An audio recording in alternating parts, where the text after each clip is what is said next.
Well, it's Jupiter Hill Classic that got the patch, Tarantos.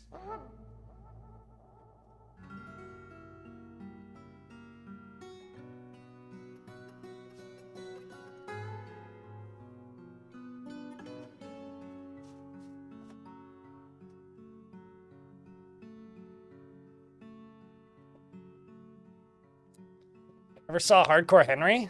Isn't that the first person movie? No, I watched the music video that became Hardcore Henry, or like,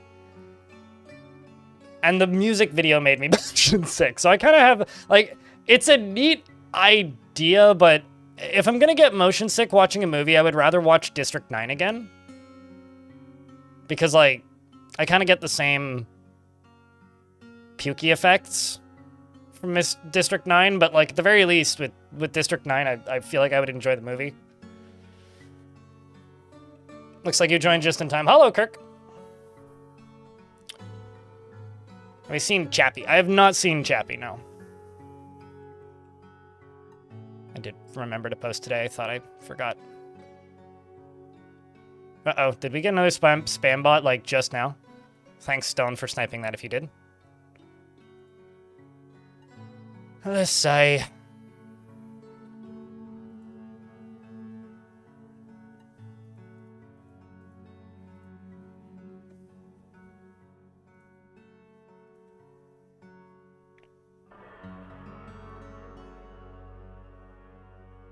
It's silly, but the VFX is top tier. Yeah, sure.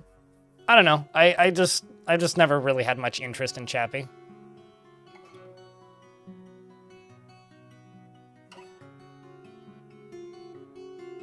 We see her nauseous? I mean, I don't know if I agree with that take, Cyberdud. Because, like, acrobats don't get nauseous. It's something you train for, right? Have I seen hundreds of beavers? In my whole life, yeah.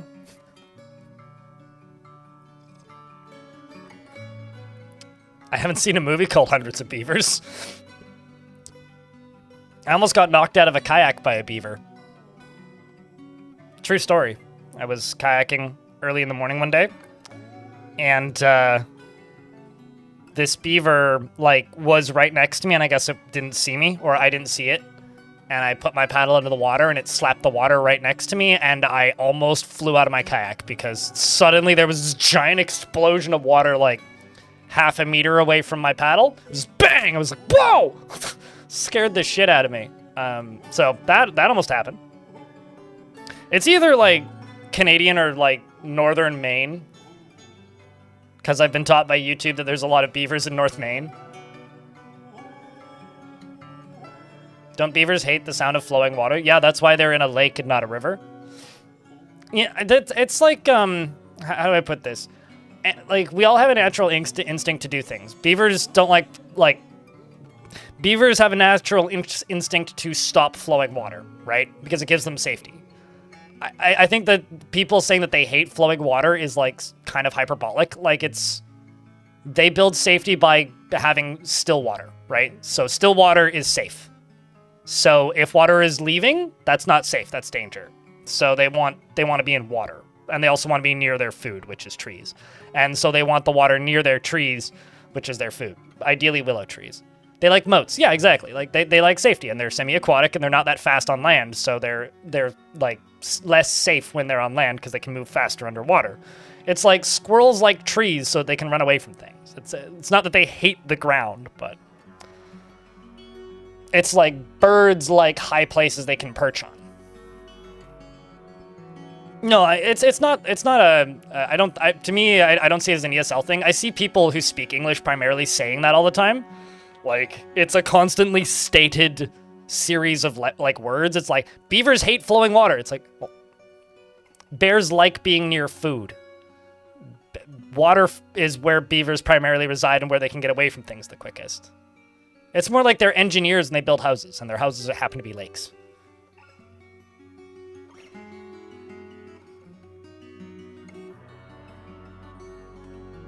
There's a lot of French in North Maine. That makes sense.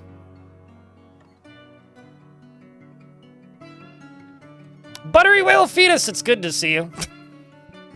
Just like shouting that name without any context to scare people. Thank you very much for the 5th month. Welcome back, mate. It's good to see you. You're certified anti-beaver? No, you're just human. Please be pro-beaver because beavers are very important for the forests, Giraffe. Beavers retain water, and water is important during droughts. So if you want like a place that naturally has lots of moisture and beavers to not die when there's the next drought, make sure that you have healthy beaver populations because the beavers will make sure that the forest doesn't shrivel up and turn brown. Beavers are very important. Yeah, they're water hoarders. They're like the natural water towers of the forests. I really like beavers. I don't know, big fan of beavers. They're like construction otters. So hold on, no, okay, I'm gonna say a bunch of wrong words. Please don't yell at me. Beavers are engineer ferrets, and otters are destruction ferrets, and ferrets are just ferrets. Actually, they're more like aquatic marmots. Beavers. Marmots are just marmots are just dumb beavers that exist to feed eagles. Side point, I had this discussion with somebody at a bar recently that if you start dating somebody and go to their house and they have ferrets, it's the biggest red flag. Because I refuse to live somewhere with ferret poop in the like couch. Because every person I've ever met in my life that's had ferrets has had ferret poop in their couch, and while they're cute animals from a safe distance, I do not trust ferret owners to not let them on their couch. Anyway, afternoon. How you doing, Printel? It's definitely morning here still.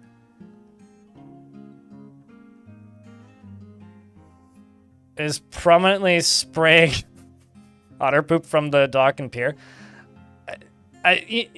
Otters are one of those animals, and it's kind of the same with ferrets, where like I see otters in the wild and it makes me happy. I see them all the time here. We have like ocean otters constantly. Like if you walk around the bay in the evening or early in the morning or anywhere along the gorge here in Victoria, like you'll see otters. Like I've seen hundreds since moving here. And just seeing them makes me happy because it means the water's healthy, right? Whenever I see them on Instagram, like all those, or any social media service, usually reposts from Instagram or TikTok of otters being kept in captivity in somebody's living room, it makes me viscerally angry. It's like, I get it. They're cute. But it makes me viscerally angry.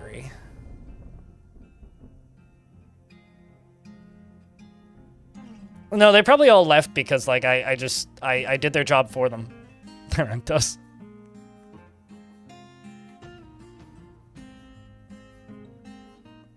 You went on a date with a girl that had a raccoon in her apartment. Was there, like, a logical excuse for the raccoon being in the apartment? Or was it just nah, I made friends with a raccoon? I want to know what, like, the 2 seconds of behind the scenes are with that. Because I had a crazy neighbor whose wife fed raccoons for a while, and I was very happy when she stopped doing that, because it wreaked havoc on my in my area. In YouTube chat, the sharpest tool says, I'm a huge Groundhog fan. Formula 1 in Montreal is really funny, sharpest tool, because they don't show this on the TV, but they do show it when you're there. There is like an average of like 30 yellow flags per race in Montreal for groundhogs. Like, groundhog on track, wave the flag, slow the car down in this one section. They never show it on the TVs, but every time. And then this past race in Montreal, trigger warning to anybody who really likes groundhogs, is Lewis Hamilton hit one and didn't notice until after the race and somebody told him, and he looked like he was going to cry. He was mortified. He was like, what? I just had no idea. Ugh.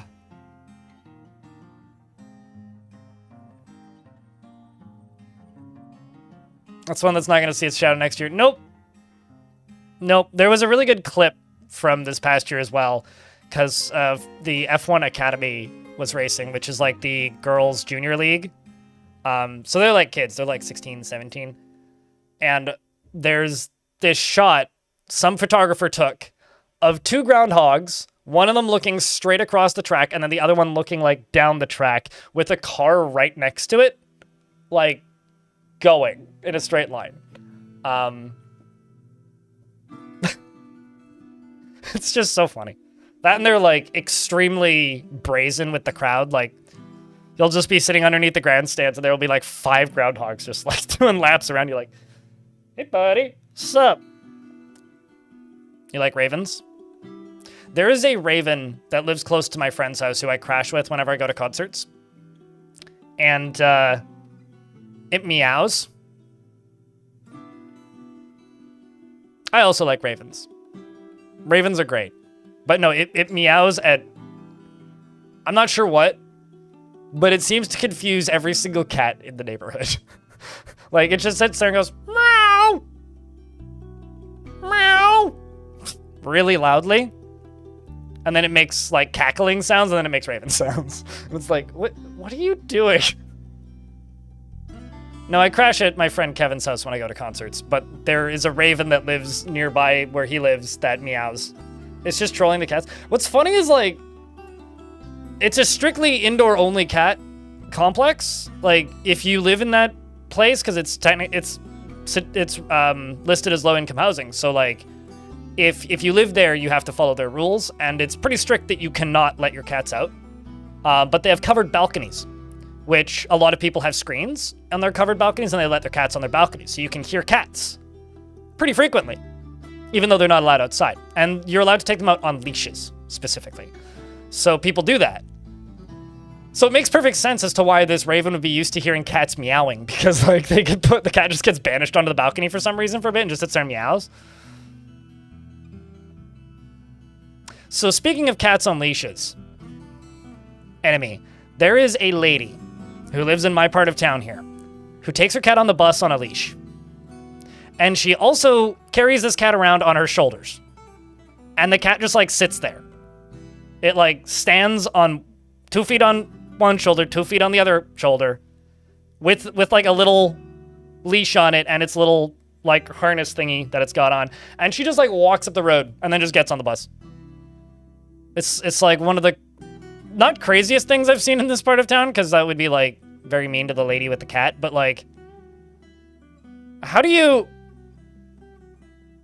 make cat that? How do you make... That cat must have just been doing that since it was, like, kitten, right? Yeah, it's the lady in that pic that I put on Discord. The very incognito, I'm on the other side of the road and gonna zoom in way too much to, like, snipe a photo of this lady. Which I did stick on Discord, yeah. But no, like, she catches the bus across the street from me all the time with this cat. And, like, the cat's, like, completely unbothered by it. Like, it's, like, super used to it, whatever, like, it is, you know? It works that has a Jack Russell that does that too. Oh, really?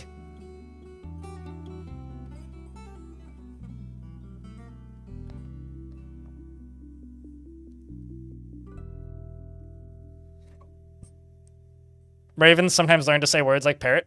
Oh yeah, no, absolutely. Ravens are smart. Ravens and parrots both do that. My mom... so crows can also sometimes do this. Like, it's just like, what, corvids or whatever can, like, learn to, like, shout words that they hear a lot. But there was this crow that fell out of a nest in my mom and dad's backyard, and the cat that they had at the time was stalking it. And my mom went out there and, like, she had oven mitts on, and she picked this baby crow up and, like, put it back where it was, like, up in the tree. And then brought the cat inside. And she said that the mom and dad crow were just, like, going ape shit around, like, the top of, like, their backyard area. And that crow that, like, comes back every year and, like, hangs out, and they know exactly which crow it is because it makes weird sounds. It makes this weird clucking sound at them when it sees them. Which is really adorable. Those voice-activated AI assistants. Okay, There has to be a video of a parrot, like, shouting, Alexa, play music or whatever, and then dancing. That has to exist.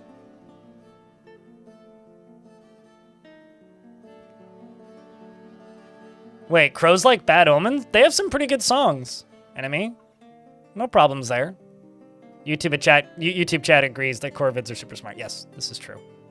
So are seagulls, apparently, and I refuse to believe this. But yeah, I'm a big fan of crows. I almost got written up when I worked in fast food for feeding crows. Like, because I would do this thing where when I would sweep the parking lot in the morning, I would kick over all of the empty food boxes and just, like, let the crows take the food, rather than putting it into the trash bags, because I found that if I did that a lot, we would get less rodents around. I was like, it just kind of makes sense, you know, feed the crows and then have less rodents.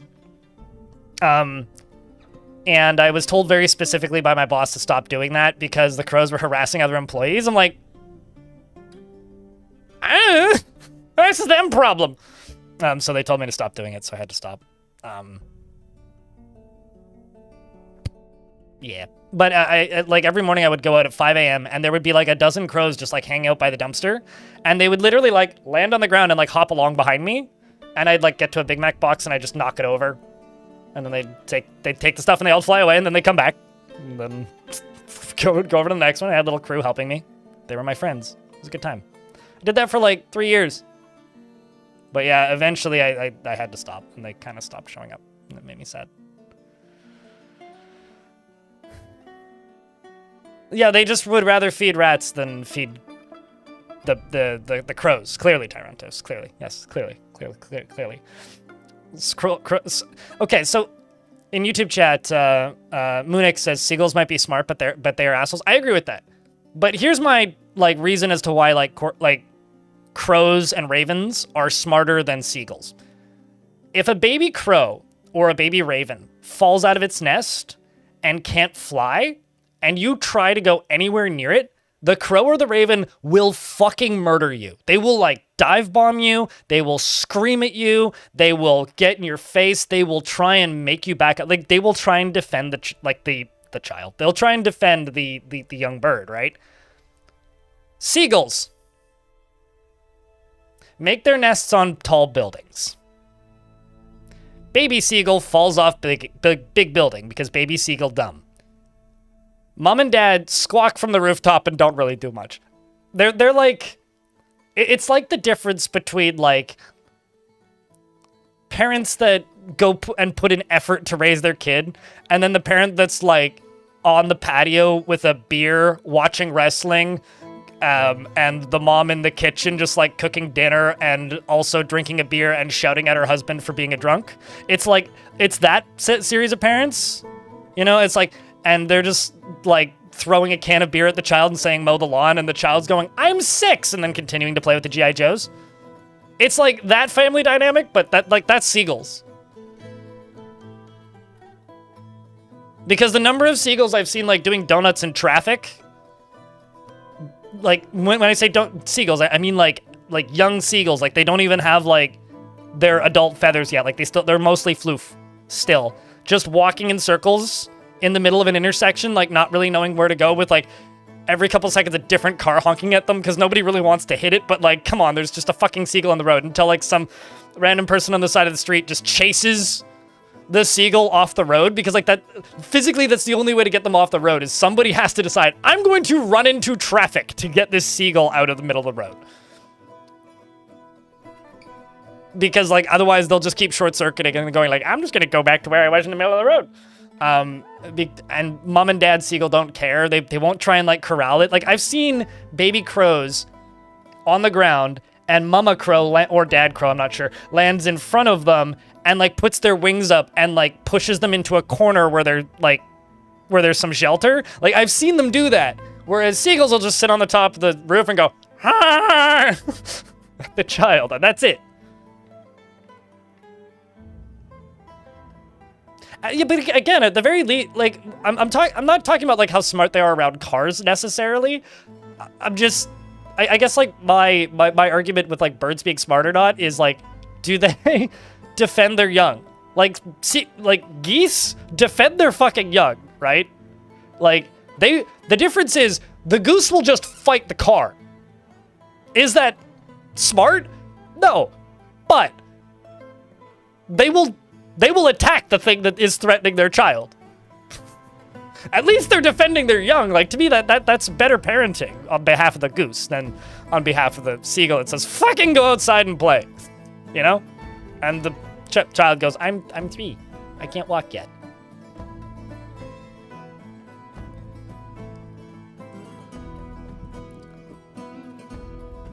Is that a fable? Because I'm like 90% certain I've literally seen that on Blue Planet. Like, I think that's just a thing that they're smart enough to do. Enemy.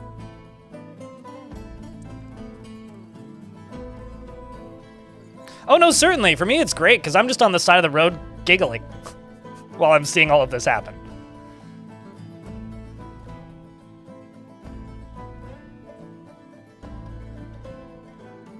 I've also seen videos of crows like take sticks and stick them into a log to get bugs out. Like, crows use tools. You know, we don't really get magpies here. Like, we get like pigeons. YouTube chat keeps bringing up magpies. It's like we don't really get those here. So I'm not too familiar with like stupid dog. It's not nutritional. I don't think dog cares, Cyberdud. I don't think the dog cares very much. Crow is a surgeon with a beak. Seagull just fucks up the... you know, when it comes to seagulls being, like, just fucking things up, the funniest seagull I ever saw was... This was late summer 2020, so, like, we were still in harsh lockdowns here. Like, couldn't really go outside and do much unless you specifically had somewhere to go. And during this period of time, I hung out with my sister-in-law, or she's now my sister-in-law. At the time, she was just my little sister's boyfriend's little sister. So, anyway, I hung out with her a lot because she was living alone at the time and, like, had nobody to talk to, and we had an easy spot where we can meet up and then just walk. So we just went for really long walks outside and just chatted for hours because, like, boredom, mostly. And we found this seagull who was in front of a Tim Hortons. And this was maybe the fattest seagull I've ever seen. And he just, like, sat next to a trash bin. He was sitting next to a trash bin. We were, like, sitting on a bench, I don't know, half a block away, just kind of chatting. And there was this seagull sitting by this trash bin, and somebody walked by and put some McDonald's garbage in there.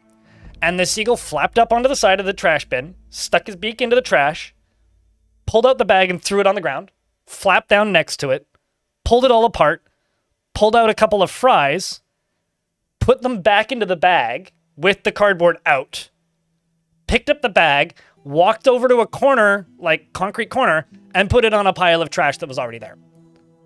Then took the fries out of the bag and put them into a different container. And then hobbled back over to the trash bin.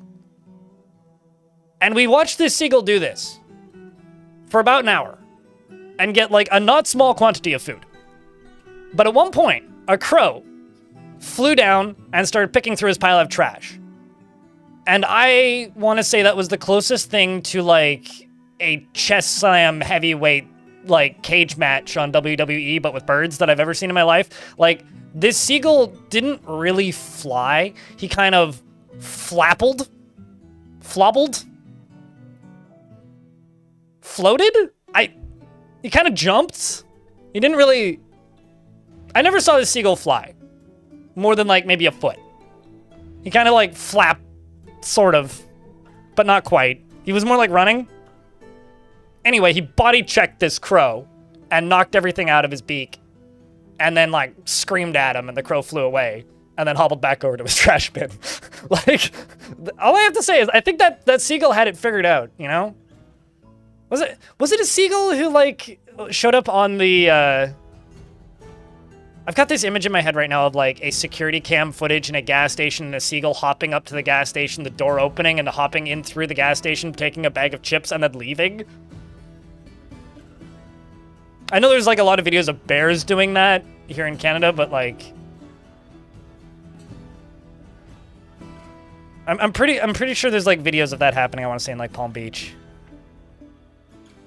Timmy's seagulls are tough. Oh yeah, no, don't give that sea. If you get a Timmy's seagull, that's like, you know, that's like getting a Bud Light dad.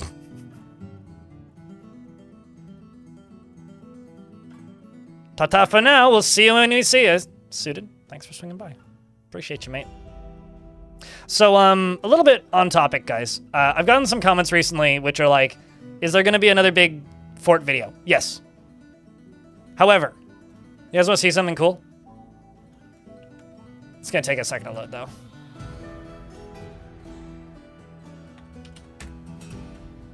I've got a thing that I'm working on that I'm trying to get done for Halloween.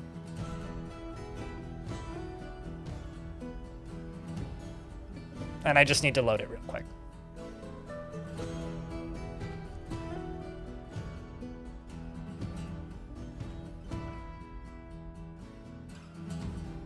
This is loading off of an M.2 drive, too.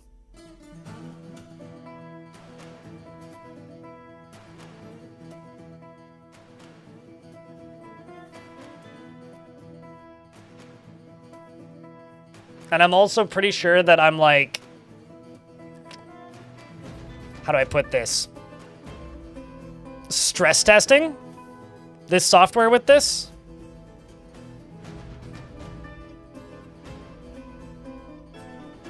Because this is a full read-through of Boat Murdered that I'm working on. And I'm getting to the final stretches. Starts back here. And we are fully edited up to an hour and, 24 minutes? But it's a total of 3 hours and 26 minutes long. So, it's just gonna be my face reading the fucking thing. But I'm working on it.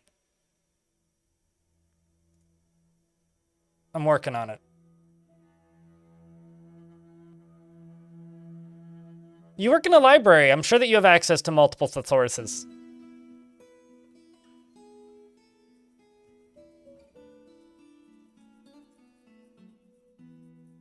But yeah, this whole thing is like, it's about 8.5 hours of recorded me sitting on my floor reading. I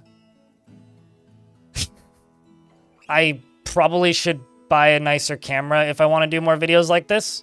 But this video to me is kind of a test run because the editing on this is much more straightforward than most of my stuff, right? Like the editing on this is mostly just like text at the bottom of the screen, subtle zooms, and like screenshots and stuff.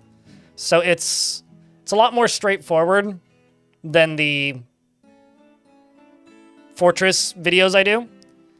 And the reason I'm doing something that I consider to be a lot more straightforward than those videos is because if this video releases and does well, and if it's something that I could do with other Dwarf Fortress stories or, I don't know, internet lore stories or whatever, this is the sort of thing where I would seek help from an editor, because I could record the whole thing and be like, this is all the source material and assets, edit it. And I'd be able to trust somebody to do that because it's pretty simple editing. It's just slow and tedious. Whereas like the Fortress videos that I do are like very particular and require shit tons of re-records and don't have a strict script because I have bullet points and I ad-lib lines as I'm editing. Whereas this, it could be possible for me to go after something.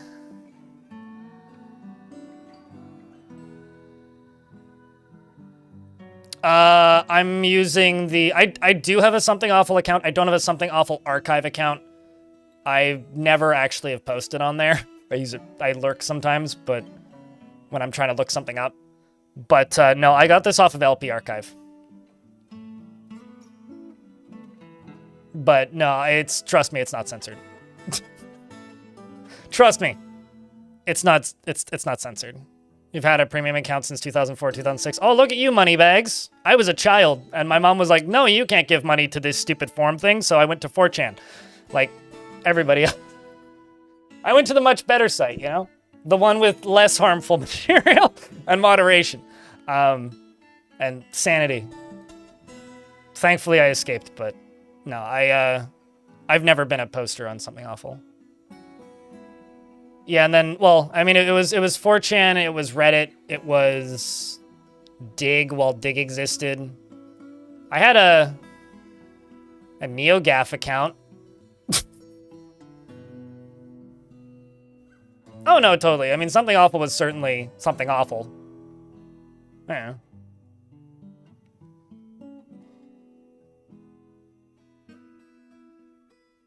But yeah, that's what I've been working on. I've been working on this since early September.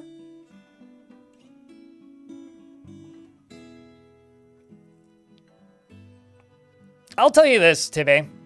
4chan was never a good place. And it absolutely peaked in about 2011. But I absolutely had some good times on 4chan. I'd be lying if I said that I didn't. I more or less stopped using it, period, around the time... I think around the time I moved.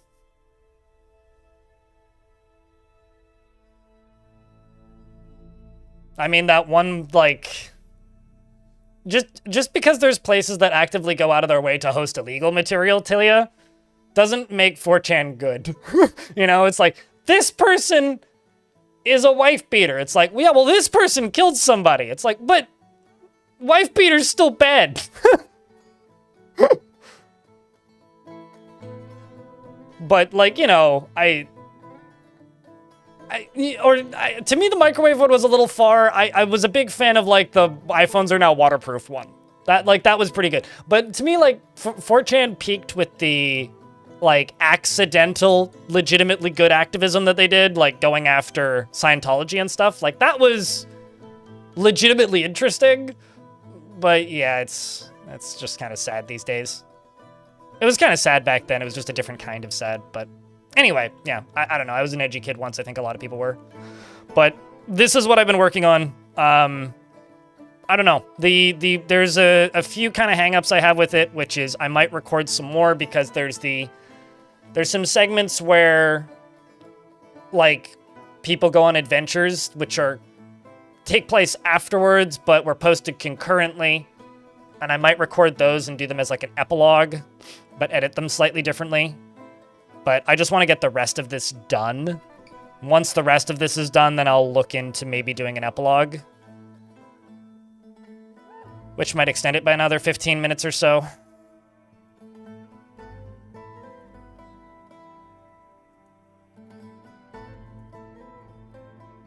I was out by then. I had a job, Cyberdud. But yeah, this is what I'm working on. I think at that point I was fully on Reddit. Cyberdud. So yeah, and then to those of you who have been suggesting I do other Dwarf Fortress stories, I'll just show you this. When I open a new tab, it shows my bookmarks. So I got Boat Murdered there, which is, you know, how I've been working on this. But I've also got this. Just popped up.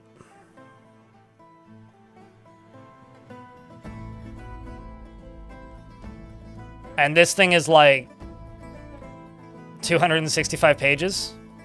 I think there's also, yeah, no, not that. There's also this, which is the full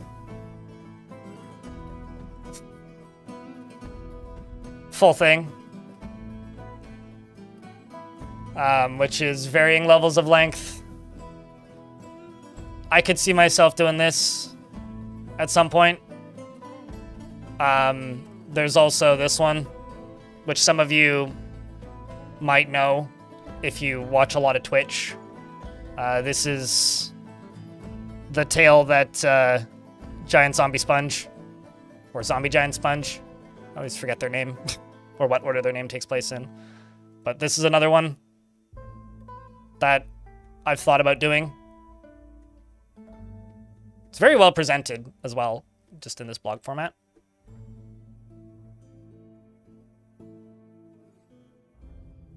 What's the, Vicar, what's the difference between mashed potatoes and pea soup?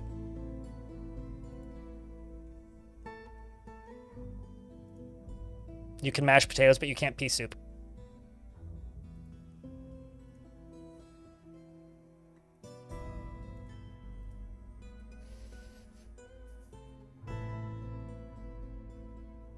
You're welcome.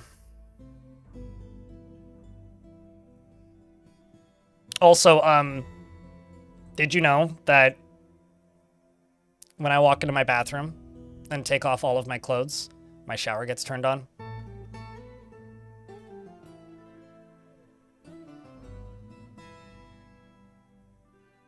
Now you do.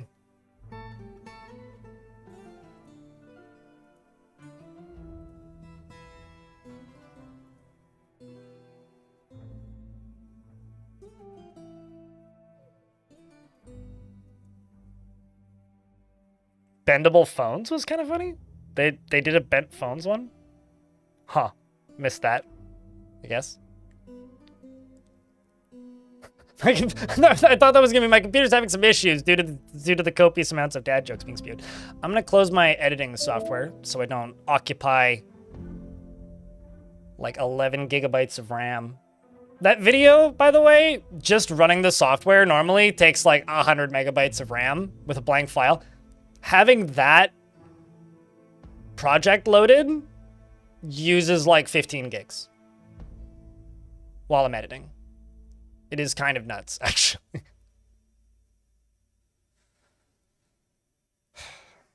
What editor was that? It's this.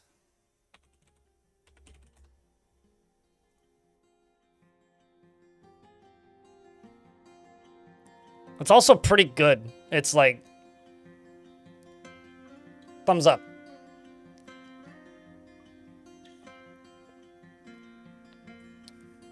I really don't like DaVinci Resolve.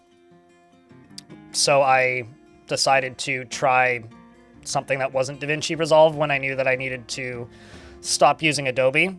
Mostly because I didn't want to pay for it anymore. But this is actually very good. When I first started using it, it was like a little fucky and crashy in some places. But just about every crash that I was encountering is a non-issue now. And so, yeah, it's kind of trying to be all of the Adobe suite of video editors in one. So some of them are more developed than others. If you like Adobe's workflows, it's very similar. How hard is it to learn? It's video software. There is a couple of YouTube channels that have a bunch of tutorials for it, but the documentation's pretty good. If you've used video editing software before, it's pretty straightforward. It's just a matter of figuring out where the buttons are. There's some things where, like, it kind of feels old, if that makes any sense. Where, like, instead of showing you, like if you're trying to do audio, what's the word? If you're trying to mess with, like, coloration, it won't give you, like, a color wheel. It'll give you like 12 graphs with like RGB and like the different things. So like you could use like an eyedropper tool, but it won't show you what color it is. You just kind of have to look at the preview. There's some things where like it could be a bit more straightforward, but like for what it is, it's pretty good. Recently this one actually, like it crashed on me a lot the first big video I edited with it, which was the Godly Tombs video. Like, that one crashed a lot. But it also didn't bother me that much because their backup system is pretty great. So if it crashes, it keeps everything in memory. And if you try to reload it, it just says, do you want to recover the project? And it's never failed to recover it. It's just 2 or 3 undos back, usually. Yeah, no, it's definitely like a Control S. Like, at this point, I just Control S all the time. But, like, they put out version 25, and ever since version 25 released, I have not run into an issue. The only issue is, if you join their Discord, there are people in there who will go into the help room and ask a question, And then after 25 seconds, they will get annoyed and then just start DMing their question to every single person in the Discord. They're not bots. They're actually asking a question. But that got annoying after the 4th person in 3 days did that, so I left the Discord. The first one I helped. The second one was like 2 hours later. And I was like, eventually I was like, I'm not tech support, so I just left the Discord. But it's good people.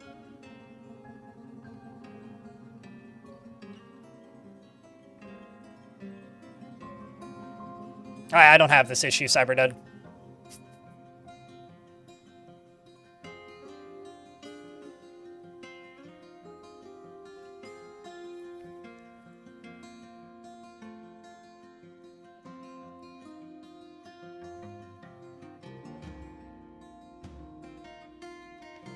That day won't be now?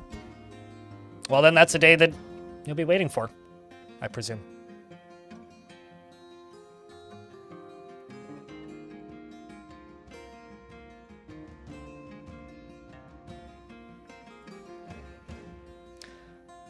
All right, so a little bit of clarity before we dive in. Also, lol, one more. Thanks for the Prime, by the way. I somehow completely missed that Prime. I do want to remind everybody this is a completely crowdfunded channel. So I make a living because people keep the channel funded. Like I kind of teased a minute ago when I was showing off that boat murdered video preview, there is, you know, a distinct possibility where I might seek out an editor to do or help with videos like that specifically. If I end up doing that, I don't know how I'll pay for it. But right now, the way I pay my own bills is with Prime subs, tips, bits, and super chats and memberships. I, of course, make some money off of ads, but that's definitely the minority. What keeps this channel funded is the fact that people throw dollars at me. So if you happen to have an Amazon Prime account and a Prime subscription, do think about me. And thanks to those of you with hats next to your name, because you're the reason this channel is here the way it is. It wouldn't be here if it wasn't for you. So thank you. Numbers are way lower on the Twitch side of things because there's a lot of subs gifted last month, which have all worn off as of this morning. So I think we're down to like 700 again. So my mental goal now is to get back up above 800. But regardless, thank you very much for everybody who helps keep this channel funded. I'm looking forward to, is it really next week? Jesus Christ, it's next week. Less than a week from today. Less than a week from today. Siege Update releases. Yeah, the 3rd of November. I will be streaming on a Monday next week. Isn't that exciting?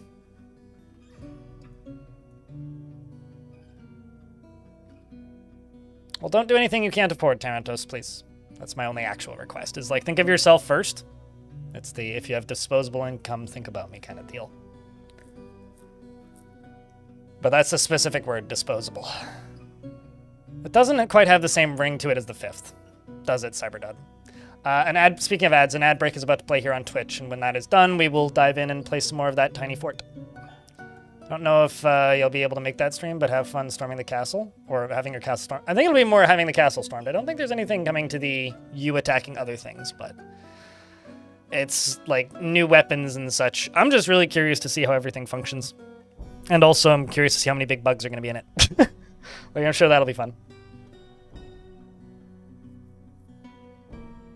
And also, like, how many secret things Tarn hasn't told us about are in. Because there's a... I'm expecting more than they've shown. I'll put it that way. You're thinking of getting a Steam Deck? What are my thoughts on them? I think it's a completely useless device for me, personally, because it doesn't fit into my life at all. I think that if you spend time on public transit or traveling, or if there's, like, multiple people in your household where, like, getting onto the computer or the TV is a contested thing, I think it makes a lot of sense.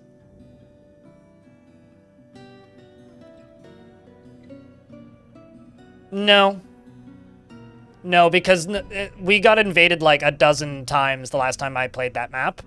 When the enemy enters the map, Cyberdud, they immediately turn into zombies and leave the map. So no, it won't change anything about that map. Unless they change the underground invaders, but I haven't heard anything about that. At least, I haven't seen anything about that.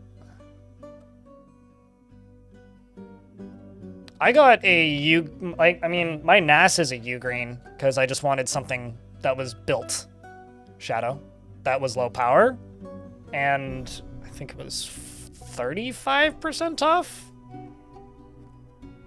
Whenever the last big... I think it was Prime Day was when I bought it.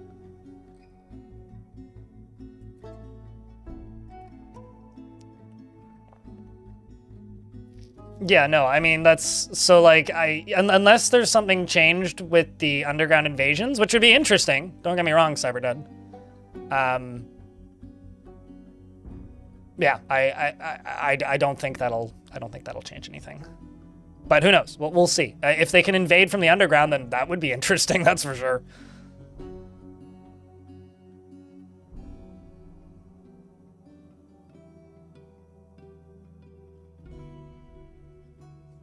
Depression and can't get out of bed is a good reason to get one too. Sure. Yeah, I don't know. I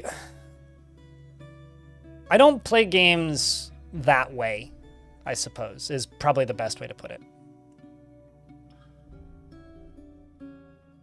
Yeah, I mean, if they can invade, if they can, Why did you get an ad for Lunchables? Because you're in the age category that's getting Lunchables marketed to you? I don't know. If I could go through and, like, select which ads are shown on my Twitch stream, then I would, but I can't, unfortunately. If you have a Prime account, you could subscribe and not see them. Then everybody wins. Who's ready for brain rot? You're 21? Exactly, you are the... Okay, so there was a meme that I saw flying around for a while, which was, everybody is the target audience for Lunchables. Let me tell you this, Twitch Turbo, if you watch Twitch a lot, is actually a really good value for money. As somebody who watches Twitch kind of a lot, Twitch Turbo is actually a really good value for money.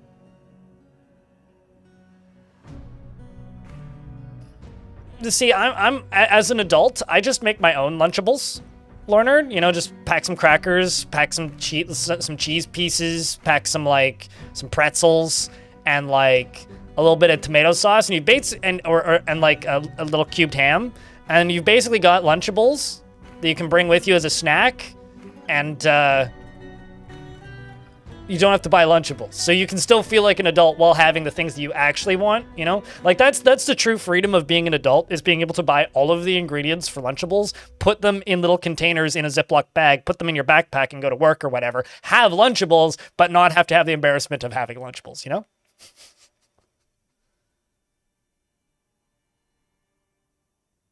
I don't know, to me, charcuterie has, like, too many individual things. Like, to me, the idea of a Lunchable is you are taking minimal ingredients to make a crappy tiny pizza. So how do you make a slightly less crappy tiny pizza? For charcuterie, like, to me, that's like, it's too nice to be a Lunchable. You know, like, you need crappier ingredients. Yeah, it's more like a charcuterie board for children.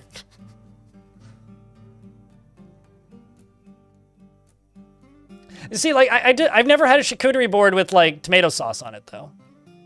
Loomis. That's the problem, right? Like, I've never had a charcuterie board with, like, cheese whiz. You know?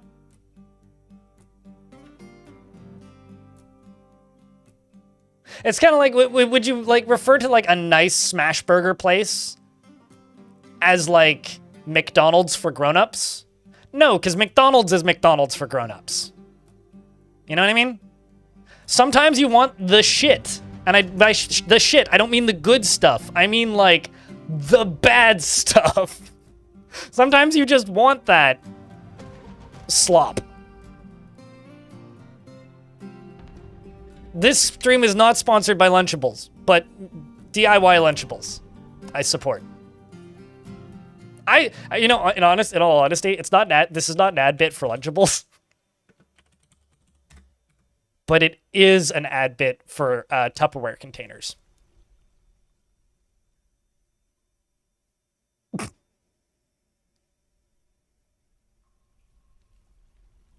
No, but like, are you interested in coming to my Tupperware party, Lornard? Has anybody done that? Has anybody streamed a Tupperware party? Can you do that? Or is there a thing in like Tupperware where you can't do that?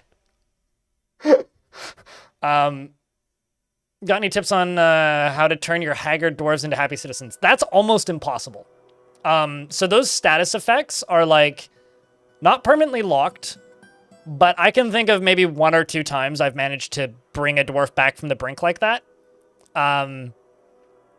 The easiest way to bring a dwarf back from being haggard is kill them and then resurrect them as a zombie, and sometimes it just goes away. Isn't Tupperware defunct? Okay, probably not in Canada, because I straight up see like Tupperware cars driving by like frequently, and Tupperware in stores. So maybe where you live?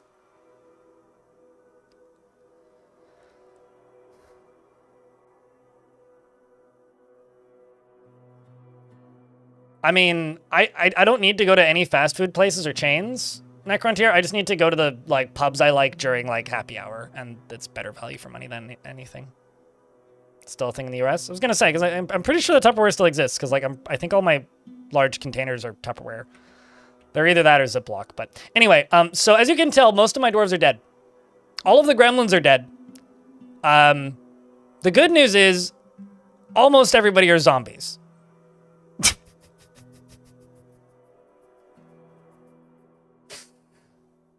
The last stream I did of this fortress, there was a moment where I shouted very loudly, "Oh good, everybody's dying!" I also need to turn the frame rate down. I was testing some things off stream, and I had the frame rate turned way up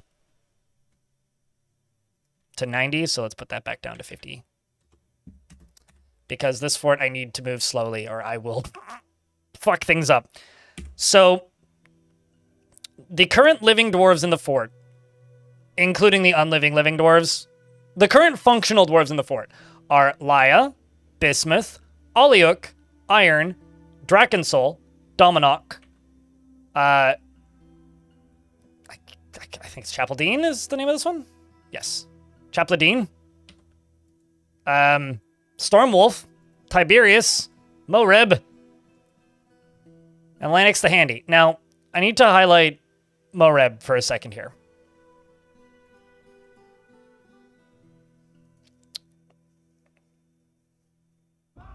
That's why. Well, excellent. Then you'll know exactly how to, like, play a fortress like this one, Tired Carcass.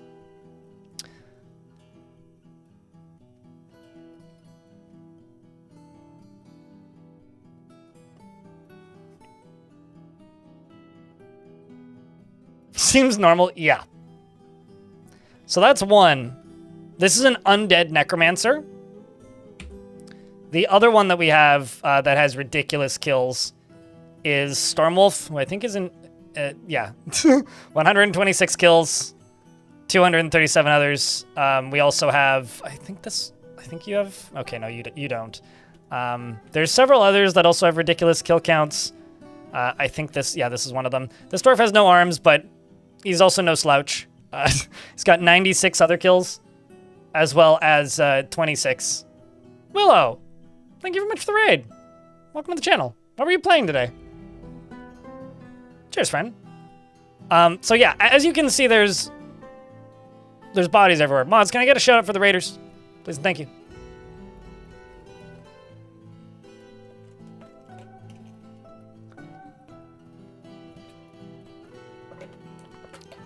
Appreciate it. Can't be good for the world logs. It's over now. Well, I mean, I could start it again, but it's not currently happening. So, as you can see there, we've had some Forgotten Beasts get into places. So the first priority here is I am in the process of walling this off.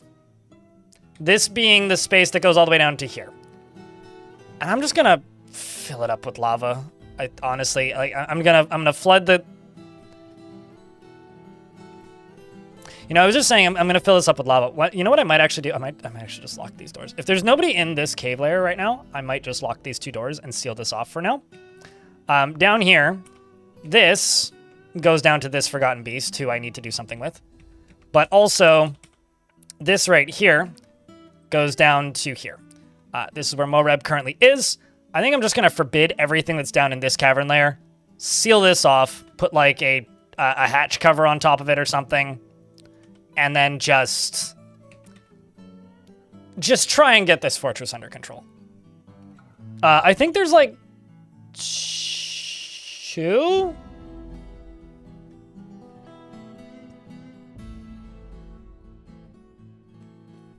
No. It's just one Forgotten Beast at the moment. The good news is most of my dwarves are like undead, so they don't really care so much about the Forgotten Beasts.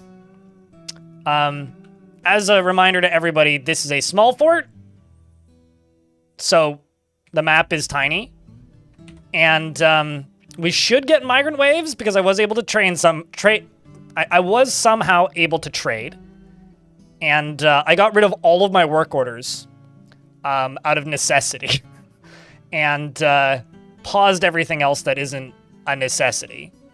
And so I'm going to be trying to recover this. Oh, also we have a couple of crabs. I had to expand their home because they were starting to crush each other. Yeah, what's the plop count? 18. Oh, what's the plop cap? Like 220? There isn't really a plop. It's just the default numbers.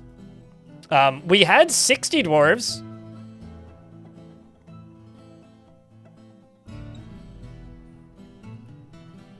I ignore the ghosts, the blood, and the skeletons, and the corpses, and the bodies, and the things. It's fine.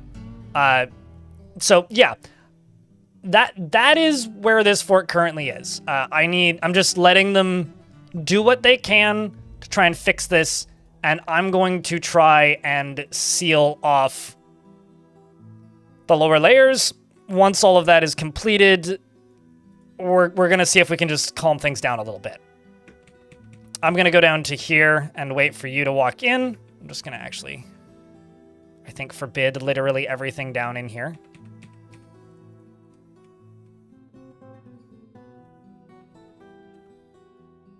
And then just lock these 2 doors.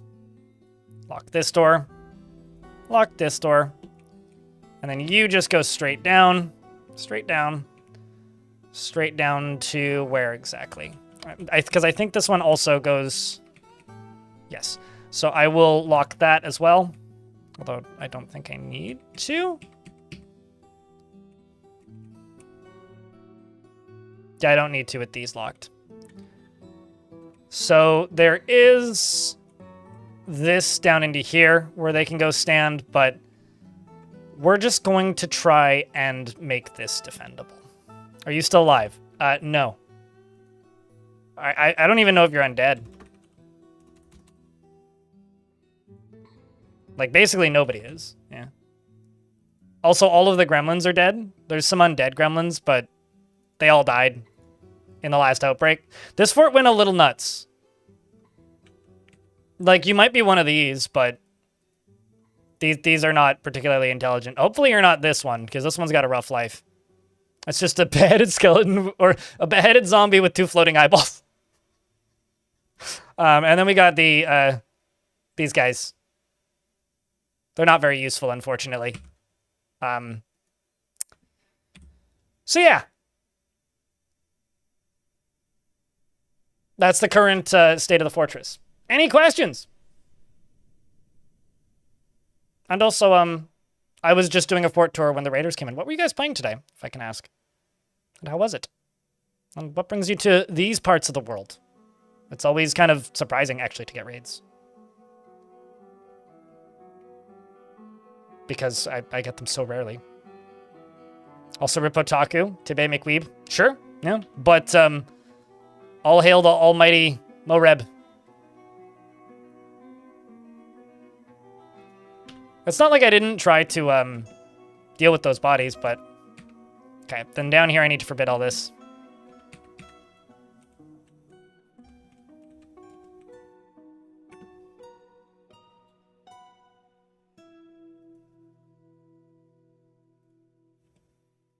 What are you doing? Storing item in stockpile. Why? Now that that's built, we can seal that off.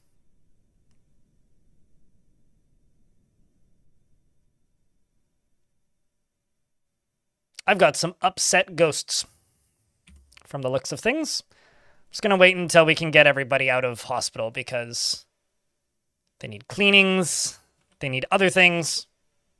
Playing Satisfactory, it was going well, and then Willow discovered that you can paint things and spent 10 minutes in an excited flurry of paint. I played like 30 hours of that game when it first launched into early access, and most of that time was spent making trampolines while chat did all the work. And I kind of feel like I missed the point of that game, but...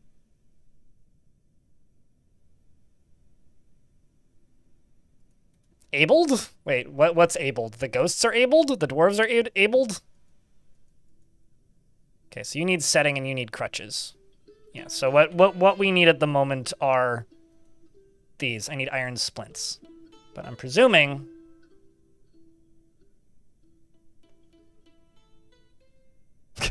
Rotten Butcher cancels clean. Reason 2 injured. That's because you have no arms.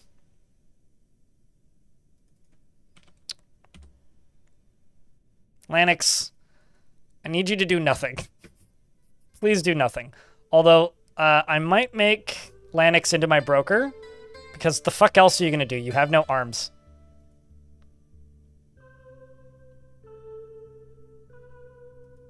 That's all. The fuck else are you going to do? You have no arms. Maybe you could also be my bookkeeper. Although Snail's my bookkeeper, so I can leave Snail as my bookkeeper. I could make you into my manager as well.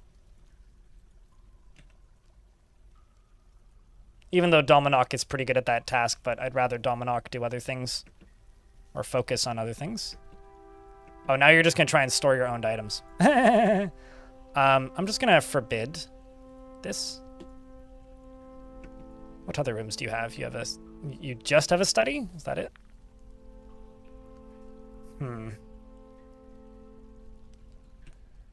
Yeah, okay. So I can't assign you a study, otherwise you're just going to do that forever.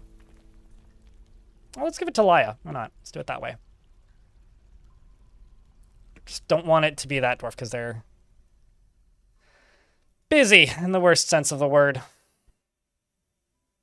How's he going to turn the pages? I had an armless, legless manager once who was actually very good at his job. Like, truly. Very good at the job. Okay, we're getting iron splints made.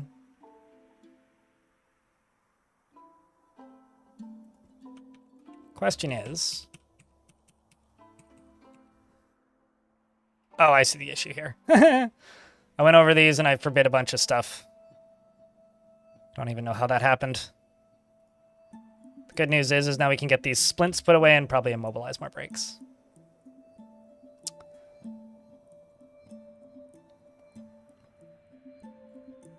Sure, I mean... I'm sure with enough flexibility, your nibs on your shoulders could probably turn a page if you need to. Because I misspelled lich and didn't know how to spell lich. That's why. But no, this one's spelled right. Which one did I misspell? These are custom roles, so they're not... This is me just typing it. Thanks for pointing that out. Isn't that lychee?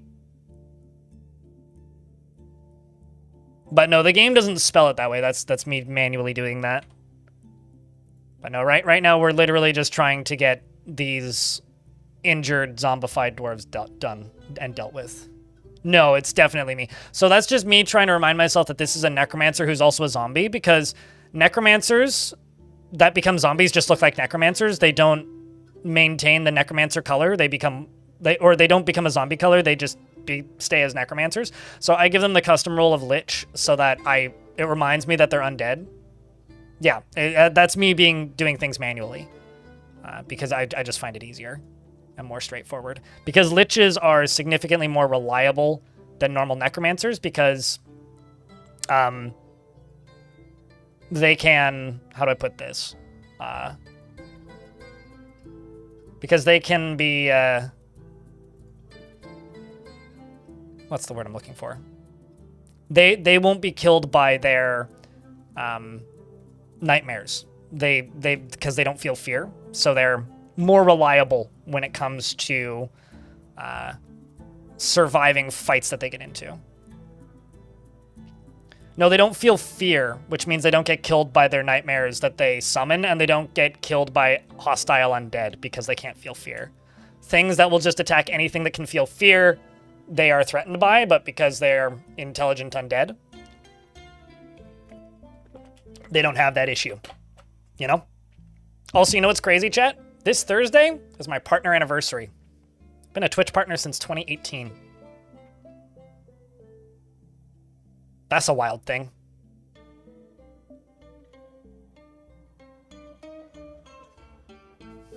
Have all been killed by their nightmares? Yeah, the nightmares are a recent re-edition, and they're kind of mean, to put it bluntly. And Printel wants you to post beers. I hope the restart saved your computer. They don't have feelings if they're a zombie, which is why the undead necromancers don't have that. That's entirely what I'm talking about, is like this necromancer, I've relabeled them as lich because they're undead. So this necromancer has died and been resurrected. I did that intentionally, specifically. That is precisely what I'm talking about. Waning Wall. That's a good zombie name. Wants to join? Which was this dwarf, who can now go pick up equipment. He's walking around with some nerve damage and one functional foot. No, characters that don't care about anything are just somebody that's seen some shit. That's actually pretty common amongst dwarves in general. Unfortunate because it means that they've had a rough life. But if you see somebody who doesn't feel anything anymore, it's most likely that they're just, you know, they've just seen some shit. But it also usually means that they're more hardened, which means they will probably live longer than they would if they hadn't seen some shit, you know? Okay, so I've still got one dwarf in hospital who still needs setting, immobilization, etc.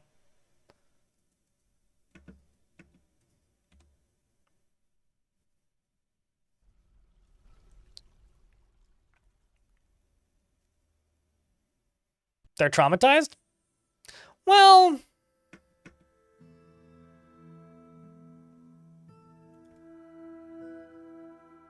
like, being traumatized is when they feel horrified after remembering something. Like, if you see the blissful remembering a legendary dining room, that's like a good thought coming back. Traumatized for dwarves, for me, usually means that they're horrified because they're reliving a terrible thought repeatedly. That's like trauma. To me, being a hardened individual or doesn't really care about anything anymore usually means that they've processed that trauma and are stronger for it. Desensitized, yeah. Traumatized, like 2 more months until greatness. Because, like, if you look at this, like, this dwarf, resentful, dwelling upon experiencing trauma, became more hateful and learned to value power. Like, this dwarf has gotten over that trauma and it made them more hateful, right? But sometimes you get positive results of experiencing trauma. Sometimes you get negative results of experiencing trauma, and it's in the form of them rethinking their personal values and personality changing. Sure, like, trauma isn't always a bad thing in Dwarfort, I guess, and it doesn't always equal negative outcomes. It certainly makes them less susceptible to negative thoughts. That pilot guy, thanks for 67 months. Appreciate you, mate. 2 more months until greatness. Right now, you're just Stone's favorite number.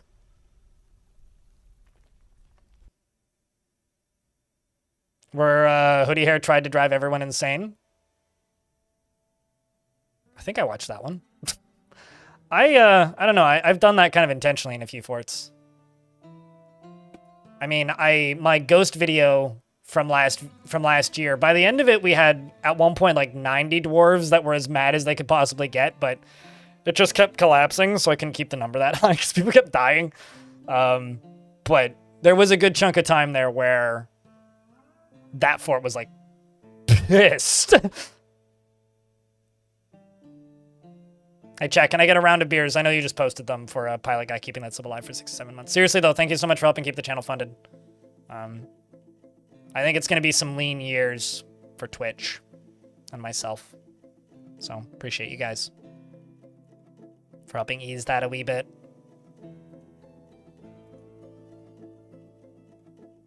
Free by 10. Thank you very much for the 30 months, UGDPY. 3x10. Means a lot, mate.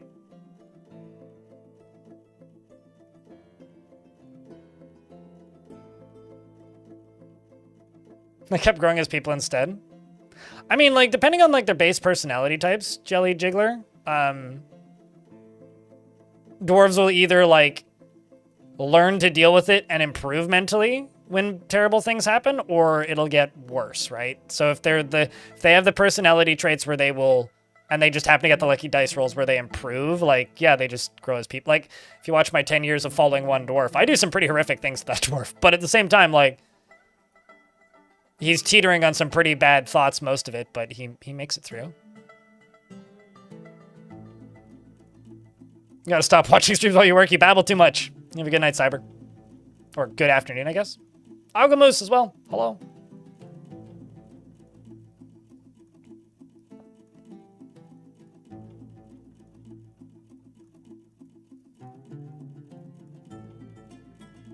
That's just setting an immobilization. Where my bone doctor at? I've got the splints.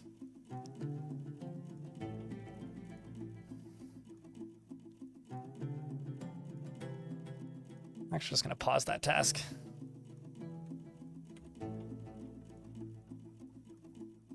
This is the issue, is every single time we need diagnosis run through.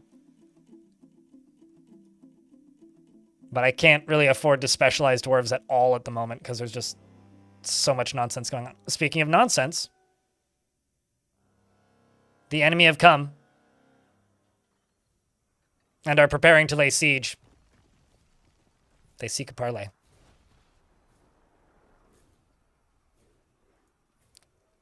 I think this is my old fort.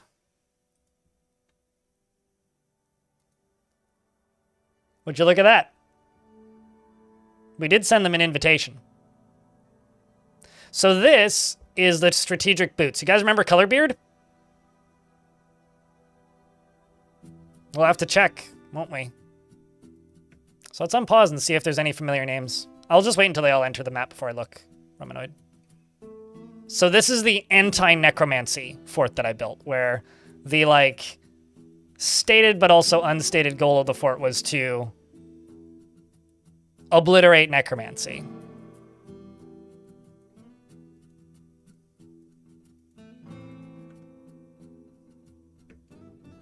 I'm just going to delete that.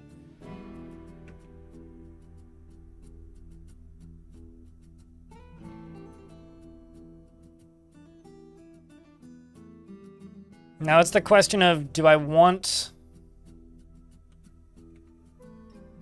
to kill my snakes or not? I kind of don't. But let's see what they brought.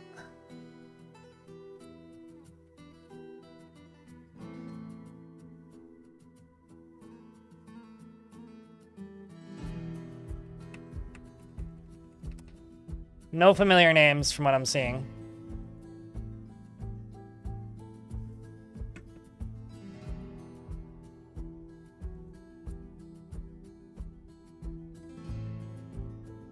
Although this is a pretty small siege.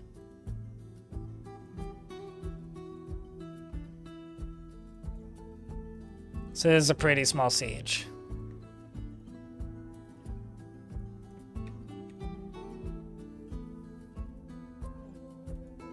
Okay, so an ad is about to play.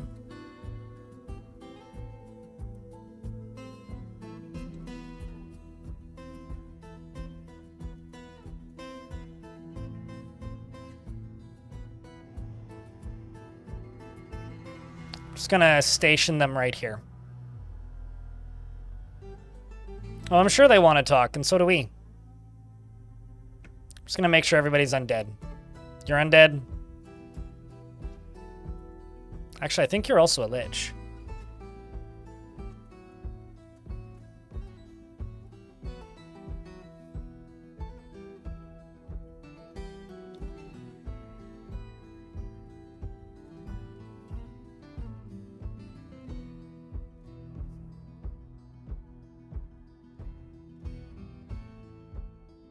Maybe, maybe not.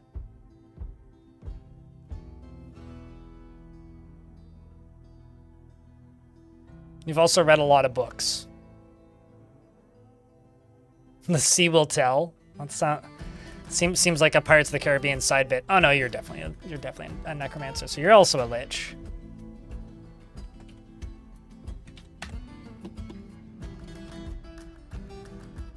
We've got you. Although, you know what, Lanix the Handy, I'm going to take you out of this squad. It's funny that you're in this squad, but I'm going to take you out of the squad. Just don't want you to go die. We've also got Iron.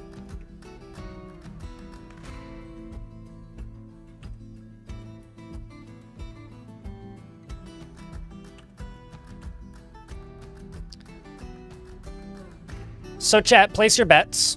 Who do you think is going to win this fight? Us or them? I've got one squad of...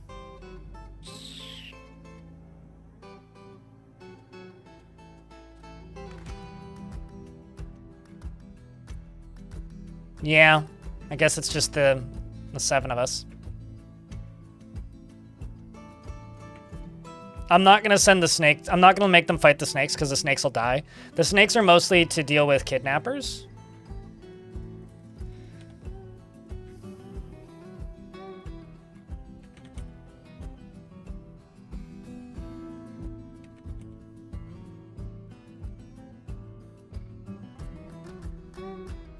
Also got a lot of crundles I gotta train and cage. I might also just have, like, a crundle fam, you know? Just train them. Eat them. Maybe not breed them, because they do lay eggs, and they lay way too many eggs.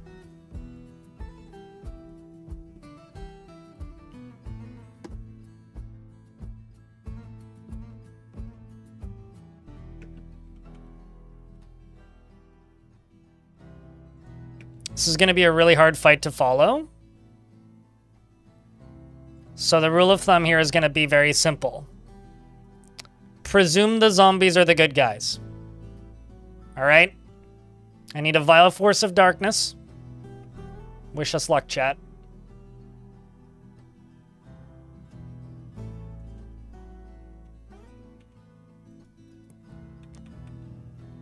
And it begins.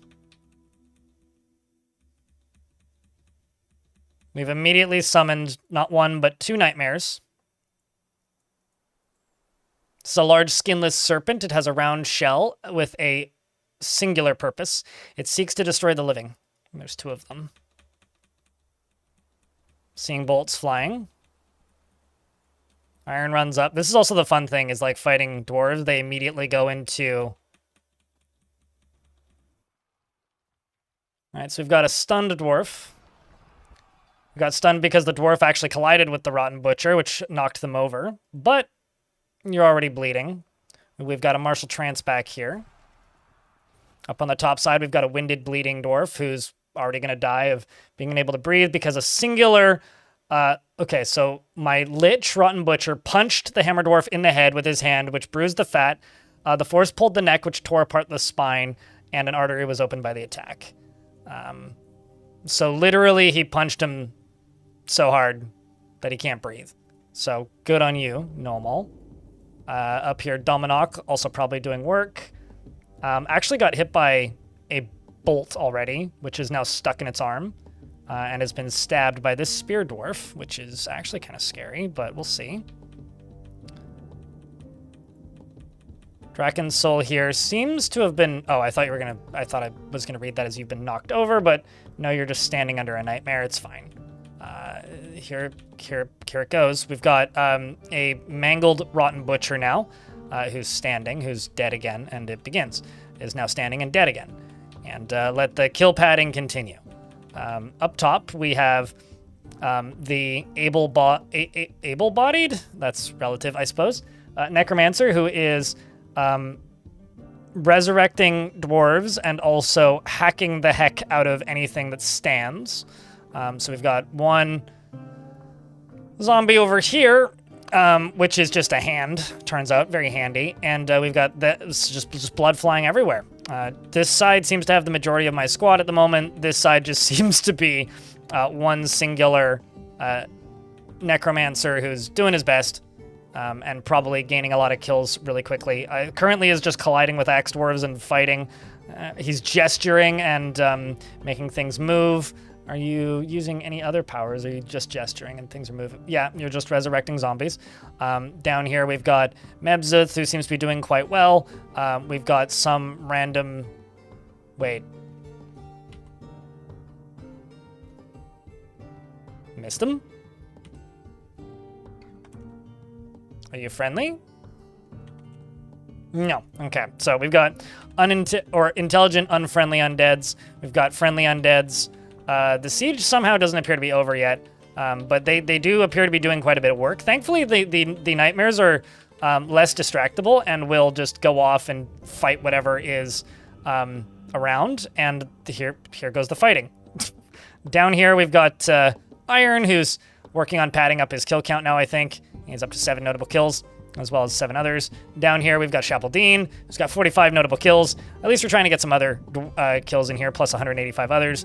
Moreb, still in the 130s, and 354 others. And they're now resurrecting Aso a whole bunch, which is this character here who's dead. And topside, it appears the necromancers have desummoned the nightmares, meaning I think we've won. The siege somehow isn't over yet, though, because there's still a few very terrified dwarves back here who I think you just ran out of ammo. Yes, because now he's running away in fear. So now it's just chaos ensues.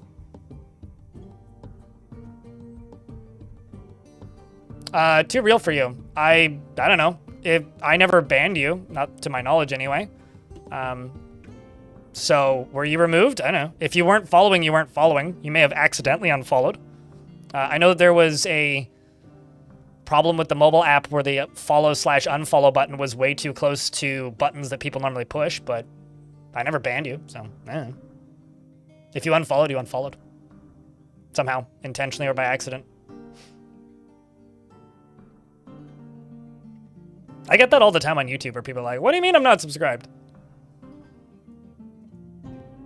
I think that's the fight. And I didn't lose anybody.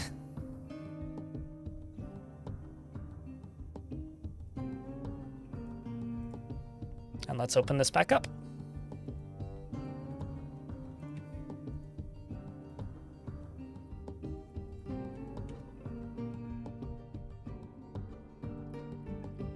And now we've got more friendly defenders on the surface.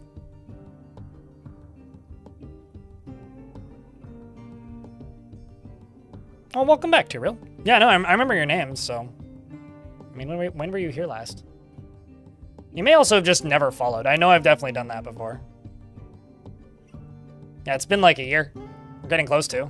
It's like December 24 was the last time you were here? At least the last time you spoke.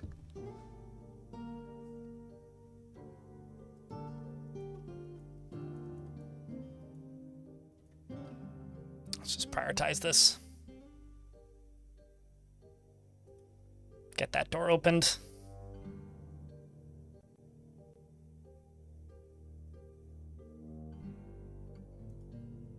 So now we've just got more friendly undead on the surface. I wonder how big of an army we could take out like that.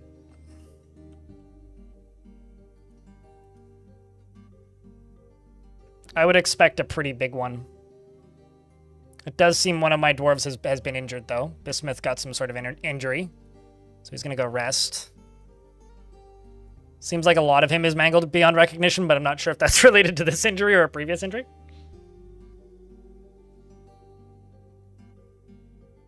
I've never had them be citizens, but they can be friendly, like these ones. So we've got more friendly ones, and they will fight anything that, like, starts a fight, basically. So they'll act as friendly assistance. Like if they have powers or like if enemies get into combat, like they will help, but I've never seen them become citizens. I'm not going to discount that as a possibility, but I've never seen it happen.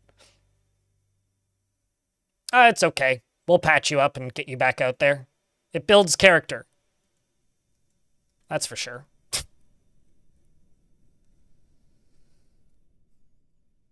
Also, Stormwolf seems to have taken some pretty hefty injuries through that, but I mean, hey, it's what we do for the kills, right? I mean, you're up to 12 notable kills now, Dominok, and 14 others. Bismuth here has 1 notable kill and 82 others. Nice. And then down here we've got, you know, like, you've been punching above your weight for some time now. The Musical. What a good name.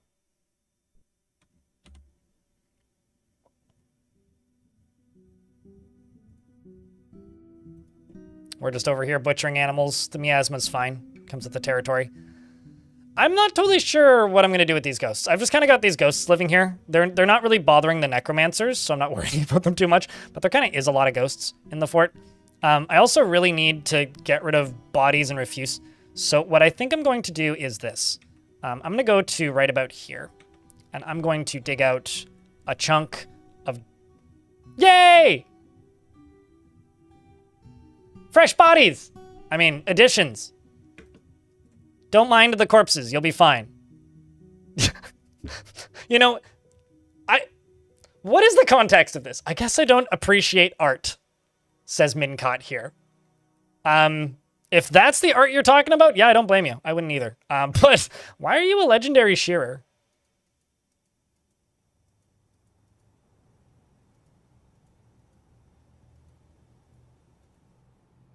And negotiator. Holy shit. You know, one poem. Rules of the form are applied by...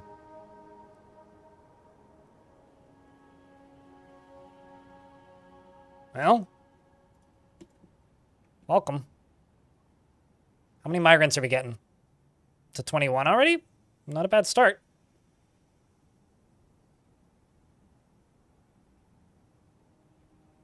I don't think that's what the definition of shearer is. So you and me have very different, like, definitions of that word for sure. Holy crap. This dwarf definitely needs a shearer for the hair. I mean, look at that haircut.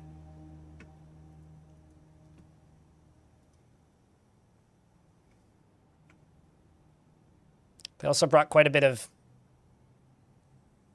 butcherable animals from the looks. This is what I was hoping for, a nice big migrant wave. Oh no, children. That's not going to end well.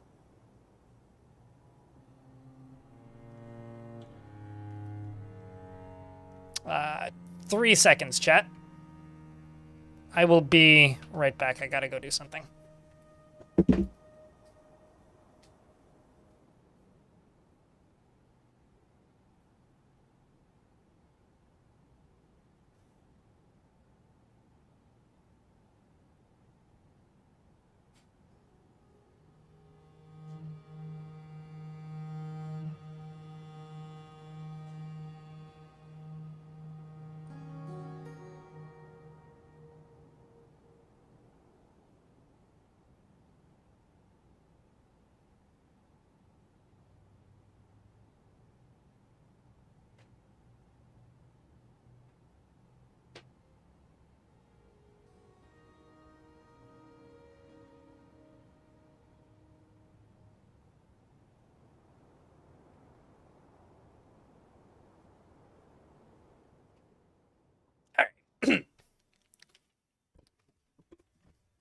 I have returned successfully.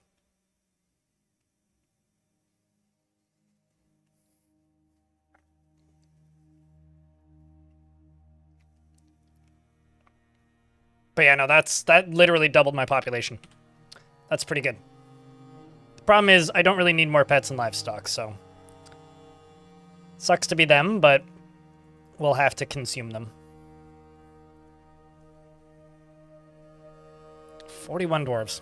One off.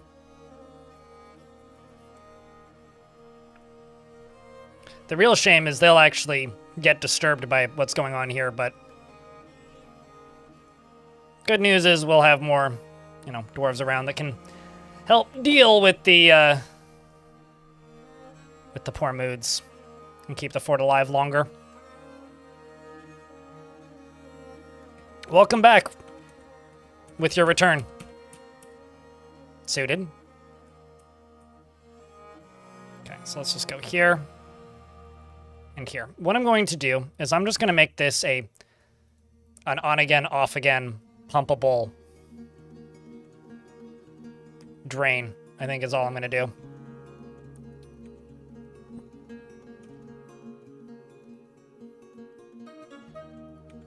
I'm actually kind of amazed that I have so many dwarves with picks.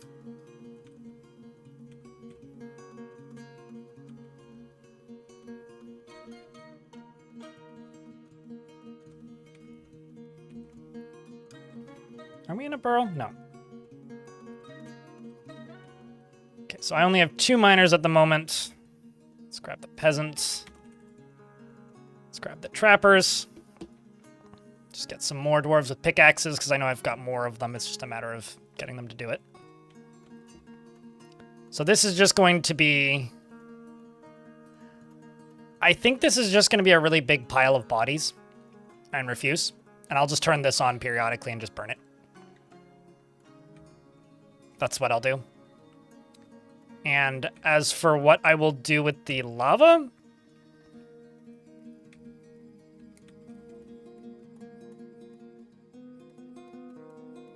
vent it into the caverns, maybe?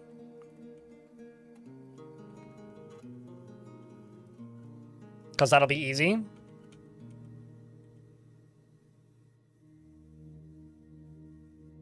Yeah, we'll do it that way. You, I just need to deconstruct and reconstruct and move slightly. Build a wall around that. Build a wall around this. And then here, just smooth and fortify that. We'll drain it that way. You couldn't find Italian bread, so French it is. All right, well, I mean, I guess... I was going to say Italy is closer, but I don't actually think that's all that true. But yeah, the idea and goal for this fort is to zombify everybody and just build, like, you know, a convincingly spooky-themed fort. That's really the only goal of this fort.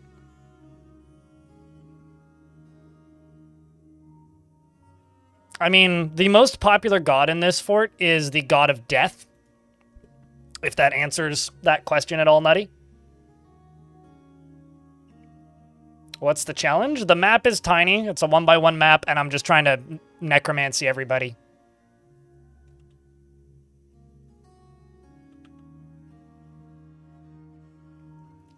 Because we are... That's our current status. And also maybe defeat my old fort, if possible. Who I just got invaded by, and we won. we won pretty handedly, so... That's the actual hope. And also see if I can live side by side with, how do I put this? See if I can live hand in hand with my good friends, the ghosts. Because ghosts don't really target zombies too much. I mean, they do a little bit, but not too much. So that's kind of my hopes, is to live side by side with ghosts and be fine. Wet necks ahead. I don't know what that has to do with necromancers, but romancers are kind of bland and don't have the ability to love.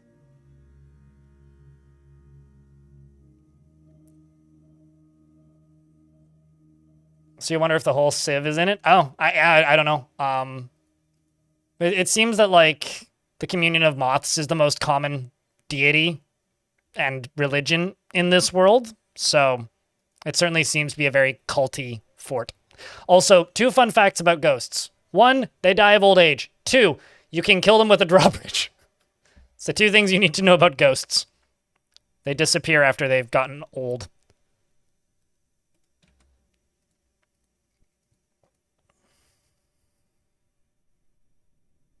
And I'll just manually pump this one, I think. That's how I'm going to do it.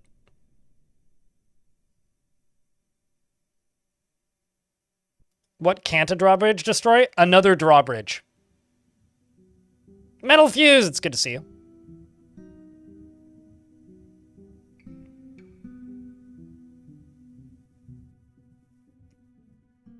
I think that's about it. Most buildings, like, you can't build them under drawbridges.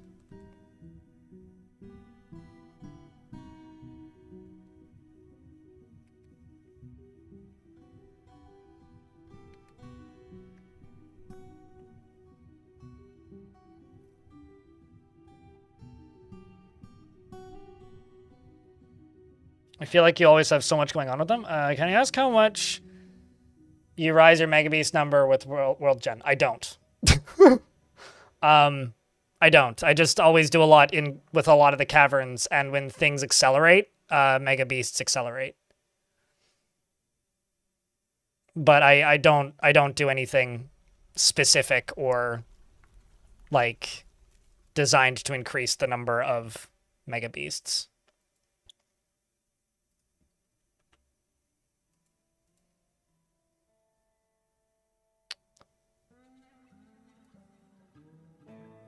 Throw both of those guys in there so that they can go get gear. Because undead creatures aren't bothered by nightmares, which is the entire concern here.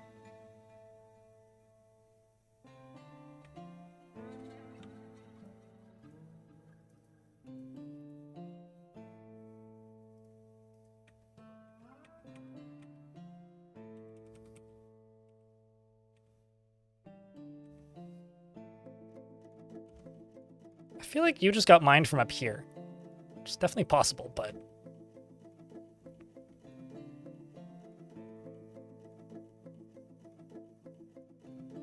Yeah, I'm very excited for next week as well. It's going to be fun to just... It's been a while since there's been, like, you know those points in games where a patch comes out and then it's just everybody kind of theorizing and trying to figure things out simultaneously? It's been a while since we've had a period of time like that in Dwarf Forts, so I'm looking forward to it. It's going to be fun. It is going to be fun.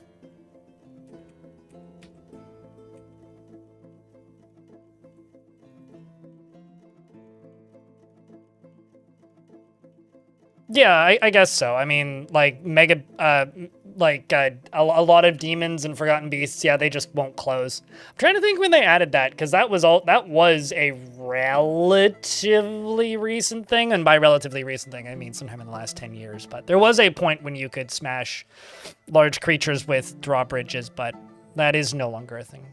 Correct. Old school functionality. If you're hoping for, like, hotkeys in the next patch, I can tell you for a fact that's not a thing. I don't know what you mean by old school functionality, but... Making all of the menus more rebindable, yeah, that's the thing that they're working on. But I will also just restate that moving into the future is more important, and that's what I personally care about, so if I seem dismissive about stuff like that, it's because it's not my priority. Or the thing that I'm actually looking forward to in any real way. That is quite the streak, Metal Fuse. Appreciate you, mate.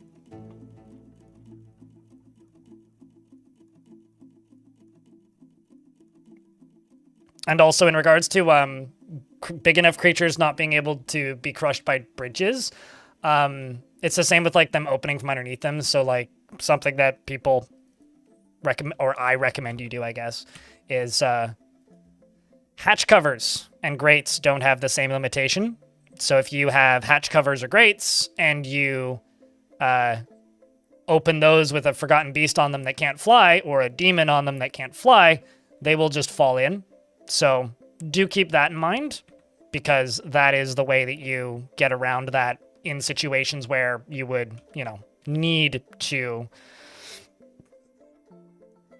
In situations where you would need to get rid of a Forgotten Beast or a demon, if you will.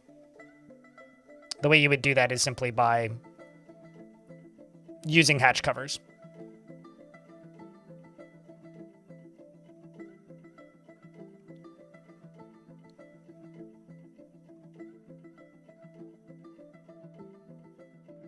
That don't screw the UI.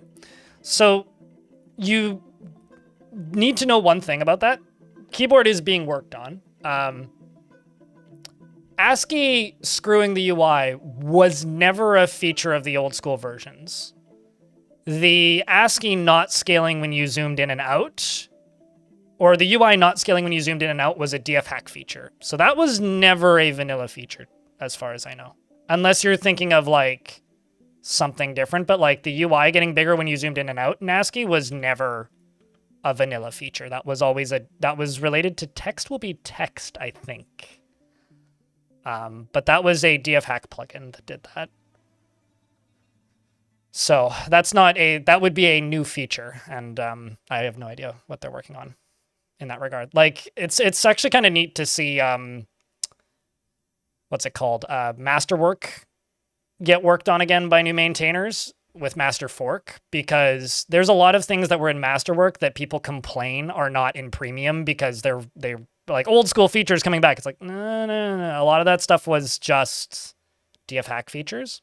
And I'm like, if you're talking about like the UI getting bigger and smaller when you zoom in and out, and that was always a thing in Classic. It was DF hack that removed that. So, I mean, it would be nice if they added that. That would be a very handy feature, to say the least, but it is very much not a vanilla feature. Okay, so you over here, I'm just going to throw down a little drawbridge right there. It's going to be made out of dolomite. I'll throw a little lever over here out of dolomite. Hold up. Today I learned gremlins can come back as ghosts. Did you know that, chat? Did you know that gremlins could be ghosts? I didn't. I guess I do now.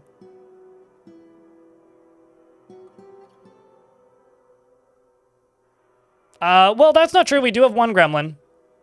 I said most of the gremlins died. There's still his bookkeeper, Snail. Snail is still a gremlin.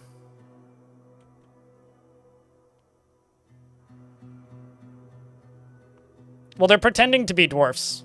That's the whole thing that they get away with, right? Like, that's their weird mechanic. It's a ghostlin. Creeplin. We also have several zomblins.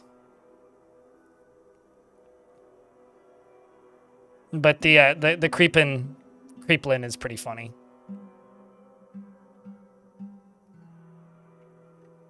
Well, normal ghosts can open locked doors.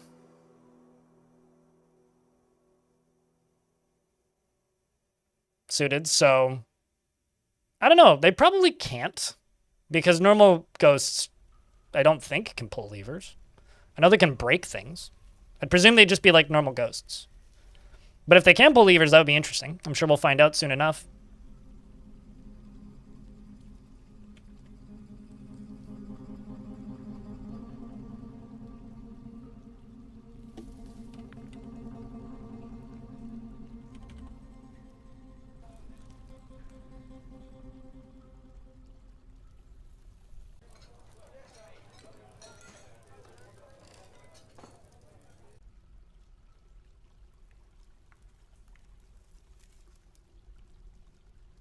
We only slab the murdery ghosts. That's kind of my plan, is like if I get any murderous haunts or sadistic haunts, I'll slab those ones.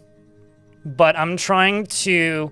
There's something that I've seen, like, not really as a rumor, but like, there's something that I've seen a couple times in places where people talk about Dwarf Fortress where they've seen people become friends with ghosts.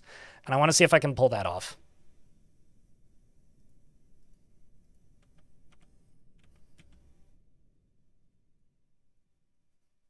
Okay, so this is going to be corpses and refuse.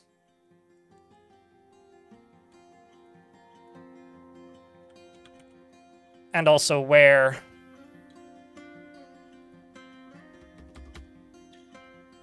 for everything that's like below exceptional quality, doesn't matter the material.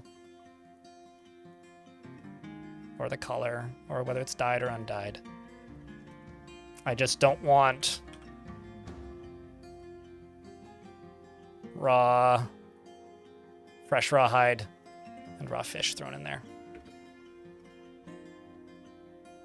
They have always been, and as far as I know, they will be for a long time.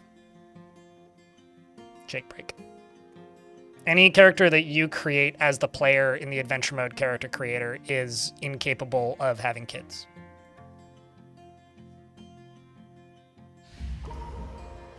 Also, we're in an ad break, so I will pause and wait for this to be finished. I don't know if it's so much of a question mark exclamation point. I feel like that's something I knew. Like, I've also seen human ghosts. I think it's just anything that's a member of your faction can be a ghost. I don't think ghosts are limited to dwarves. Tibe? It's just the way you titled that clip. It sounds like it's this crazy revelation. I don't think so. I don't think so.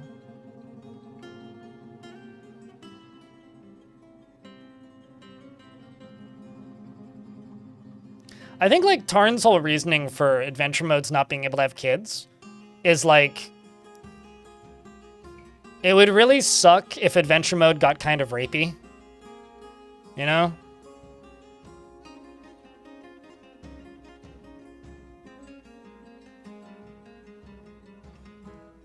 No, that's not clickbait. That's just 2 words with a question mark and an exclamation point. If that was clickbait, it would be, the gremlin situation is crazy. Or the undead gremlin situation is insane. Or addressing the undead gremlin allegations.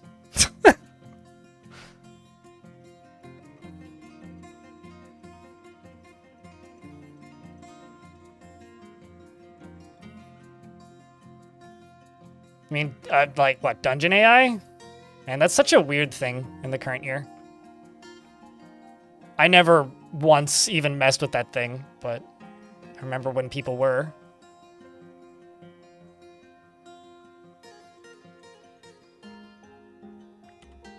Yeah, this is what I want to see. I just want to see everybody putting everything away.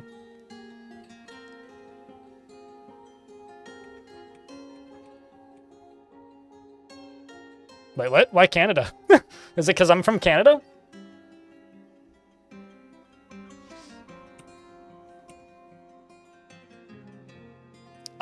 Okay, so I watch a streamer named Unsanity Live. His friends call him Tom. And I watched Tom... How do I put this? Do a lot of really funny things that weren't even remotely horny in that game, and then try his damnedest to keep the game from becoming horny. If you could even call that thing a game.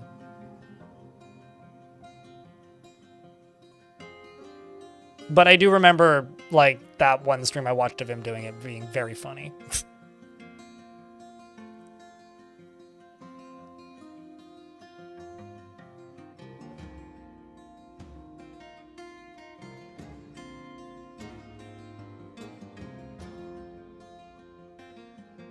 It's almost like the technology is nonsense, Sean Mullen. At least when used for art, like things that require artistry and skill.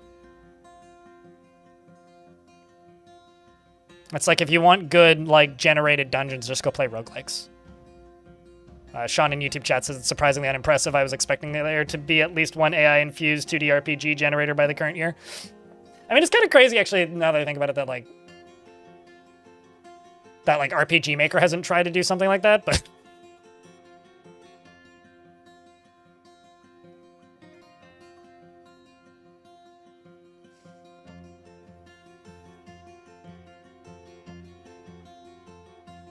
The ghost in this fort will be fun. I'm going to memorialize all the murderous haunts and just try and keep the howling and, like, normal haunts alive. Like, the non-murder ghosts. Iron. That's my plan. Speaking of fun, your dwarf found some fun and did some work.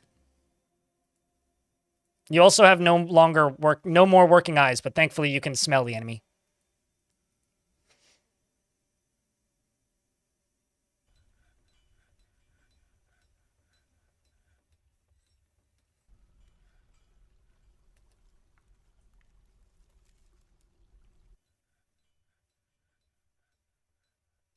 Cut, on the other hand, is awesome. Yeah, no, I tend to agree with, like, Tome being, like, kind of hard to love. I'm actually going to turn the frame rate up. Because at the moment, with everything sealed off and me just cleaning the fort up, it doesn't matter so much. So let's just go back to... Because I can never remember the hotkey to turn up and down the frame rate.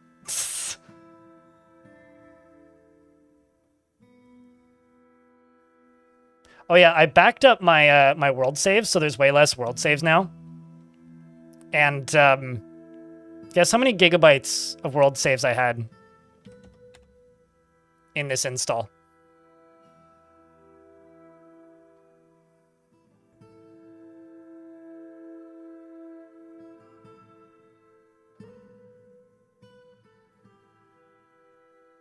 Price is Right Price is Right rules quite a lot would have won that. It was about 50 gigs of saves, which brings me to a total of around 100 gigs. I have a question, Crossflam. Is that something you actually want? Crossflam is the one in YouTube chat talking about like basically AI generators generating video games. Like, is that, like, if that technology was available, would you use it? And is that something that you want? That's my question to you, Crossflam.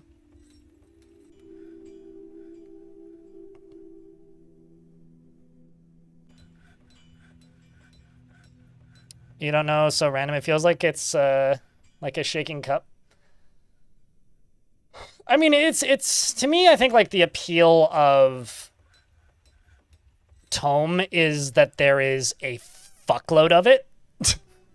And that if you dive into it and play a bunch of it... Okay, I need to get rid of Kavish Landlarn. Because Kavish is stealing my stuff. I can't have that.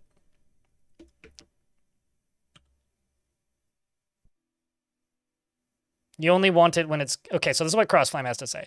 I only want it when it's good. My feeling is that once it's good enough, whether film or games, we won't be able to resist. Okay.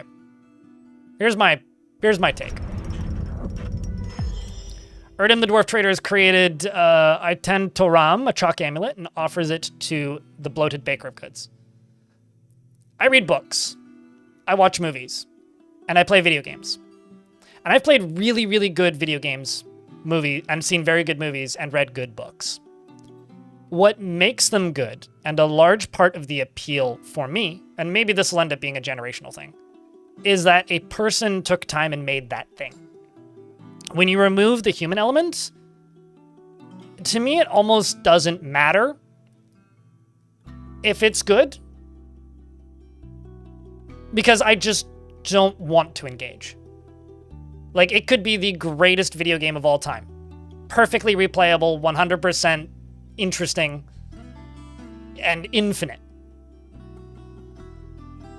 But for me, if you remove the human element, I don't really care. And I think that... Also, there's a very good point that Ragnarok in YouTube chat in Twitch chat puts in, which is AI can't create anything new. It only regurgitates ideas recombined.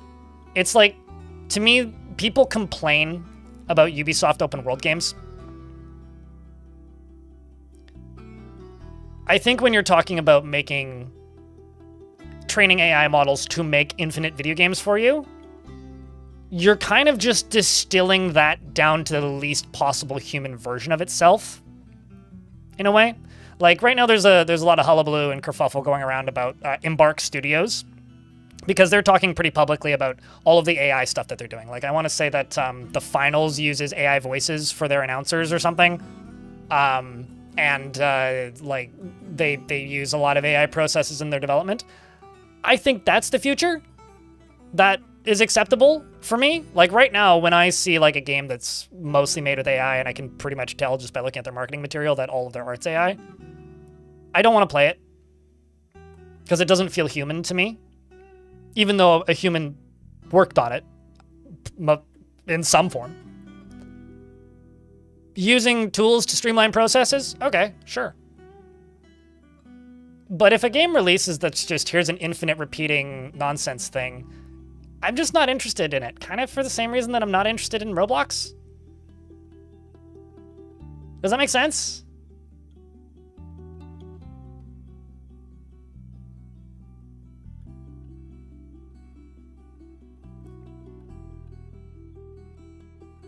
Like, I don't want infinite forever game. I want art made by people. And that's what interests me. What's going on with the sprite work there? It's a little messed up. Anyway, as far as this, I will give that to my manager.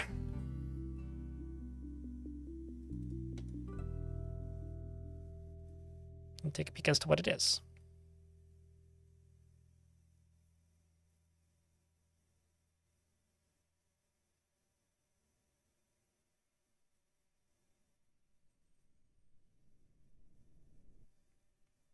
And like I said, like, there's definitely a world where that take becomes a generational thing. Like, if you're born and raised with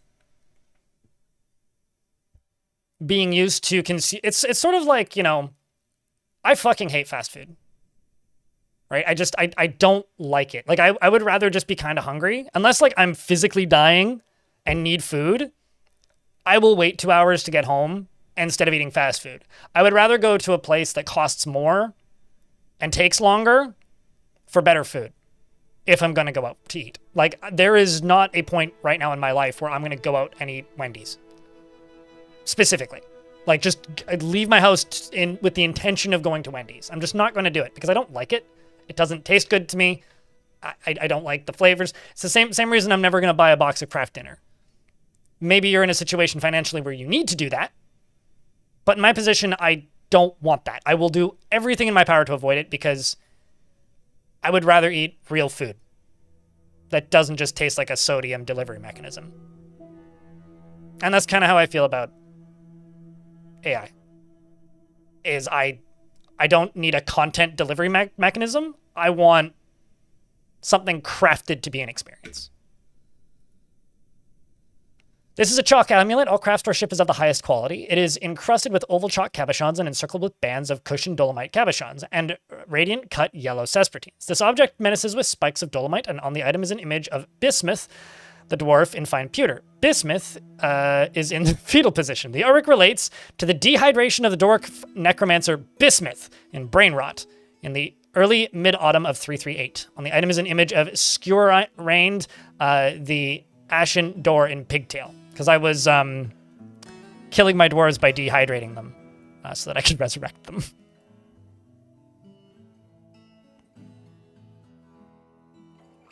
Poor Bismuth indeed. Truly was a shame.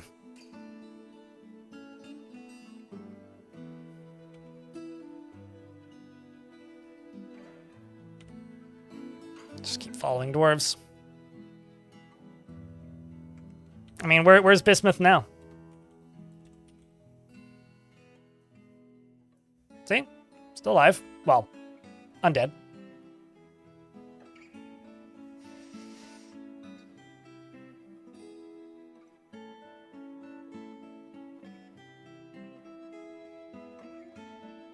Like, to me, like, the way I see game generation, if you want to call it that, and AI going, and this is just my take, could be accurate, might not be, might prove to be a complete mistake.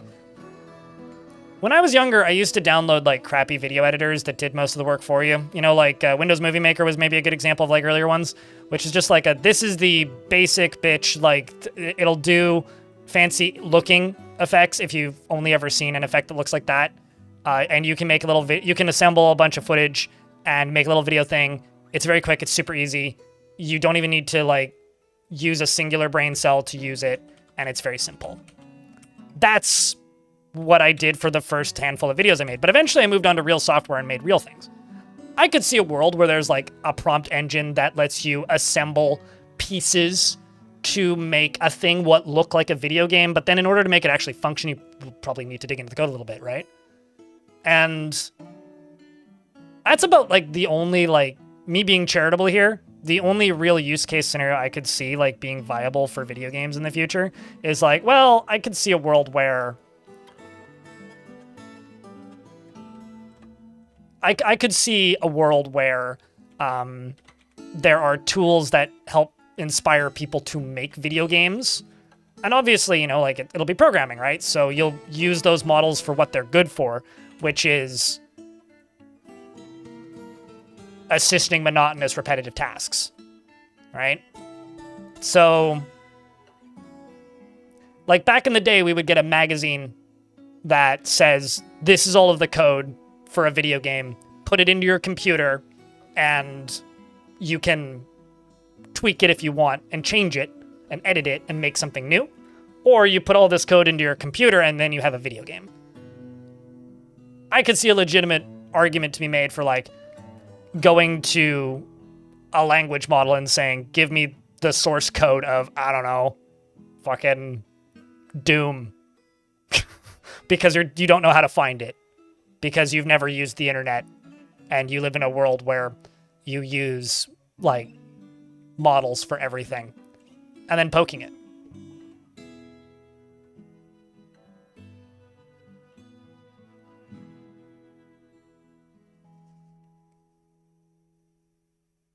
Like, I have nothing against AI as a technology. It makes unfortunate sense that it's something that is being worked towards.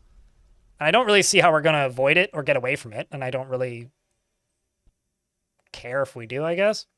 Because I don't see that as a reality. But at the same time, I have a lot of questions about the ethics and the logic behind trying to create any kind of AGI or models to completely replace an industry. Because, sure, I could see a world where it supplements some stuff. But I don't see a world where it replaces.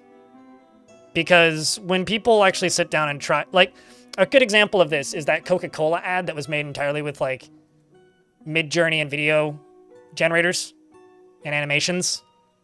And it took twice as long and cost twice as much as just making a normal ad. It was like way more than that. It was like 50 something days or something it took them to make it. And it was like a 12-second, like, it was like a 30-second Coca-Cola ad for TV. And like, yeah, of course the processes will get faster, but like, it's also the ugliest fucking ad I've ever seen. Cold-Blooded, thank you very much for the full year. Chat, can I get a round of beers for Cold-Blooded, helping keep the channel funded? This is a crowd-funded channel at the end of the day. Certainly. And I think, like, when you look into, like, AI as an industry, DS, like right now especially,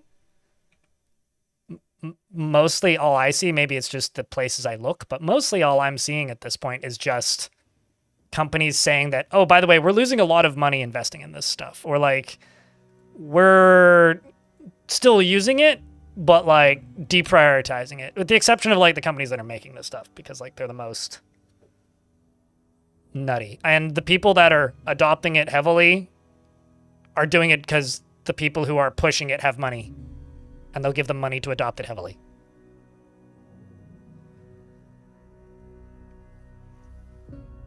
Which is kind of scary given how much money is being dumped into the industry. I mean, what's going to cause industries to collapse is the amount of money being dumped into AI, not like AI taking over.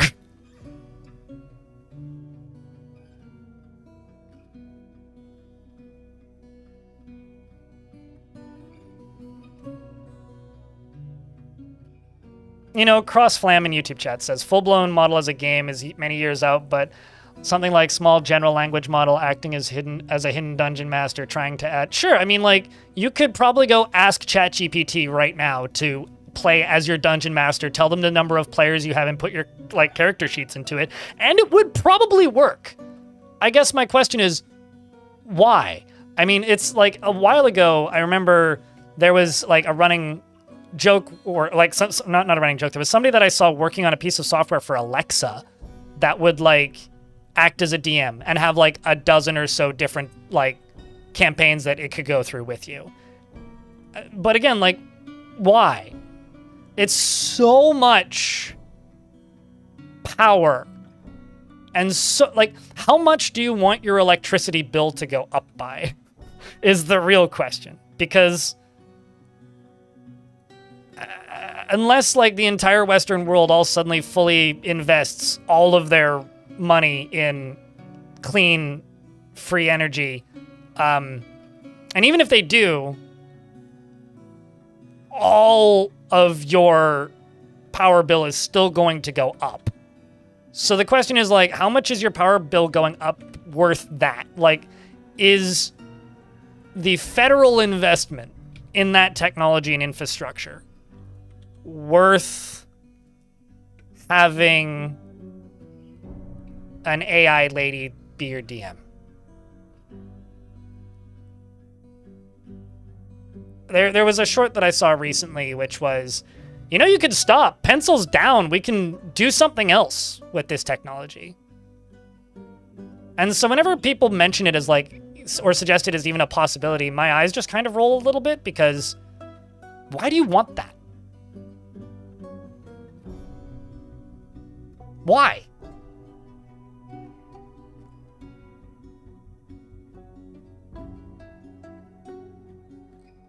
Why? Yeah, after we blot out the sun, right? Because actually, here's the thing that's kind of ironic about us just skipping like straight to dirty energy DS and then to using humans as batteries is because in the Matrix, the robots, they used solar. And so they blotted out the sun. Like, the robots actually started off as cleaner than the route we're going directly right now, but... Said he did that, but the AI couldn't keep track of things, like golden inventory, and it ruined his campaign. Oh, no! Yeah, no, you'd have to, like, constantly be feeding stuff back into it. That's interesting that I'm sure many people have tried it, but, like... Yeah, I don't know. I'll be completely honest. I like living in a world where I can ride my bicycle to get my groceries and play video games made by people. And if what CrossFlam and YouTube chat is babbling about becomes a reality, and all video games are 100% made by AI, even if it's like 40 years down the road, I won't be playing video games anymore. And we'll just be kind of sad that a thing that I really loved just became fast food. And not even fast food to the point that, like, Ubisoft games are fast food. Imagine playing video games that are trained off of all of the most popular video games. So you get, like, Far Cry, Metal Gear Solid, FIFA amalgamations forever. And yeah, you could type in specifically what you want, but they're going to have limitations. I think at that point I will just go to used bookstores. You know? Which is almost already what I'm doing. Just, that's all I have, honestly.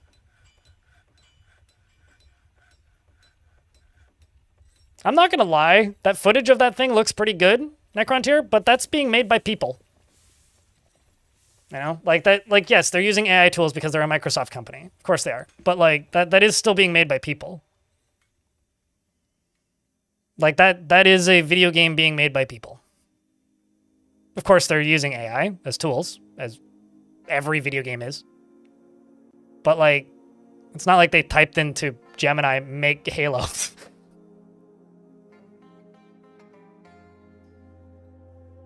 So yeah, I mean, fuck around with stuff. Go nuts. Have fun. I mean, like, it's the reality we live in, but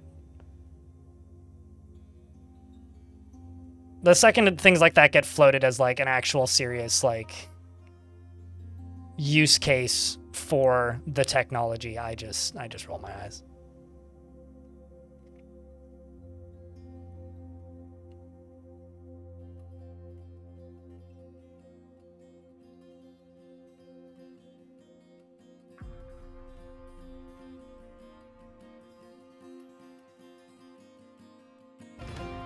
I'm just gonna say this. Stochastic Turtle. AI is a brand name. It's like the word RPG. RPG used to mean something specific. Doesn't anymore. Also, Dominok, my mayor, has been re-elected. There's also a new Forgotten Beast.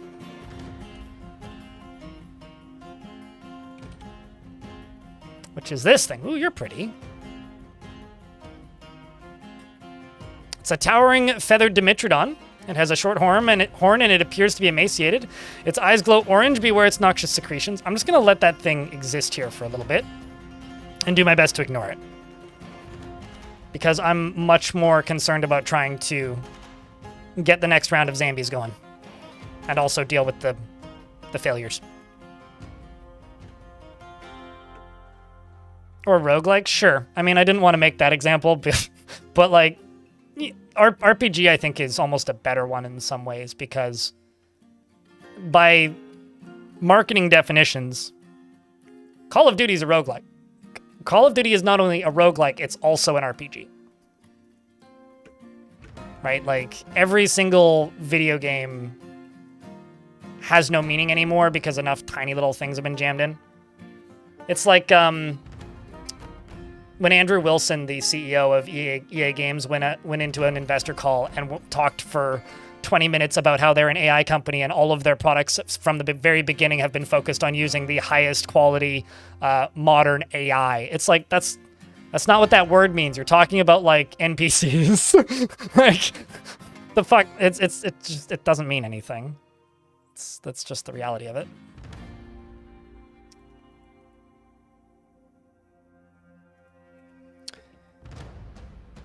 All right, well, let's get some shit burnt.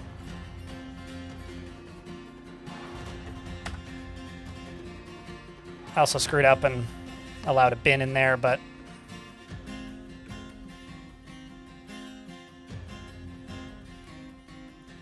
I mean, we used to all call, like, non-playable characters in video games AI. I've done that.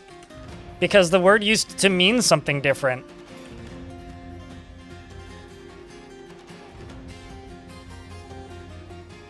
Let's just check it daily and then just go if the number of drinks is less than 100.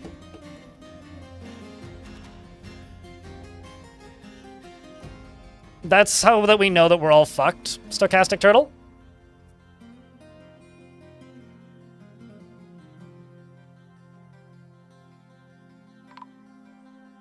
No, I think that people just use different words for different things. Like, you could call everything artificial intelligence.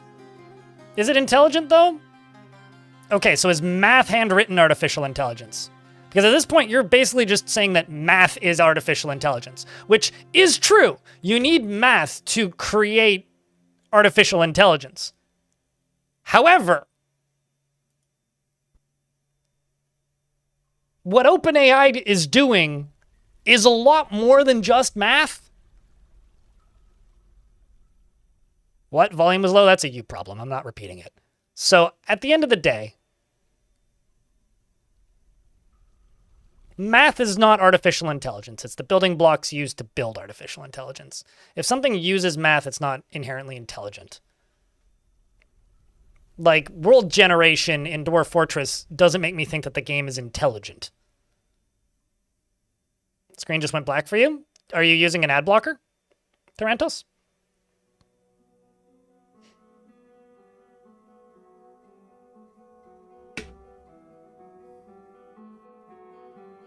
Well, it becomes AI when it's trying to trick you into thinking it's smart. You're back, you had to refresh? That would probably be why, because we're about to get hit by an ad break, and if you have an ad blocker, sometimes that happens on Twitch.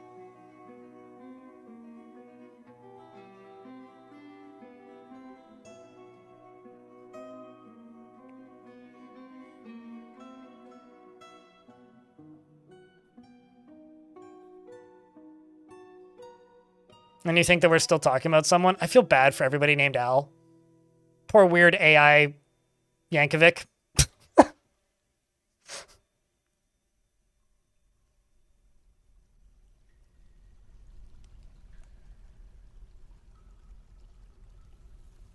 The second something becomes a marketing term, it becomes unusable as a genre definition. Or like descriptor of a thing, right? And AI is a marketing term and is now no longer usable as a description or definition of a thing.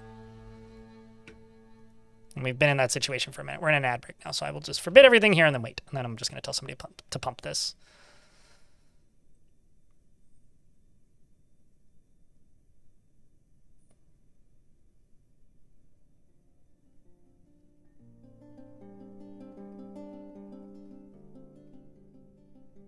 So you saying that AI has been around since the 60s? What you mean, Turtle, if you're not in an ad break, which you very well might be right now, is people have been researching the concept of AI since the 60s. You're basically just taking everything and mashing it into one, like, amalgamous block of goo and saying it's all that thing. It's like, no. You're generalizing.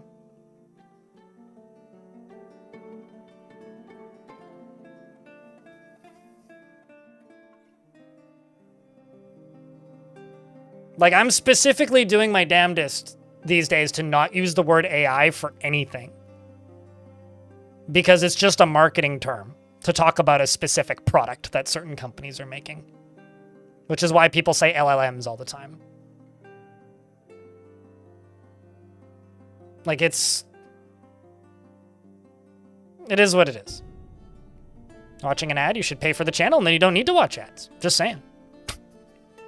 But no, seriously. What you're doing, Turtle, is you are taking all of the history of the research behind the concept of AI and stating that that is all AI. You are making this conversation impossible to have and meaningless. And if that's your goal, you're succeeding.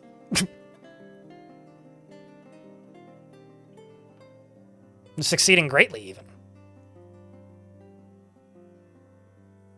But that's all that you're doing. AI hasn't been around since the 60s. What OpenAI is working on right now hasn't been around since the 60s. What has been around since the 60s is research into the idea of building something that would resemble AI. It's a pretty predictable one. But it's also admittedly like one of the most hot button topics in tech, right? And believe it or not, when you're watching video games, like the subject of things going on in technology is probably going to come up. There's just two stances that I have right now when it comes to AI that I'm not going to say are unpopular or anything. Like, it's just, like, I'm certainly not the only person with this take. Which is just, the bubble is going to burst. It hasn't burst yet because people are still putting money into it, but the bubble is going to burst. There is enough reports coming out of big companies that have adopted it heavily that it's not having positive impacts. There's been enough advice from investors to not invest in it. It will happen. It is a matter of time. But the technology is going to continue to exist. People are going to continue to use it. And unfortunately, it's now made a lot of things very difficult to talk about. It's the dot-com bubble? Yeah, it's the dot-com bubble part 3. If part 2 is blockchain. So it's like, I'm not trying to put my foot down and say, like, it's going to not exist and it's irrelevant or whatever. I'm not one of those people. Tiberius has been missing for a week? I didn't just set you on fire, did I?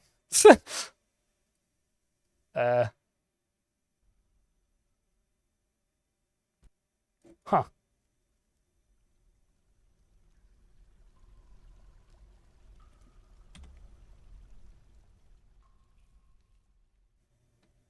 I don't think I did.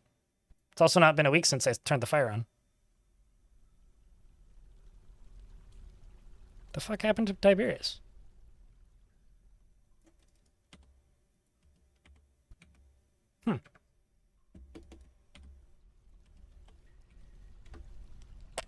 I don't know. Suppose we'll find out.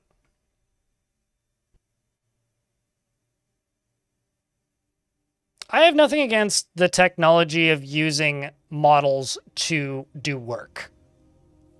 Locality. I have a lot of things against AGI, just from like a societal standpoint. I don't see that being used for anything positive in the long term. Just like when it comes to like AI as a political stance, I have a lot against AGI. I personally don't really think that the technology itself is inherently bad. But I have a lot of things against AGI, just as a concept.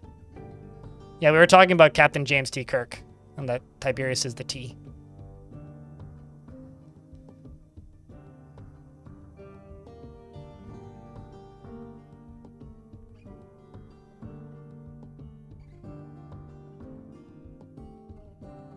Without any way of ensuring only remixes. See, that like that's been a discussion like as old as time, right?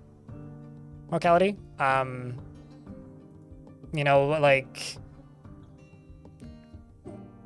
everything from like the Port Authority unions like stopping like the usage of new tools because they're scared that it's going to take away jobs because suddenly there's like automation. Like it's the fight that automation has been fighting as long as any kind of manufacturing has even existed. So yeah, no, you're not wrong. And it's also true that it will create new jobs. But I don't see how we can avoid that as a society. Like our entire, like, I don't like capitalism, but we are built on capitalism. We kind of need that in order to function as a society. But that being said,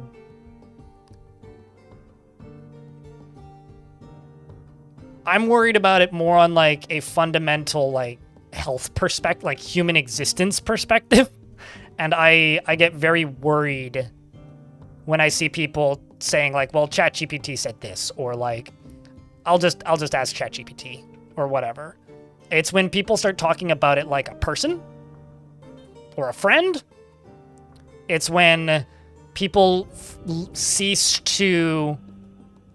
when people start to lose fundamental skills is when I start to get concerned. Like, I don't personally see a way around some jobs disappearing. And that is awful. And I wish that there was ways around that. I do not see, with the amount of investment that's going in, jobs are going to disappear. And I've seen jobs disappear as long as I've been a functional working adult. It's just this, I don't know how to deal with it. It's like outside of my pay grade. I wish there was a easy one-stop solution to sorting those problems out, but I just don't see it.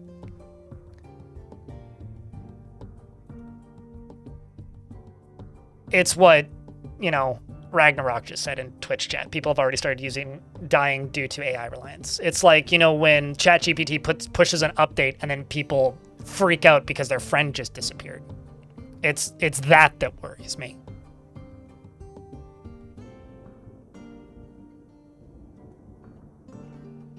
Also, yeah, tax the ever-living fucking shit out of any company that replaces jobs with robots, and then give the money to the people who've had their jobs replaced. That's something that Crass Flam in YouTube chat basically just says. I'm a socialist and totally fine with taxing the fuck out of the robot owners. Absolutely. But like, I also don't see that happening. Like, I can say that all I want, but I don't see that reality coming to fruition. Especially in a world where like the robot owners aren't actually making money off the robots.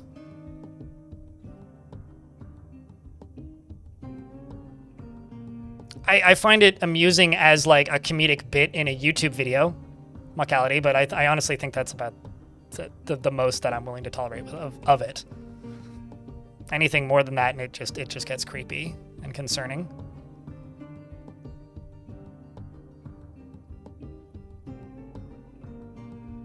I mean, to be fair, it's also from the person who started this whole discussion who I completely disagree with, but...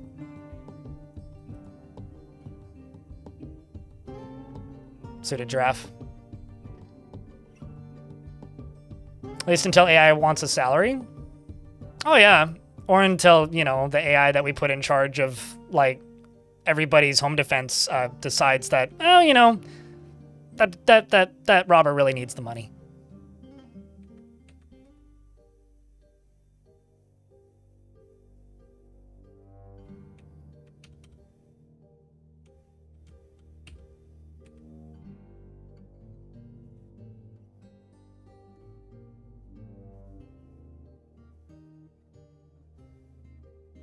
And cybernetic robotic workers. Oh yeah, no, I mean it's also just straight up been a trope of sci-fi as long as I can remember. It's a lot of steam. Holy shit.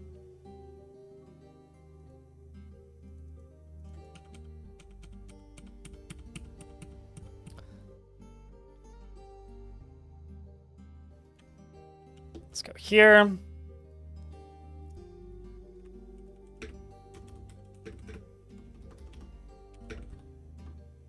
Melt a metal object. Set that to 0 just so that it works infinitely.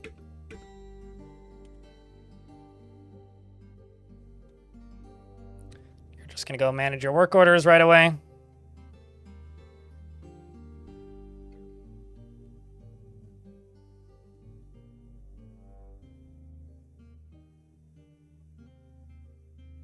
I don't see. Here's the thing, Crass.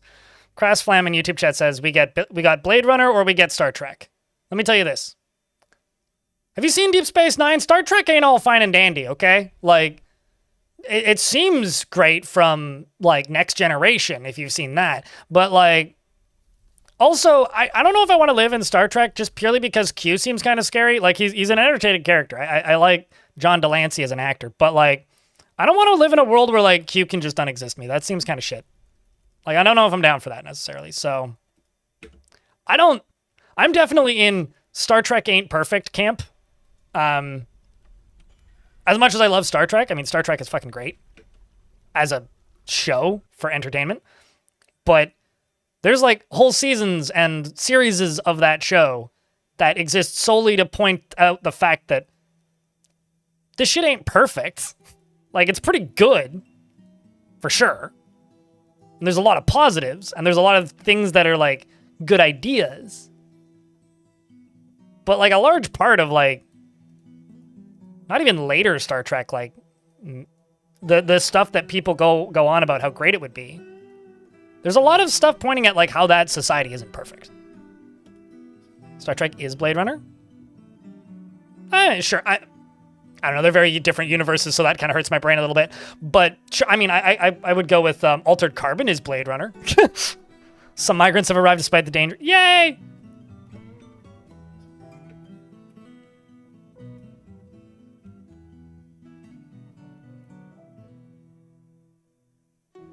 Man, time moves so much faster when you turn the frame rate to double what it was.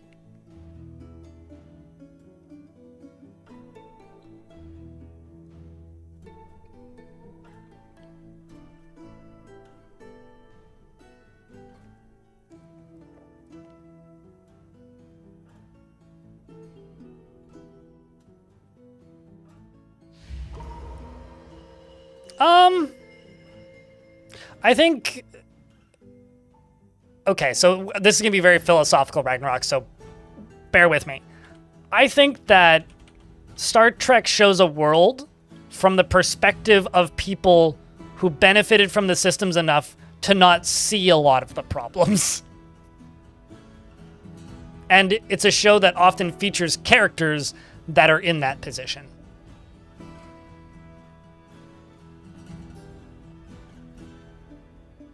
Man, I love WALL-E. That's such a good movie.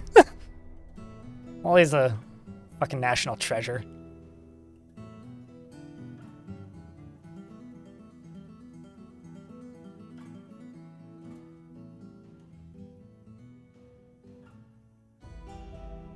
I think there's a lot of things in tech that are excruciatingly irresponsible to us, and that is one of them. And YouTube chat to us says, they designed the LLM tools to trick people into personifying it as part of their marketing, and it's pretty irresponsible. I mean, what was it? The CEO of, I don't even know what's real anymore when it comes to what this man says, but the CEO of OpenAI, there's that quote from ages ago, which is that they're not designed to be smart, they're designed to make you think that they're smart. I think that was him who said that. I don't even know anymore.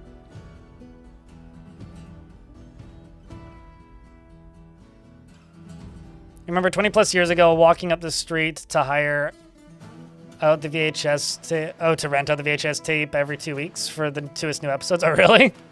Wow. I never once did anything like that, like renting VHSs for TV shows. Never. It's kind of a foreign concept to me. I need a guild hall for a farmer's guild. I think I'll put it up here, behind this bedroom layer. Also, how many bedrooms am I short? Actually, most of the dwarves have bedrooms at the moment.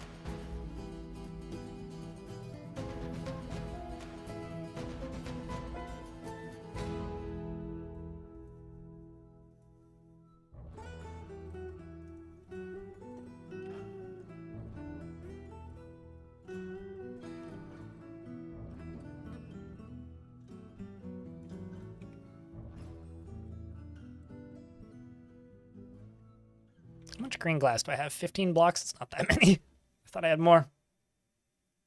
Oh well.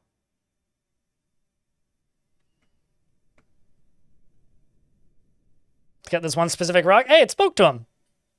It's fine, just don't step on the hot stuff. I'm gonna turn the frame rate down. It's actually a little quick now. I mostly turned the frame rate up to speed up the trash disposal.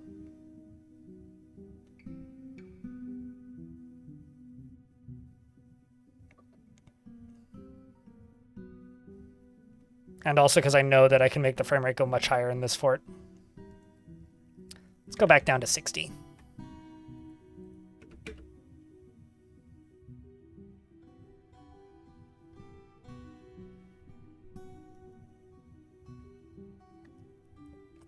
So if there's 10 dwarves of a certain skill in your fort, so 10 farmers, 10 fishers, 10 surgeons, 10 miners with that color, and then that task next to them, they start that guild.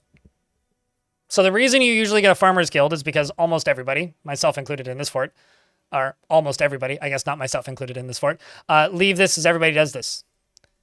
And also you get a lot of migrants that happen to have various farming related tasks because there's just so many of them. So if you start your fort and you make a meeting zone immediately, or you make a dining hall immediately, and you make it something that isn't one of those standard ones, and you have a lot of those dwarves, then you will not get demands for things like farmers guilds unless you get 10 migrants of one skill type, which is possible. But then you make that, and then they spend time in the other guild that's more valuable, and they gain that skill instead. So if you make a guild and you make it public, and you make it very valuable, they will spend time there instead, and they will get that skill instead of the one that you don't want them to have. Or the skill that you want to specialize in, or whatever.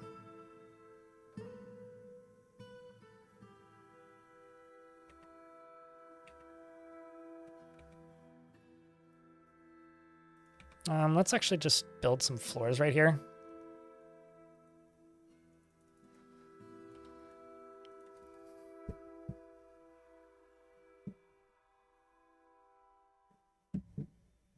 It's time to pay my phone bill, according to my phone. Thanks, phone.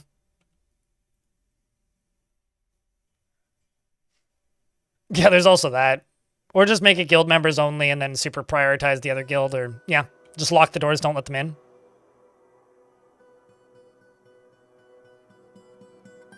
Vabuk is another dwarf I gotta deal with. Also, for the miasma, I don't care. Forgotten Beast Ogon, Avuz Fugul has come. A great feathered newt. It has a gaunt appearance, and it's slow aqua. And its eyes glow aqua. Its river blue feathers are downing. Beware its deadly blood. I will look at that in a second. This ghost. Also queue up slabs 10. Let's make 20. I'm only getting rid of ghosts that cause actual problems. So like ones that are stealing stuff, ones that hurt things.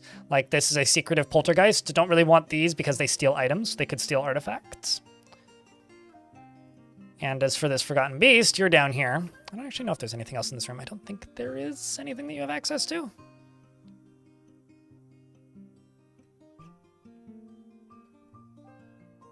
It's Halloween. Thankfully, the important citizens, 8-Cup Buck, are all either either zombies or necromancers or both.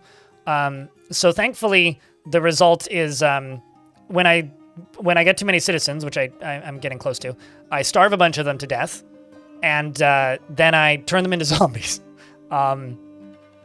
which we're getting close to. We'll be doing that soon.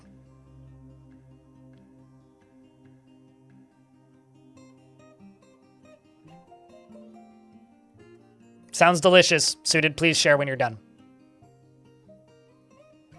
Sorry if I missed that, because that was like 4 minutes ago.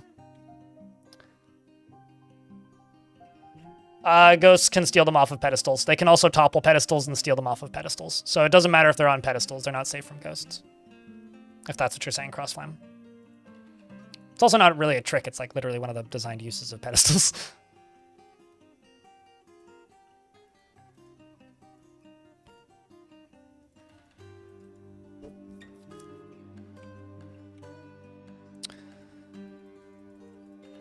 Yeah, you burning forever is a bit of a problem.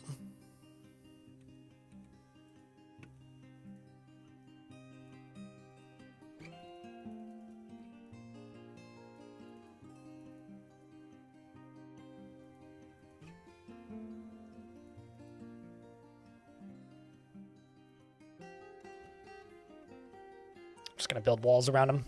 Not worry so much about it. Yep. That's what this is, 6 rats.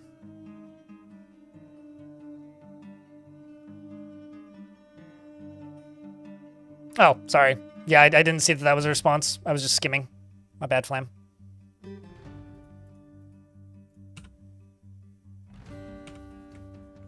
Unnecessary elaboration. Let's go up here.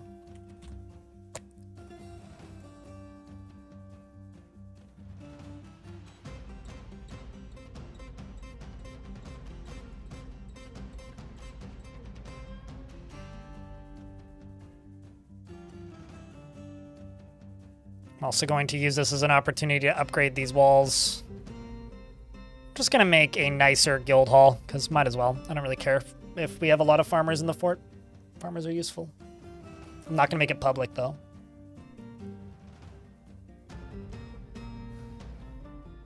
But yeah, no, the goal for this fort, if you type an exclamation point goal here on Twitch, is to zombify as much of the population as possible. So that's slowly what I'm working towards.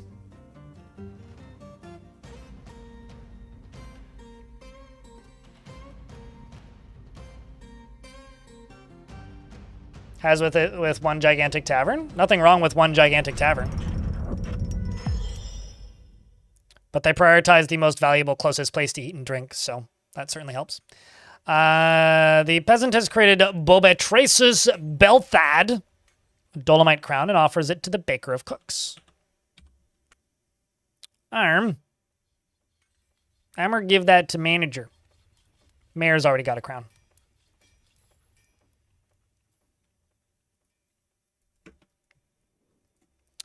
This is a Dolomite crown. All craft ship is of the highest quality. It is encircled with rectangular Dolomite cabochons and decorated with Sangaro rib wood and Ruthra leather and cave spider silk. This object menaces with spikes of Dolomite and brass. On the item is an image of Rub Muddled, yes.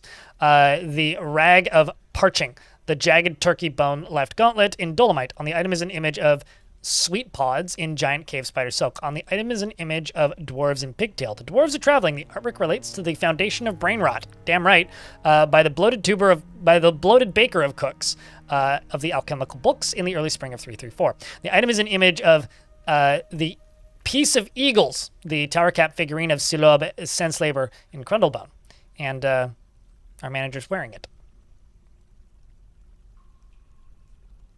Speaking of spooky season, chat, do you guys have any plans for Halloween?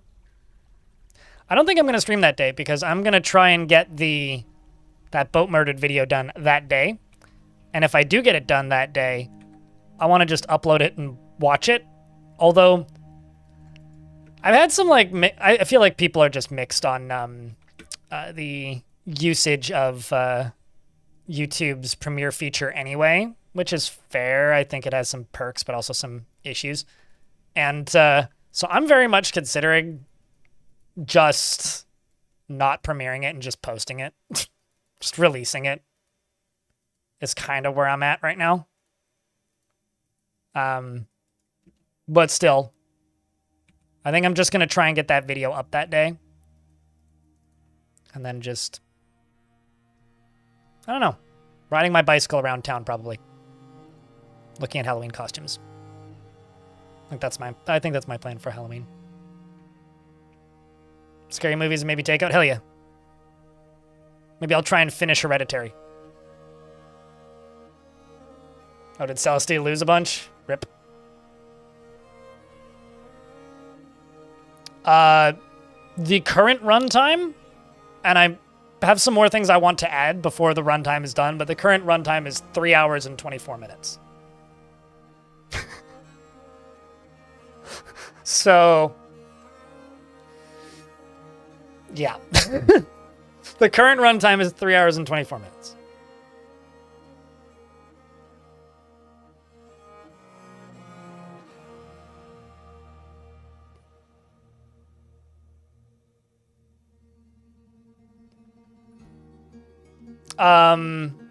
Truth Seekers, Tyrantos, is the Simon Pegg ghost hunting show.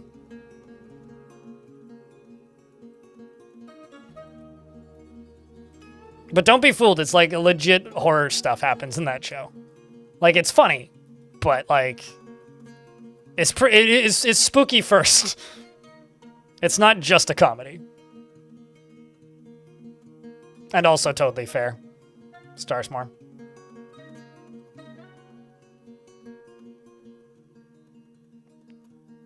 I will say, Crashflam, that was the old school thing that you had to do back in the day. They say they might go the opposite direction and tightly pack things in. Dwarves need to be like within a couple tile proximity to make friends and socialize properly. And so in older versions of the game, they would never socialize properly. So one of the things that we had to do to make them socialize properly was make your tavern like 3 tiles wide so that they would talk to each other. Which is, like, I still genuinely think one of the funniest weird oddities that Dwarf Fortress ever had. I'm going to make a infinite stockpile, I think is what I'm going to do. Because I haven't made one for stone yet, so I'm going to make one for stones. Boulders, if you will.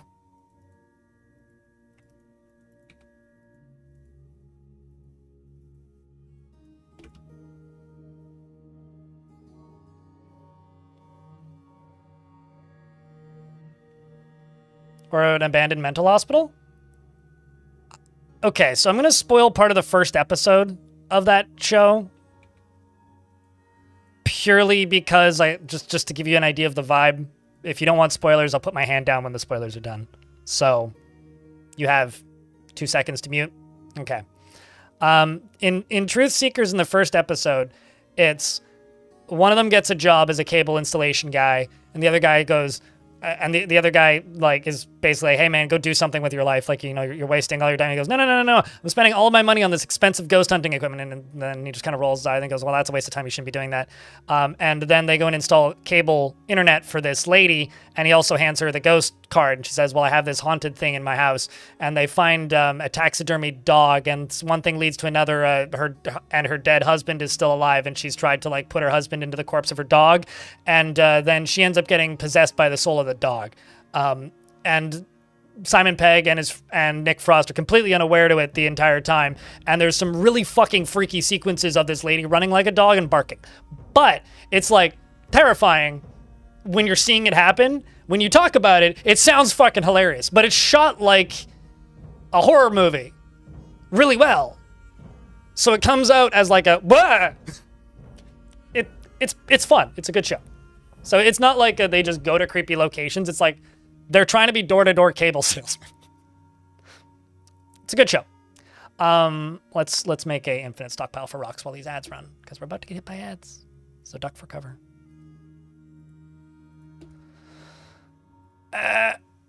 Yes. And I don't have any minecarts, so I have to make a minecart.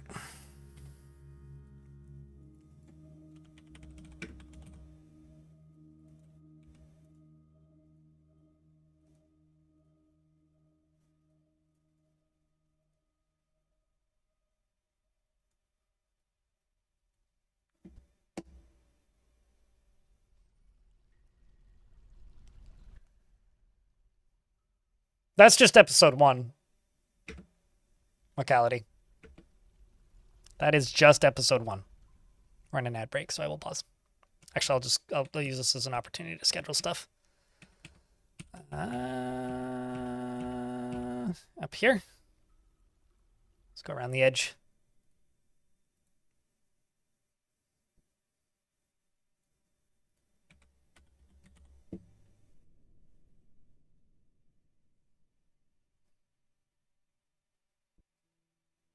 Are we talking about Dwarf Fortress Necrontier or an actual, like, burger place? I can't tell.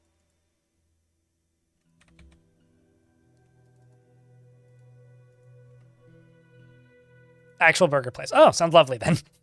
Also sounds like a pretty decent tavern setup, because that's what I thought you were talking about. But thanks for the context.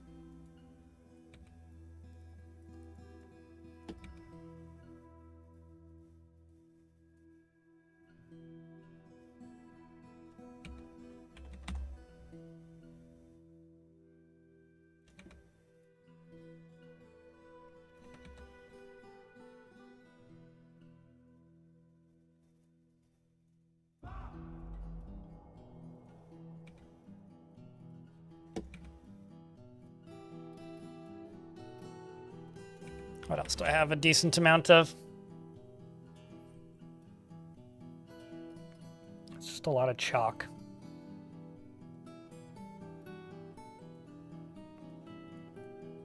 Let's just do chalk over to here. Chalk down to there. Chalk along the top here. And then this bottom chunk. Kind of screwed that up, but I didn't turn off the chalk. It's easy to fix. What else do I have? Let's do dolomite for the rest of it. Just for a little bit of difference in color. All right, not gonna buzz because the ads are done. Hello, Paxmac, how are you?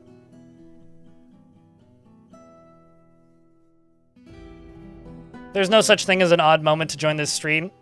Retro. Sauron? Sauron? I don't know how to say the second part of your name in YouTube chat. There's never a strange time. It's just always strange times. So for us, it's normal.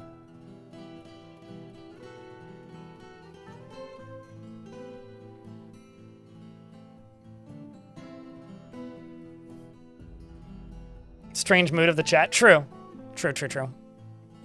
It's like that person who commented on one of my VODs recently said, I wish this guy would stop talking about stats. It ruins the vibe. And I'm sitting here going like, that's what chat was asking me about. I was answering questions. Like I went and rewatched like the chunk and it was literally somebody asked like, I think the question was like it was started off as like, what's the best platform to support you on, followed by like stats and just how different platforms work. And it was a pretty nice discussion. I don't know. Chat is taken by a fey mood. Watch your bones. Chat is taken by a fey mood and has muted the stream and tabbed out and is going to be busy for about 45 seconds. I mean, what?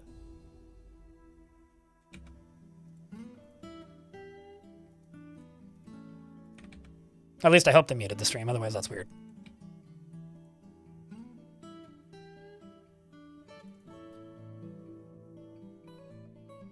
Here are people, mostly. I mean, I think so.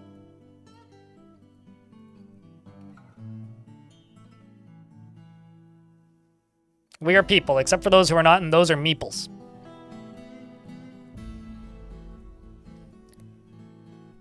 And then those who swear a lot are just bleeples.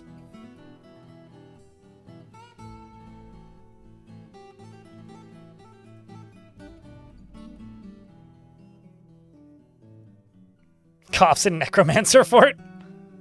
I'm just trying to kill my own fort, my old fort of bad guys before or at least do battle with my old fort before the siege update comes out, and then I have to generate a new world.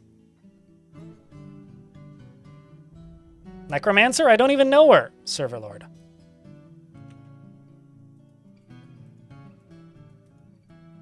Don't be fooled by this gremlin, it's a ghost.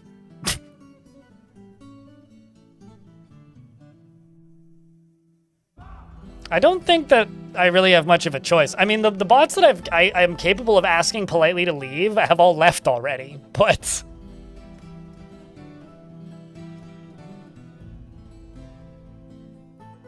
As long as they don't, like, you know, spam obscenities in my chat, you know? Because I have been hit by those before. It's always weird. There was one time where I got raided by a Russian YouTuber who had, like, a stream of a couple hundred people watching. And they just, like, popped into my chat and started spamming what I Google translated and then discerned with some discussion to allegedly be a, like, description of a stupid American. Because that's what one of my friends in chat who speaks Russian said. And I was just like, but I'm from Canada, and then they all left. It's truly bizarre.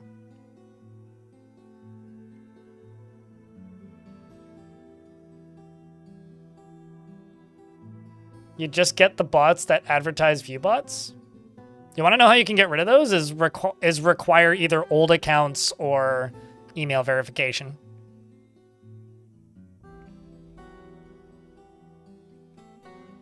Cyberdud, thank you very much for the obscenities in Twitch chat and chat room. Can I get a round of beers for Cyberdud? Thanks for helping keep the channel funded.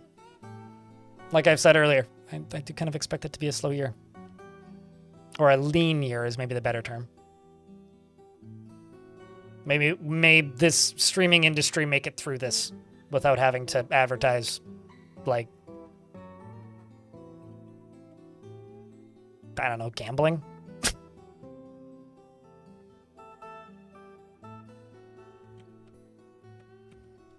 All right, let's see what we can sell.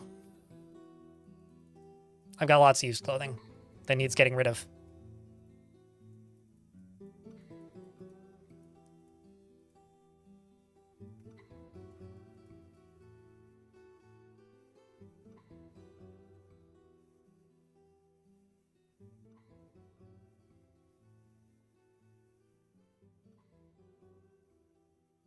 Would I have fought in the War of 1812? I mean, that's, I don't think, yeah, I was going to say, like, as YouTube chat just said, sharpest tool. I don't think I would have had the option because I'm pretty sure that was just a general draft. I don't know. Canada didn't really exist then. I mean, it did, but it kind of didn't. Not in the form it is now. Weird question, I guess. Hypothetically, I don't think I would have had the option. Actually, no. Okay, well, it depends on how old I was. If I was older than the age of 25, I wouldn't, because I would have been dead. Because I would have gotten, presuming I got type 1 diabetes, I would have died of wasting disease before the war started. So I'd be dead. Actually, no. Something else would have killed me when I was younger. Presuming I had all of the same, like, health issues that I've had throughout my life, I would be dead. I wouldn't have made it to adulthood. I would be dead at least twice. Maybe 3 times. Which side of the War of 1812? I don't know. I mean, most of my family is Dutch and German and Irish. So wherever a Dutch person would have been more likely to end up. I don't know. There's too many layers of hypothetics on this, so I'm just going to kind of not respond because I think it's kind of a pointless discussion.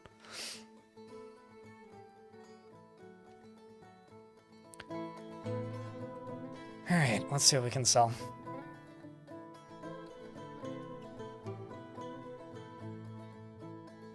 And these days, I'm like not considered to be able-bodied.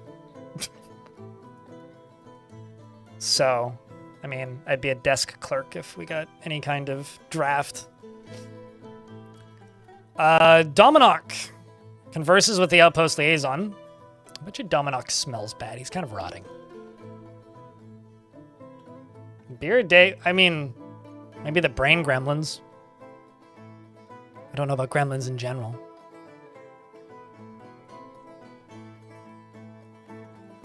I don't know what to ask for. Crypt beer. Baz Salzas, thank you very much for the Prime and helping keep the channel funded. I appreciate you greatly.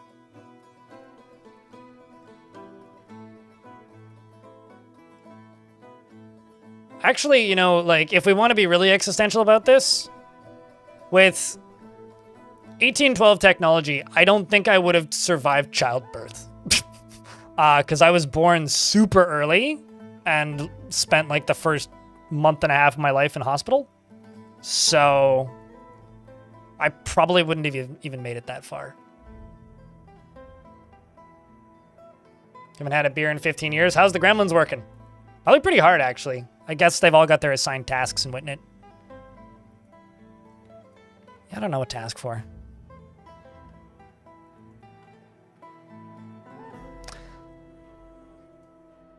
Yeah, we'll just go with that. We'll just go with nothing. No strengthening of bonds for us. They want meat and seeds. All right.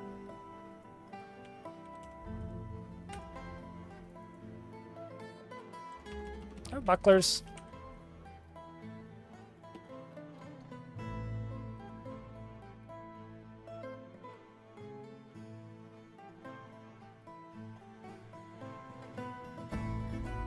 And also, if the question is more of like the modernized, like, would I fight in that war now? Well, one, I wouldn't be allowed to be drafted. Two, no, I'd probably be standing outside with a sign.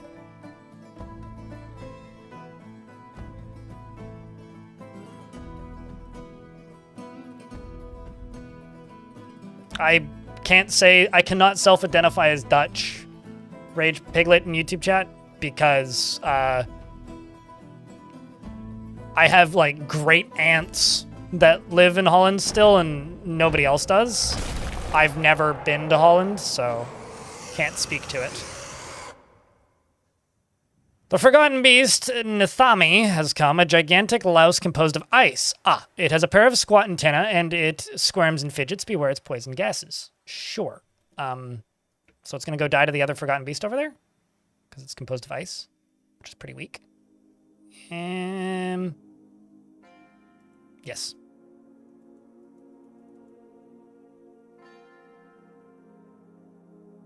I wonder if Born Wound has any relation to brain rot.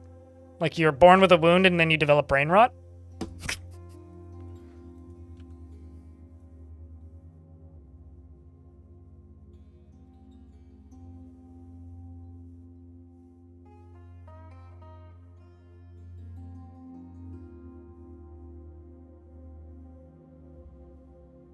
I feel like that's most people, Renato.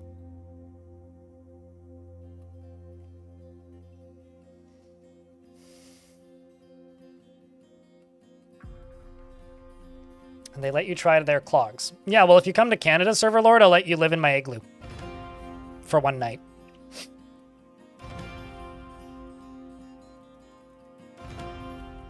I'll have to introduce you to all my sled dogs and the 2 pet moose I have as well.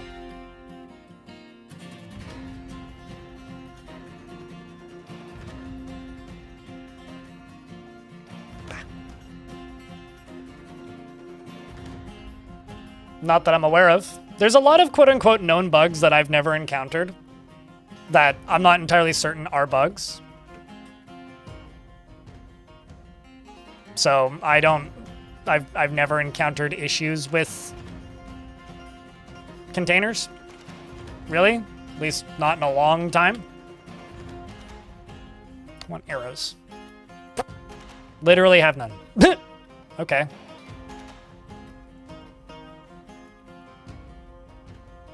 Sell those instead.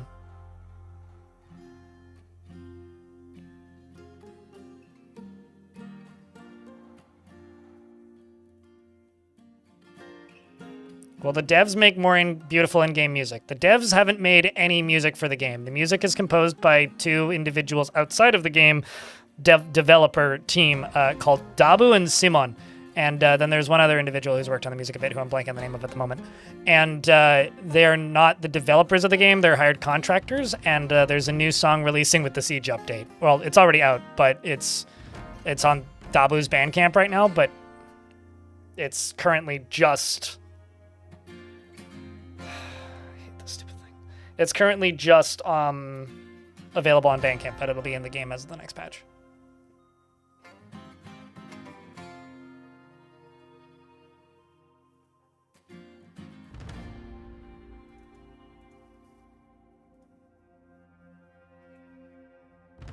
Okay, Id, where are you at?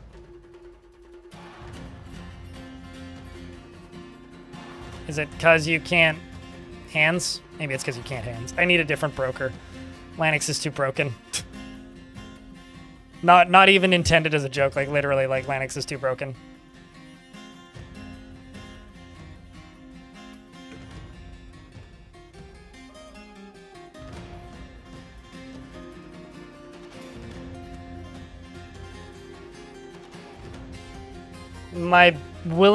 I'm willing to bet you more than $1 it was your own stupidity. Or misinterpreting a mechanic. Because there's a lot of things that are constantly referred to as known bugs. And whenever I look into them, it's almost always player error. There's a difference between bug and like very poorly explained mechanic. Unfortunately, Dwarf Fortress has a lot of very poorly explained mechanics. Which makes a lot of people think there's more bugs than there really is. At least, it seems that way.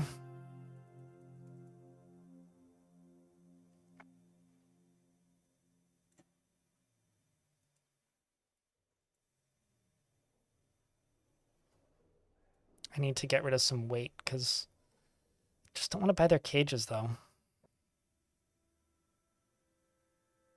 I guess I'll buy that water buffalo and just butcher it, so that I can sell them stuff. How much of this can I afford? Not all of it, so I will remove some of these cloth bins. Done. Trading completed.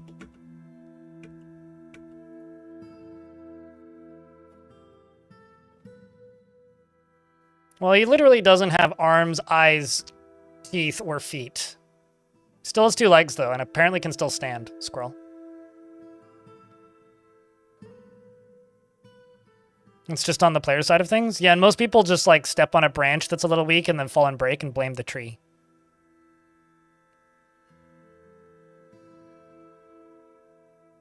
Heart of the deal? Yeah, apparently he also was lost. Apparently his brain's also malfunctioning. I mean, he's literally just like a severed legged torso. Which is kind of amazing, but... I mean, just need to put him back into combat and let him kick and bite things again.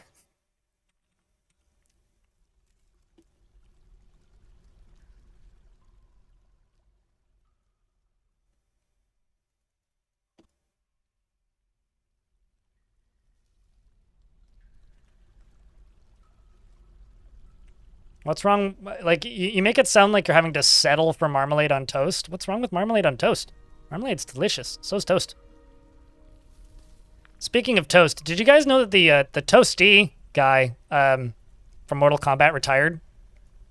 Apparently he's been working on Mortal Kombat games for like 25 years. But I wish him a happy retirement.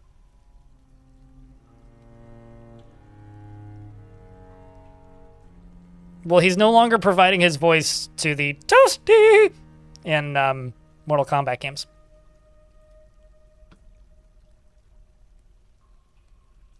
No, actually, he wasn't a voice actor. He was literally a design guy. He was like an animator, like visual design guy. Am I gatekeeping voice acting? What? No. I'm saying I hope he has a nice retirement. What's wrong with me saying he has a nice retirement? Why would you even like say that as a fucking joke, you absolute twat? Are you gatekeeping my ability to wish somebody a happy retirement? Or did I completely misread what you said? Because that's not how it reads. You fuck. You know, it's very rare that it's like I'm being ironically mean to somebody, but no, I kind of want to just be mean to you. Because you just like show up in my chat all the fucking time and say, hey, you're being a jackass. No, fuck you. Anyway, apparently there's a nightmare corpse here. Because somebody summoned a nightmare. Which one of you twits did it? Oh, the birds did it. Of course the birds did it. See you later, traders. Typical dwarves. The birds did it.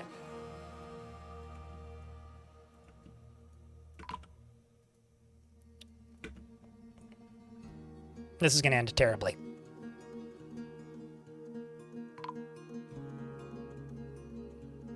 It's fine, I deserve it. It doesn't make my day pleasant, so I don't like it when you do that. Okay? So I'm going to ask you politely. Don't do that. I don't stream so that people can be an asshole to me. If I did, I would be streaming and just chatting. That's never been what I seek or what I want out of my channel, okay? That's all. I mean, this is escalating quickly, and so did the discussion at Frontier.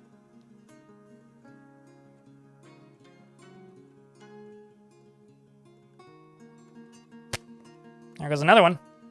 This is why we're not trading successfully very often.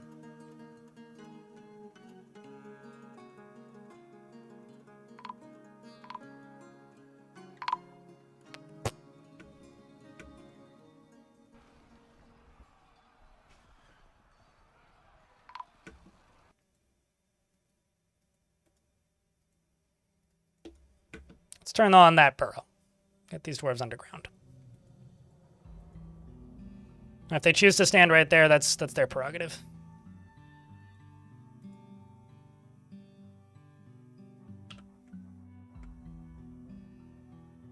I realize that some people think that this makes me insufferable, but at the end of the day, I stream because I like talking with people, and I stream because I enjoy having a community of people that I can interact with. But if your sole goal is to just be a dick to me, like I don't want you here. I like you like 89% of the time, Cyberdud. But if your entire intention here is to just like tune in and make me want to punch you in the head, just please don't.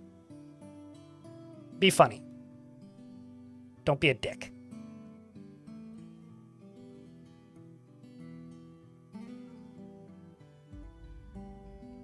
How's it going? Pretty good. I need a snack, though. Apparently I'm getting, like, what's the word? Like, angry hungry? Trying to figure out exactly what's pissing these, or what's making these dwarves unable to leave. I think it may be the mayor being in the military. Because you shouldn't be able to be up here.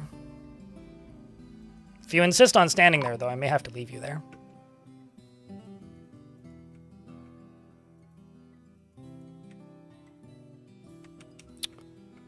Good news is, though, is I can go down to here.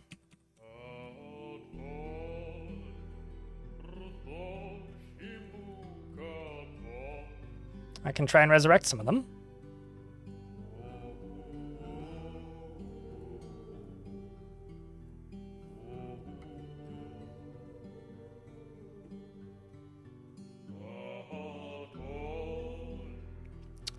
But then you just have dwarves standing around when they're stationary, trying to attend meetings. It's actually a horrible idea to do that, Alder 9.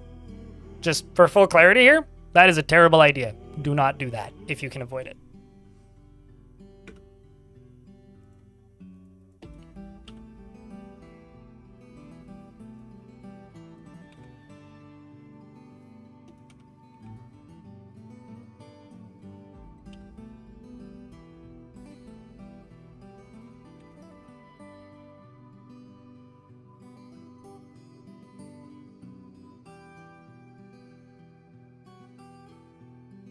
I think what I'm going to do, though, is I'm just going to go cage.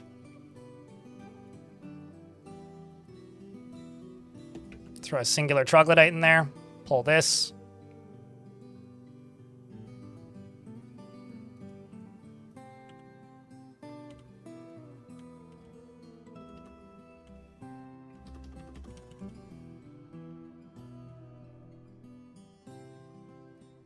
Good news is, most of my hospital seems to be functioning.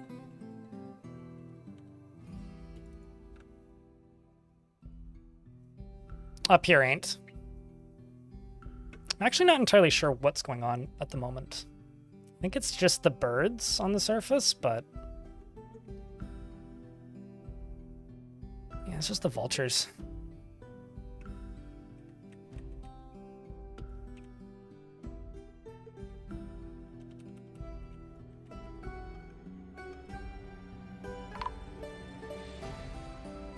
Castrol, thank you very much for the 2 viewer raid. Appreciate you. Is it just more people being missing? Yeah. Yeah, I'm not entirely sure as to what they're doing up here. Like, they should all be trying to stay underground. Oh, I see the problem. I thought that this burrow was more all-encompassing than it was. It's entirely my fault. I thought I'd remade this. Okay, you should try and go underground sooner than later. And if you don't, too bad for you.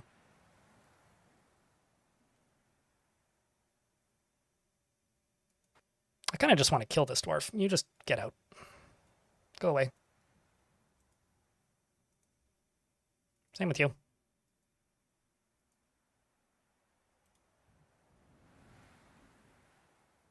Some migrants have arrived. Excellent.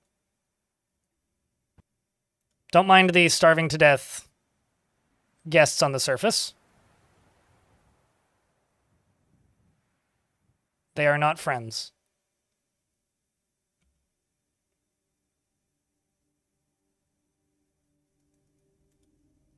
How goes the tiny fort? Pretty terrible, but I think that's kind of the intended point.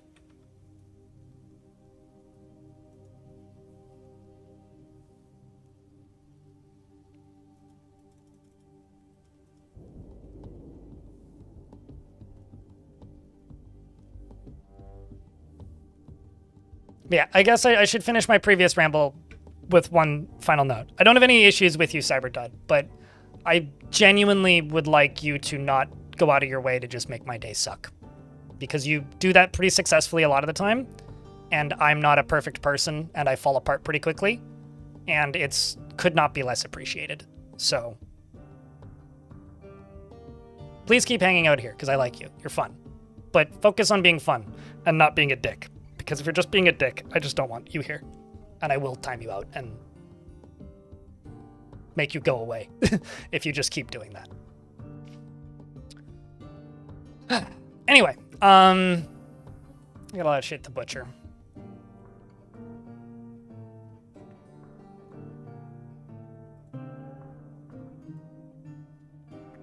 Well, I appreciate it's not the intention. All right,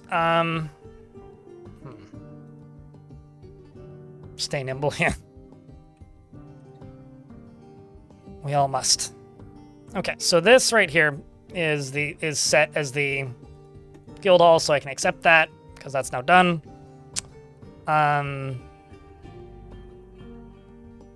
Let's see if I can get these bodies resurrected. That's what I was trying to do. 2 of them are in there. You're there. No, that's not what I wanted. I want to pull the lever. I want to link the lever to that. That's what I want to do. Let's also throw a rock piece up here.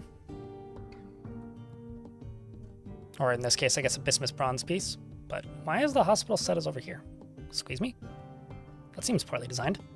Who would make it like that? Must be pretty dumb to make it like that. Oh, I don't have a normal doctor anymore. That would do it.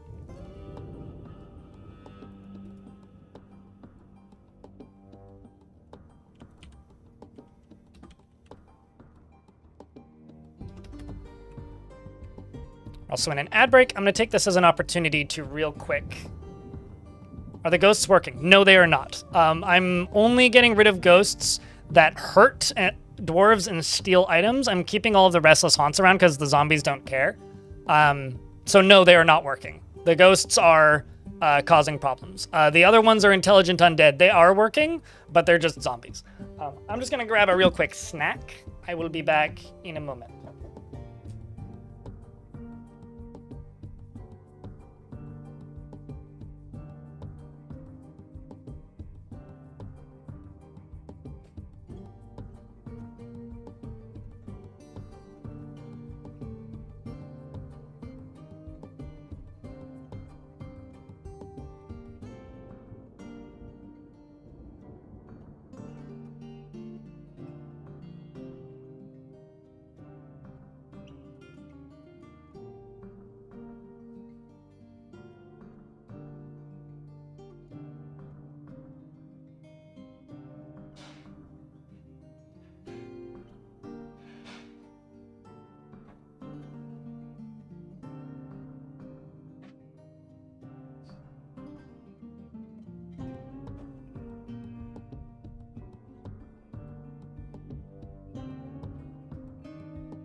Over here, he has a sword.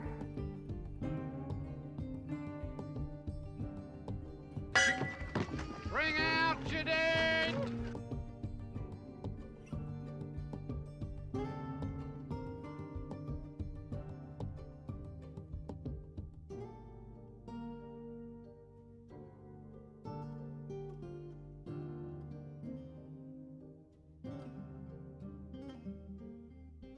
Primeval's up, you fuck.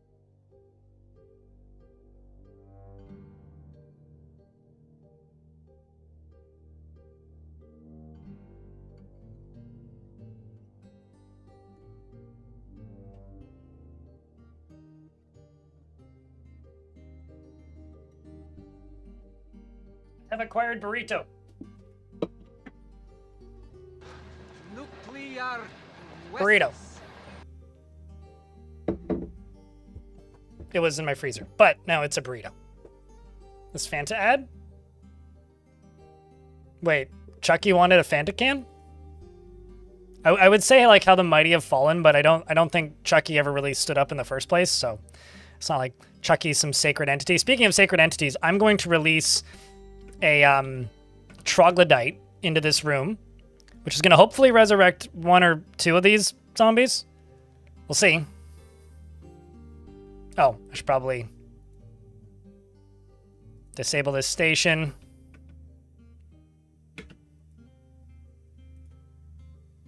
Okay, so it appears that we have one resurrected zombie who I think was resurrected successfully. Oh my god.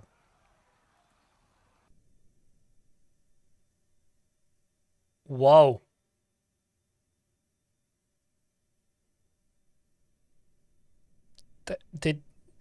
That's a first. Nightmare webs, hey? Anyways, a bunch of my dwarves are now stuck in cages because of the webs. But that's kind of terrifying. Let's just place all these here real quick. Just release all these dudes.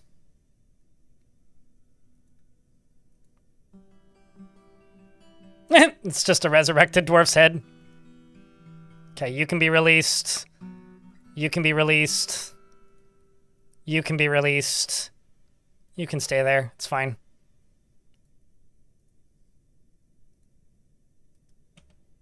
And then this can be opened, and let's see what we got. Oh no, somebody died up here somehow. Oh, I guess your body just didn't make it inside. Well, that's a shame.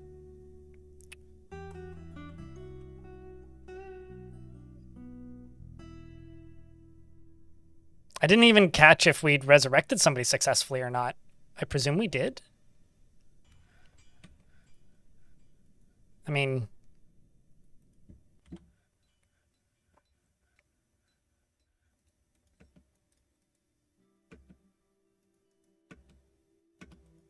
You should get placed at some point, I would think. It's because you were already set to be put into a trap. Oh, I see. No, you just ended up here recently.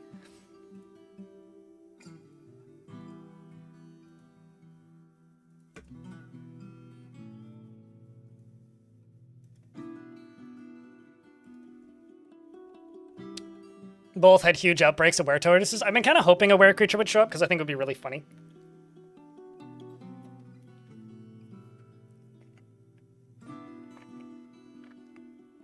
They seem to have server lord. The reason it seems like they've gotten weirder is because people have started mentioning that the ads are getting weirder. Like, people didn't mention ads in my chat for a really long time. And now people are mentioning them again, which means they really must be getting weirder. Like, they clearly wouldn't be getting that much weirder if nobody ever mentioned them. But since people are now talking about them all of a sudden, it really seems to reinforce that. Let's connect you to you and you to there.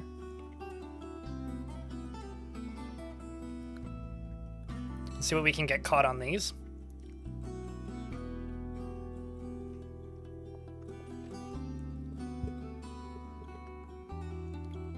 The body parts can't, but if they're in a cage, they can be.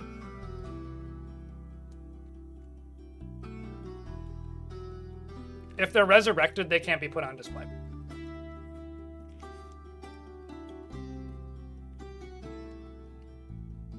But if they're in a cage, then yes, I could put a zombie head in a cage on display.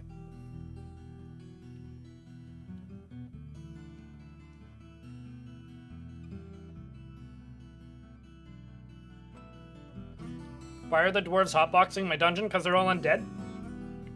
YouTube chat? I wish they had a value, Journey in YouTube chat. Currently, they don't have a value.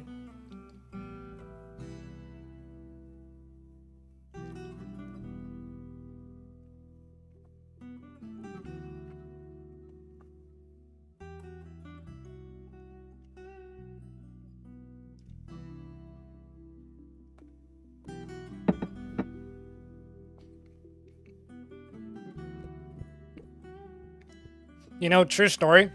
The thing that got me paying for Twitch Prime, not Twitch Prime, Twitch Turbo, was a ad for a candy that is not for sale in Canada. Because it was the only ad I had at the time. And it was literally just go to the duty free and you can buy this candy. And I was like, this is the 30th time today I've seen this ad. And so I started just paying to not see it anymore.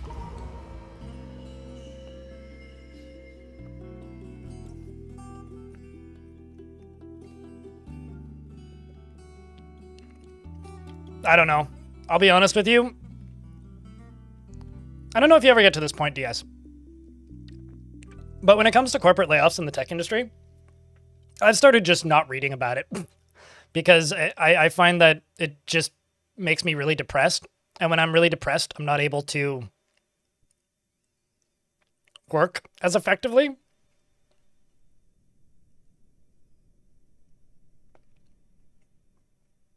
What's that old "we hear you" like meme format? Oh, I know several memes that you could be referring to. Udil, the Lich Necromancer has been possessed. I've got an undead necromancer in a strange mood who currently is seriously injured and can't stand. I respect the dedication. No Brick with that Prime sub. Thank you very much. No Brick.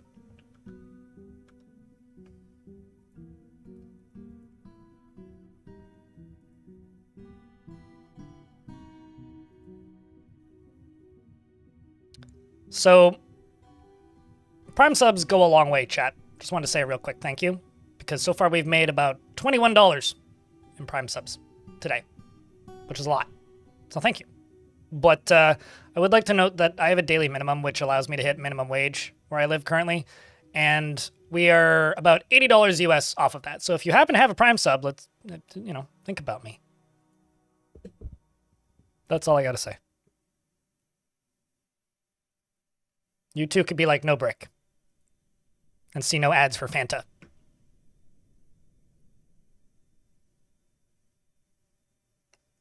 As Stormwolf the Lich rolls around. Do you think this dwarf is rolling, crawling, doing like the military this? Because like he can't walk. He doesn't have the ability to walk at the moment. Okay, so we've got cloth as far as we've gotten. So cloth, thread, tree. You need wood.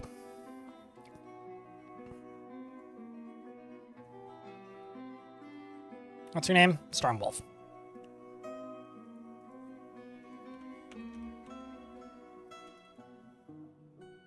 And also, I never did finish this. Oh, I know the problem. All of them is forbidden.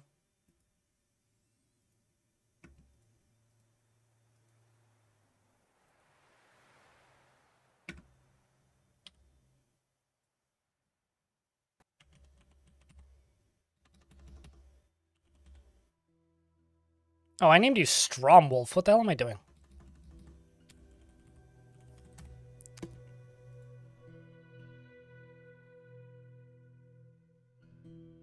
Good afternoon. How's the fort? Pretty terrible. Everybody's dying, but some of them aren't dying anymore.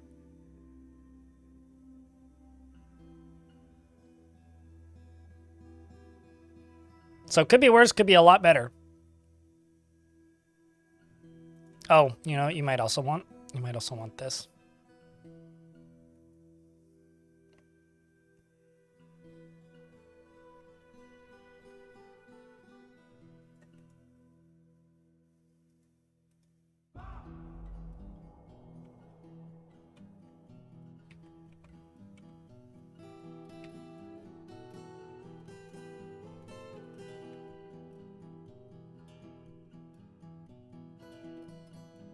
See if we can get these dwarves outside again and functional.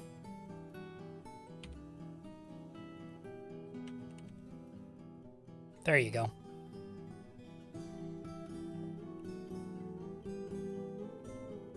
Crowd surfing a bunch of maggots. So wait, he's just doing the Superman and the maggots are walking for him? That's distressing.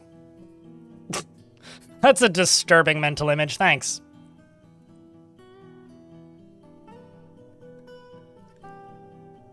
What, the green? That's not bird shit. That's dwarf vomit. Totally different.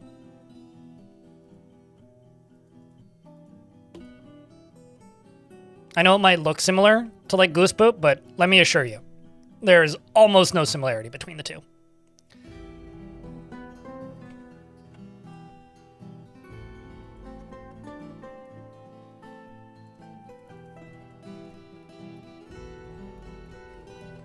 It's Halloween. Well, okay, sure.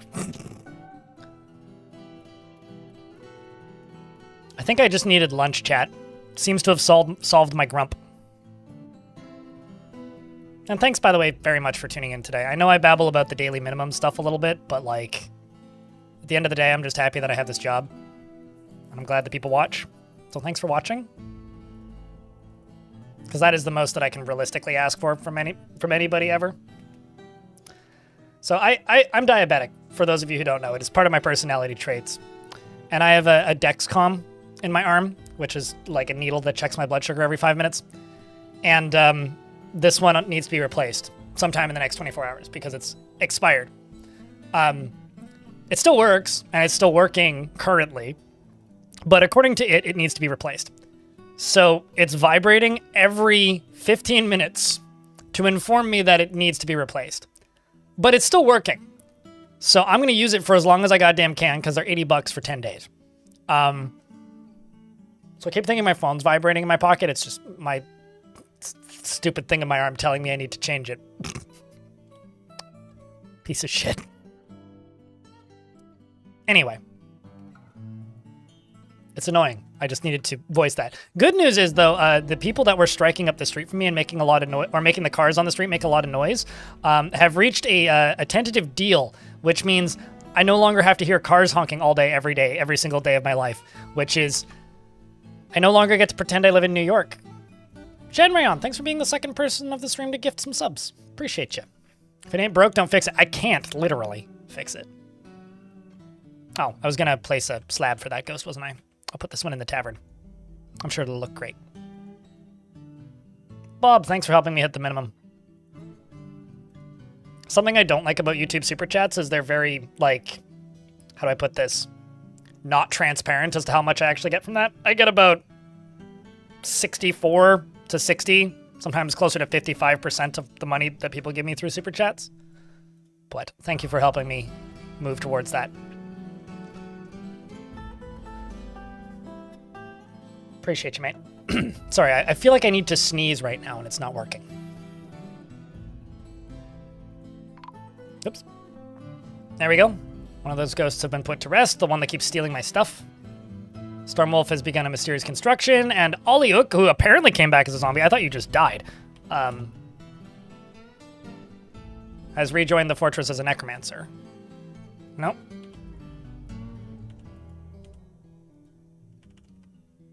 You're right here. Because you were a necromancer, right? But you died in that weird rando fight. Welcome back.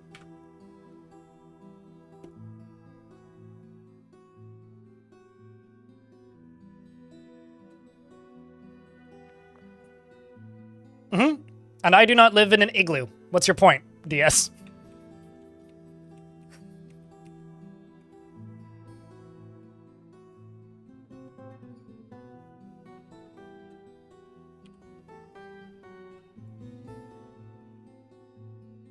just based on population density, I'm sure there is more on average honking sounds than there would be where I live. That being said, you're probably right. I don't know.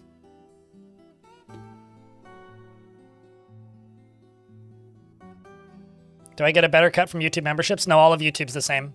Because YouTube... Okay. Here's two things that YouTube does that makes YouTube super chats and money that you give people through YouTube very not transparent. YouTube doesn't tell you... Okay.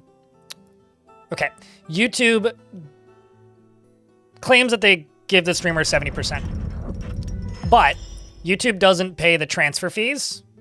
So if it has to go from, I don't know, US dollars to Canadian dollars or euros to US dollars, there's a conversion fee. They don't tell you, they don't pay that. So I have to pay for that. That's the first thing. The second thing is they don't pay bank transfer fees. So I have to pay that. The third thing is by the time they take their cut, which is 30%, and I pay all of those fees, it's actually closer to about 55. And that's the same on memberships. It's the same. Like my cheapest membership option is like $2 or something. Because I think it's bad value. And I think I get about $1.10 every time somebody does that. And that's before I pay taxes on it. So, but I do appreciate the $20 regardless.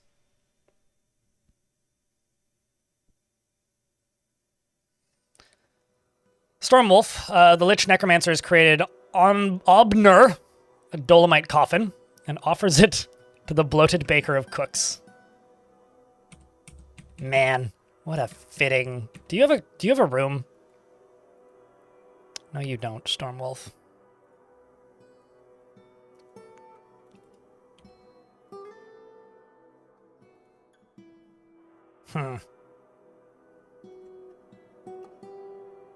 Oh! I don't have my manager. Okay. That makes a lot of sense. I had a manager, and my manager got unexisted. And I haven't assigned a new. Got unexisted in those fighting. I was like, why is nothing getting done? Oh, my manager died. And then got undied.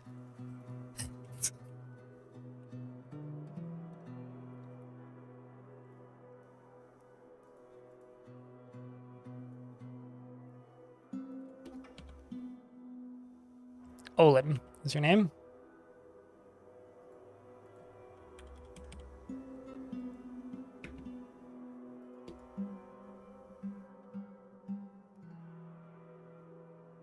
Devil Dawn, thanks for checking 3 months of sub to Bob Tron, who definitely deserves it. Bob's here all the time.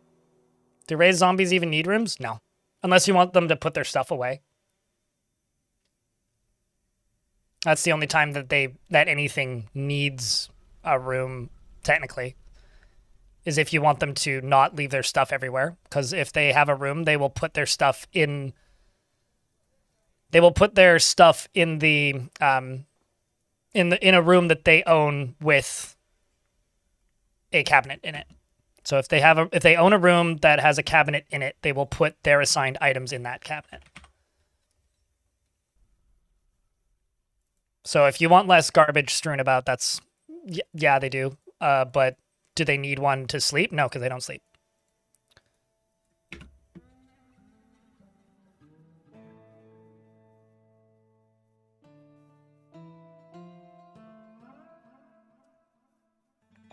It's actually one of the reasons, Ludus Nemo in YouTube chat, that I like bits on Twitch. Because Twitch pays the transfer fees from currency to currency and bank transfer fees. And bits are a 1-to-1. It's a penny. Like, you know that it's a penny. So it gets really complicated when, like... Because I don't ever know what the fee is, right? For transferring from currency to currency, because it's different for each currency. So if somebody tunes in and gives me, like, I don't know... $500 from one currency, like $500 in Canadian dollars from a different currency, the conversion fee on it is going to be different depending on what currency it is. So it's like kind of a pain in that way. Whereas with Twitch, if somebody buys bits, it costs them a different amount. But when somebody gives me money, everybody knows how much that is. And I think that's almost more valuable in a way. What's the plan for all the Cobras? I don't know. They're cool. I'm trying not to use them because I'm scared they'll just get murdered because they're actually pretty delicate. They're mostly a filter for thieves. So like small like child snatchers and stuff. Groups of child snatchers are just getting obliterated by them, but that's basically it. They don't do too much outside of that because they're pretty delicate, and I don't really want them to die.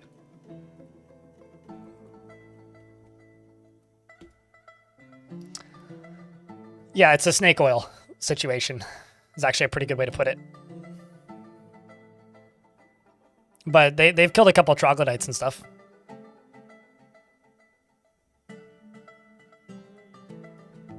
Same with the crabs. I have the crabs because they're a food source and also kind of funny.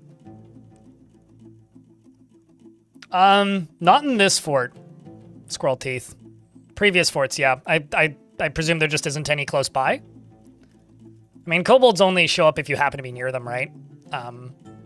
There's definitely kobolds in the world, because I've had them in previous forts. This isn't my first fort in this world, but I haven't seen any in this one that I remember off the top of my head anyway.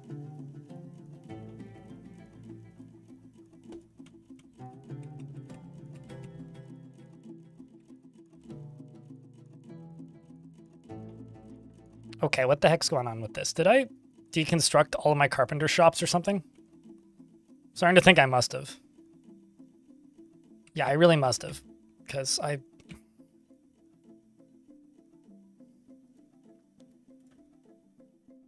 feel like I should have carpenters.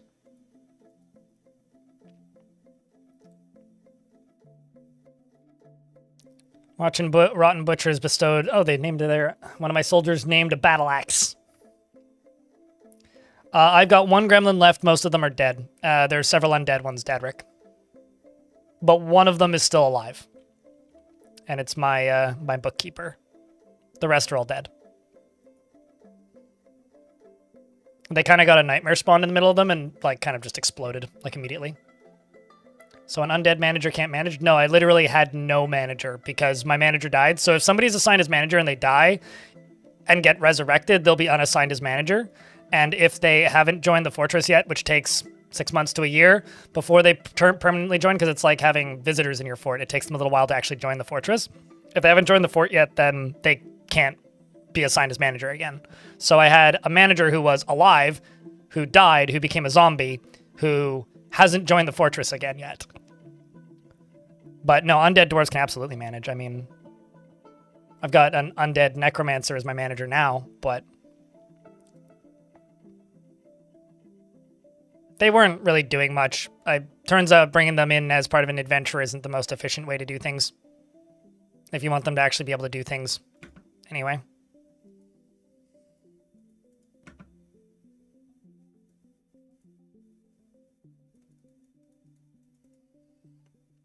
Let's get all this dealt with.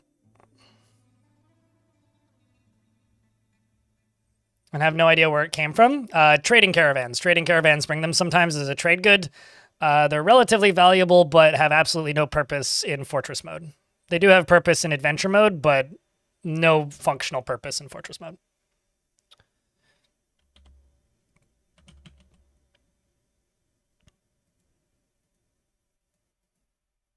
Needs setting, needs dressing, needs immobilization.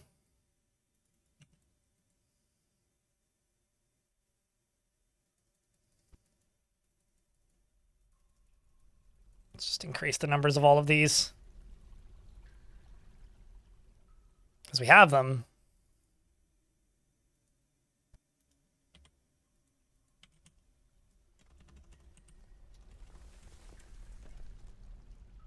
Still working at it. Good lord. Got a proficient diagnoser.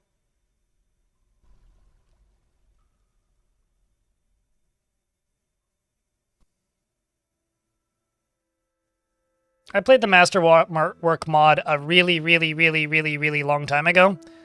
I currently have absolutely no interest in messing with any mods because we're right about to get hit by a big patch, and I don't see any reason to do anything but play like vanilla until I play through it. I don't know. I've played it in the past.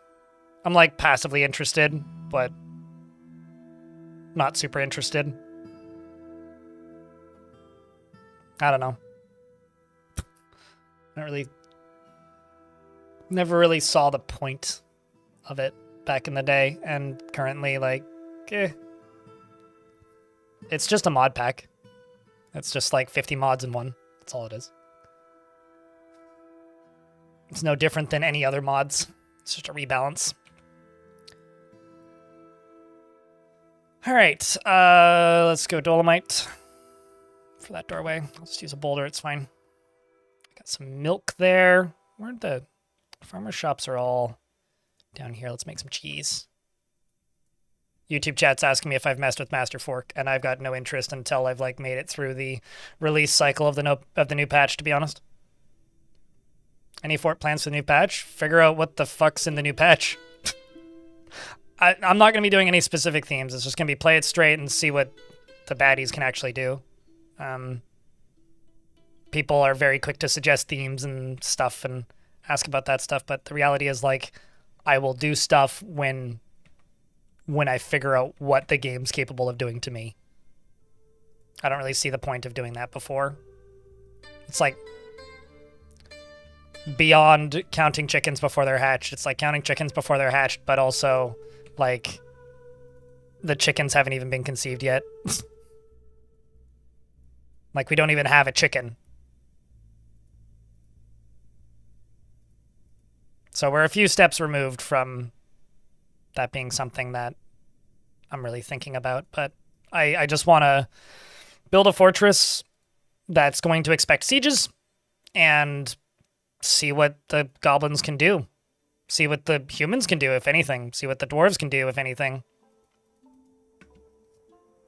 That's pretty much it.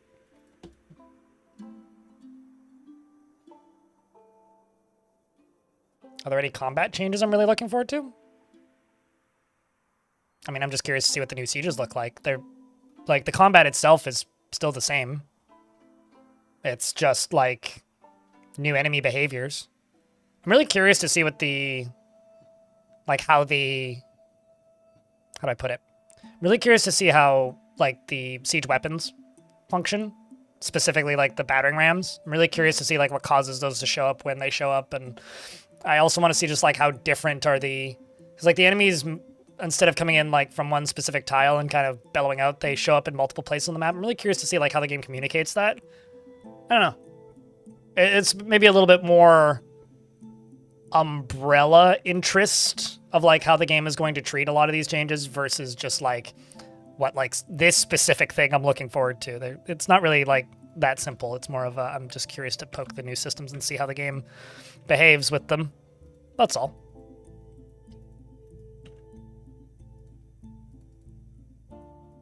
Like, how much are these going to actually impact gameplay, I guess? You know? Like, are these things that I can just cheese and get around? Are they going to be pretty substantial differences? We won't really know until we get there. Yeah, exactly. Like, I think I'm curious and interested, as I think most people are. But it's not something I'm going to be able to state for certain until I have hands-on. Until I'm playing it. And not only like until I have hands-on, until like I've had hands-on for like days. Like it's not something that's going to be like I've had this now for, 2 streams. I have a formed opinion. It's going to take a bit. Like as an example, like the Cavern Invaders acting the way they did when Premium came out was something that, at least for myself, I quite enjoyed initially. Like, I thought it was a really neat mechanic. It took, like, 2 months for me to decide that actually I think this mechanic is bad and needs to be worked on. And I think that was the same case for a lot of people who played the game when it released on Steam. And, like, I guess that's kind of what I'm worried about. I guess I have more concerns, I guess, than things that I'm just, like, strictly excited for. But I'm just really curious to see how it plays at the end of the day. Also, we're in an ad break. I didn't see it pop up because I was just babbling and designating stuff.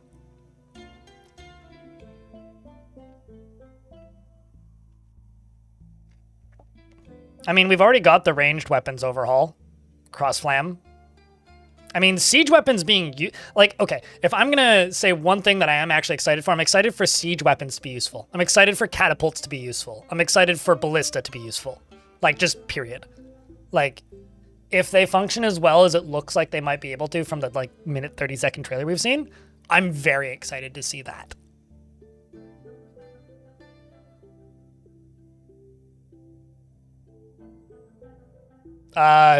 Zero. There is zero intent for that. In fact, they made them become adults slower.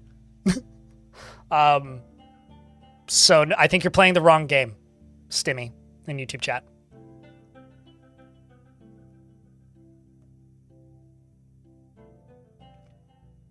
Why would they remove elements of the simulation of Dwarf Fort, which is like what makes Dwarf Fort Dwarf Fort?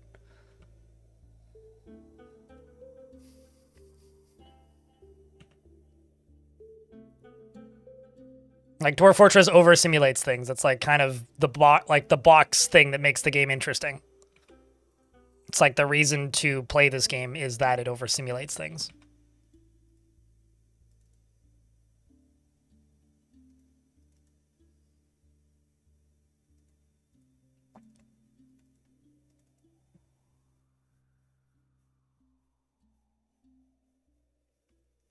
I mean, otherwise the fort only relies on immigrants fully? Tell that to anybody who's built a multi-generation fort with no immigrants. I mean, every fort that I've done in this world has had a bunch of dwarves that arrived as children and become adults in the fort. Besides, they're useful already as, like, kids. Like, they do chores, so they do a bunch of tasks anyway, and they make their parents happier by existing, generally, except for the odd parent who hates them, which is funny when that happens. If you take a little bit of care of them, they're pretty helpful. Like, haulers are an important task, and they kind of fill that need. So I guess I don't really see the issue, personally. But you can absolutely run a fortress with no migrants and just, like, slowly grow a workforce with generations. It just takes a while. Then don't... If they're tantruming and becoming murder machines, you probably already know how I'm going to respond to that statement. But if all they're doing is tantruming, then get good. Sorry, but get good.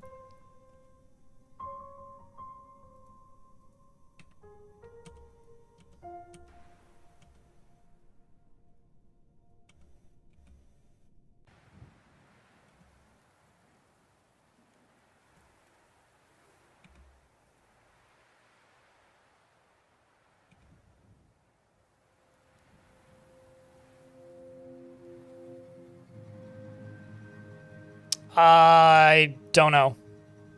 Sure, Egon?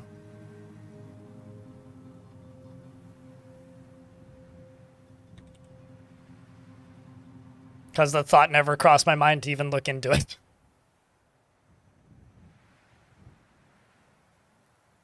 For better and for worse. No brick?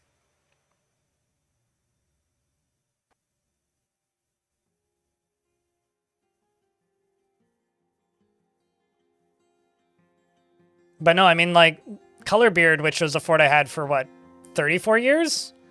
I had, like, at least a dozen dwarves that were born in the fort become adults in that fort. And, like, join the military and stuff. Yeah, I don't know. I mean, I keep forts alive for quite a while sometimes, but there are many examples of people who've kept forts alive for significantly longer than that.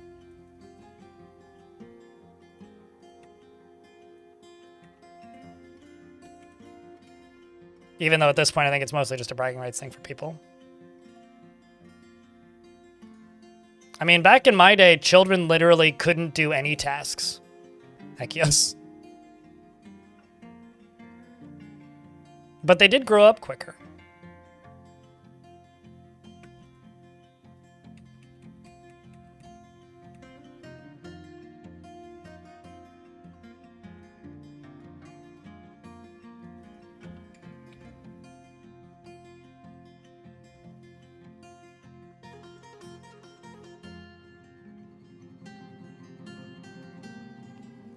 Is to lower the population cap and increase the FPS cap? Oh, certainly, yeah. Literally making the game time faster.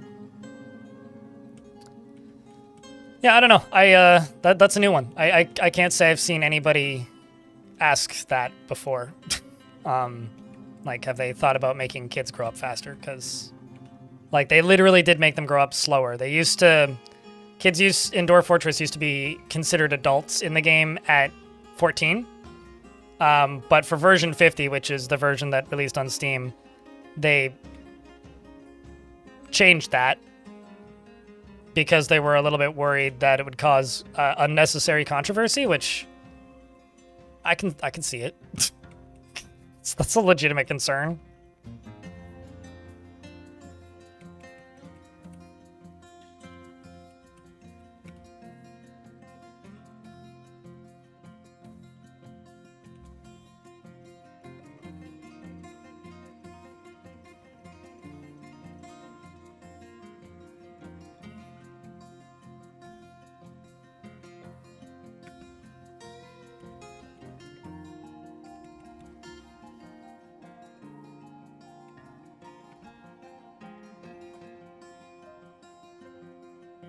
You're looking forward to the siege changes to make a long-term fort. It's more of a question of managing frame rate.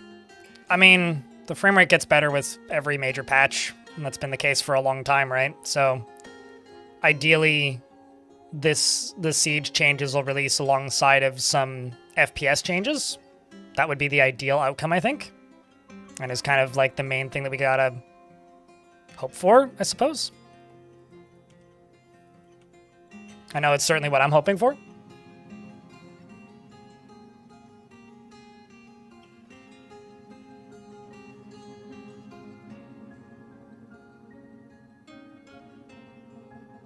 Very small cave creature that normally drops nothing had to drop scales.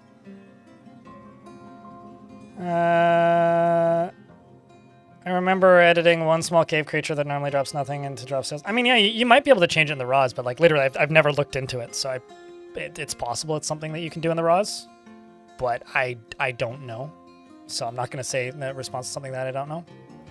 But yeah, when it comes to like making kids grow up faster in Dwarford, I have no idea.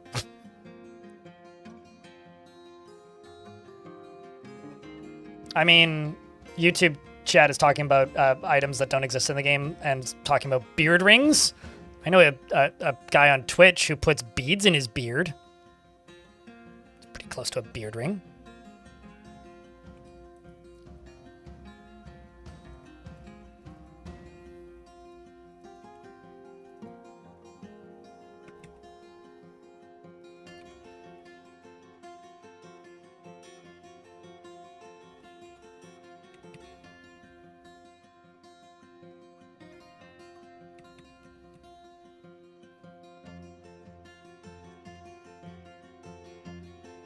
So that's going to pump that way, come down there, and go this way, and this is going to go this way. So you're going to go there, you're going to go there. I need all this water to dry up before this is even going to be remotely useful.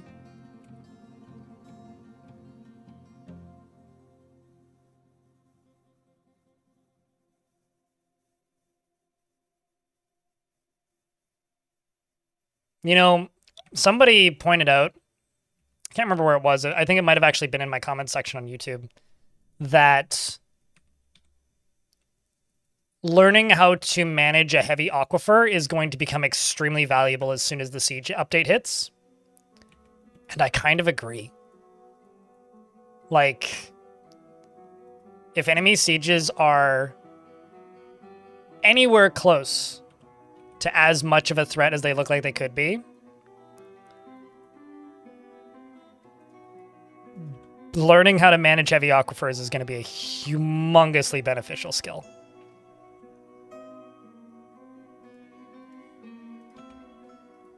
Hugely beneficial.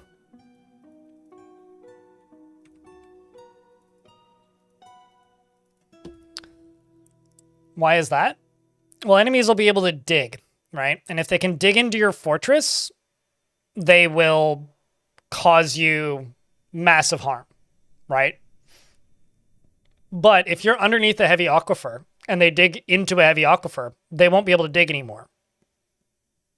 So It's going to be a quite literally unstoppable defense.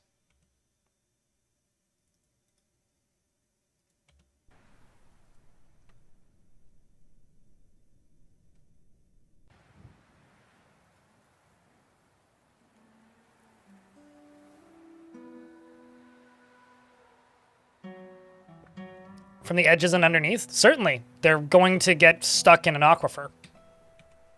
Like, they will hit the aquifer and not be able to go any further. Like, that will happen. Unless they also bring scuba gear.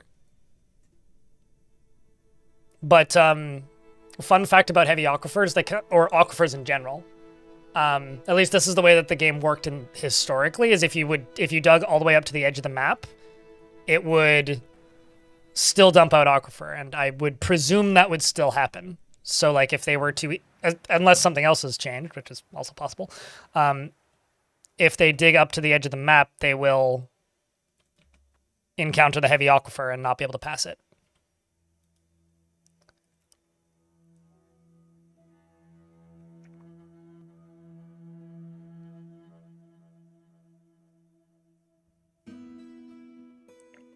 Well, when did you stop playing? What year? No brick. Because when version 47... No, when version 44 came out, there was a change that was made, which was aquifers went from having one type to having three. Light, varied, and heavy. Originally, it was only heavy. Okay, so you were probably, like, right before that update, then. Originally, it was only heavy aquifers. So I want to say that was, like, 2018. Which is what everybody just turned off. Which you didn't even need to use the effect back in the day to turn off, by the way. You could have just, like, disabled them in World Gen, but even I didn't know how to do that back then. I would just build around them, usually. But, you needed aquifers. Or rather, you needed to either learn how to build around them or just go around them. And the problem with that was most people just completely turned them off and just got into the habit of doing that forever. And when they changed it so that there was two kinds of aquifers, or three kinds, light, varied, and heavy, light aquifers are kind of a nothing burger. You just dig through them. Varied aquifers are unpredictable and weird, but they're usually kind of a nothing burger. And then heavy aquifers are like the old ones where they just instantly fill up with water, which I still don't bother dealing with. Still, to this day, I don't bother. Nothing has been confirmed, Texas. I have suspicions, but nothing has been confirmed. All that we've seen is that one trailer.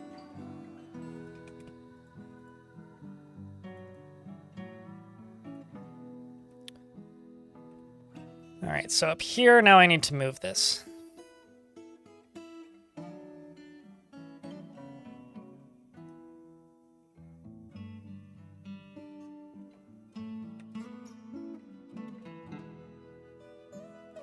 How about I do it this way?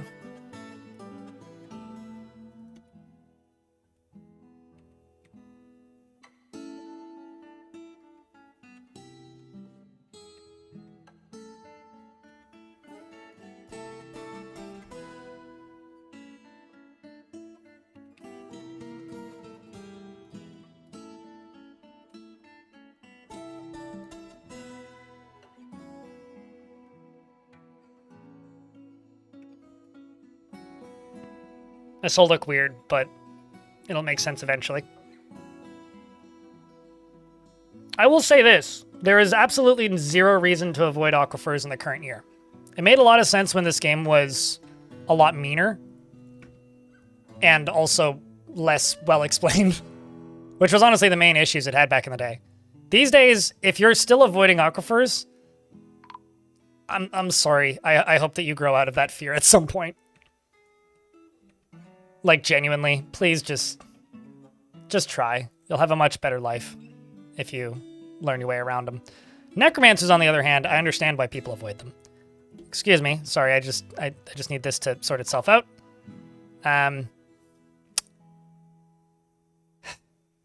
Grumble. Sorry, we gotta resurrect some more zombies. Aidan and Tosid.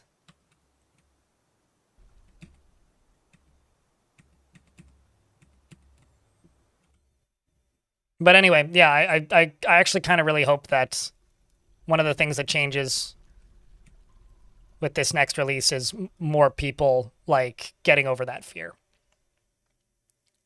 That's something I'm really, really hopeful for.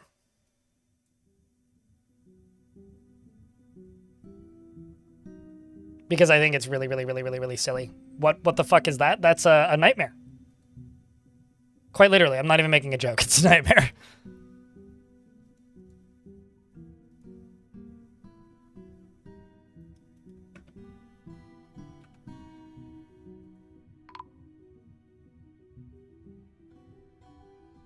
Oh, and those are 2 more nightmares. 3 more nightmares. So the thing about nightmares is necromancers summon nightmares. I'm just gonna pause this until this chaos stops. And nightmares will just murder anything that has fear. And then they disappear. Including the necromancer that summoned them. But ideally,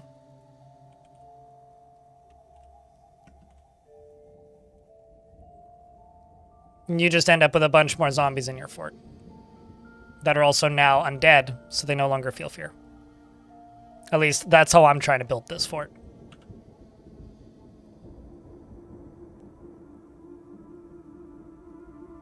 Also, that's where the purple blood is coming from. Why are you climbing on a cactus? That can't feel good.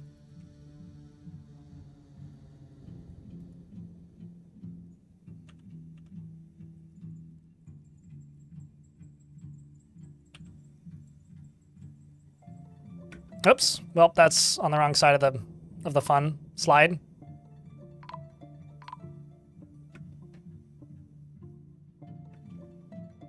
Oopsies.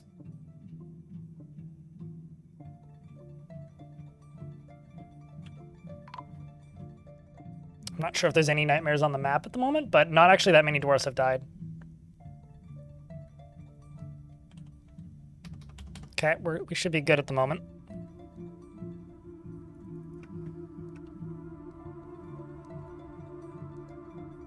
We're just rescuing all of the wounded now. Should just seal off the surface again.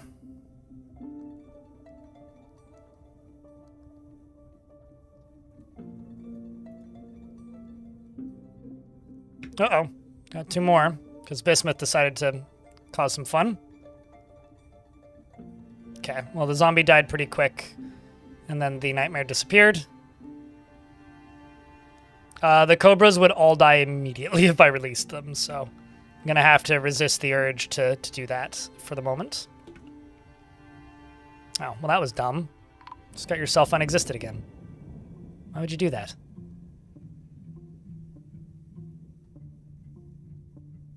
Thankfully, this guy is immune to the nightmares because he's also the one that's summoning them, but he's undead, so... Now I've got this extraordinarily upset necromancer right there. Okay, let's see if I can open this door.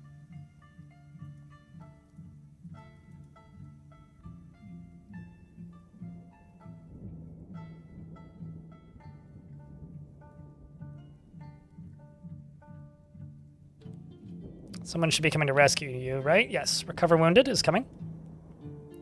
What I really need to do is I just need to go down here and just say... Actually, no. Let's do this. Everybody into the burrow. No rotten butchers, which are the intelligent undead.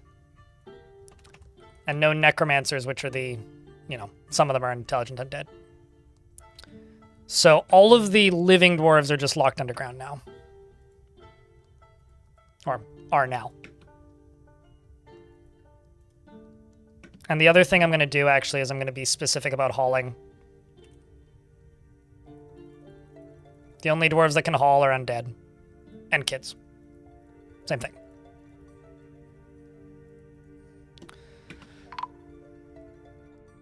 Eh. Lol.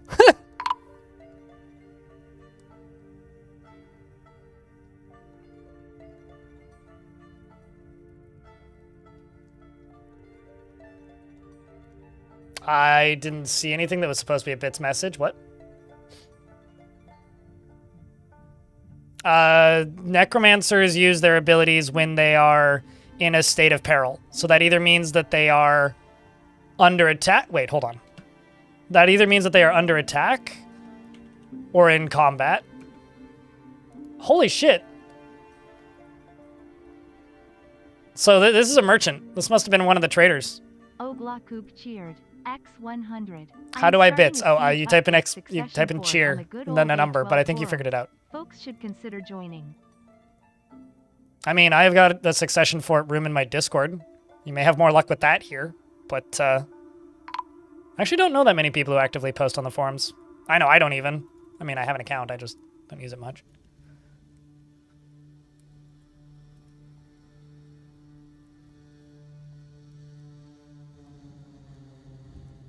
No, it's not a bit dead. It's actually pretty active for a forum, but it's just a forum. They're just literally trying to kill buzzards. And they're using nightmares to do it. That's so fucking funny, man. That is so goddamn funny. But thanks for the $1. Appreciate it. Do keep in mind, though, this isn't your public billboard, so...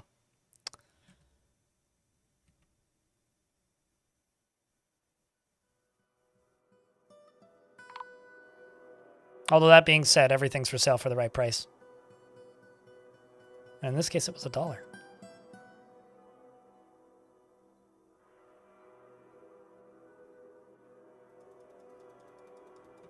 Actually, kind of curious. What's your kill count up to? 139 notable, eh? 396. Do you have a link to the thread, though? Olgokook? Because that might actually be more useful than just saying that you're starting one. Unless you haven't made the actual thread yet, in which case, well.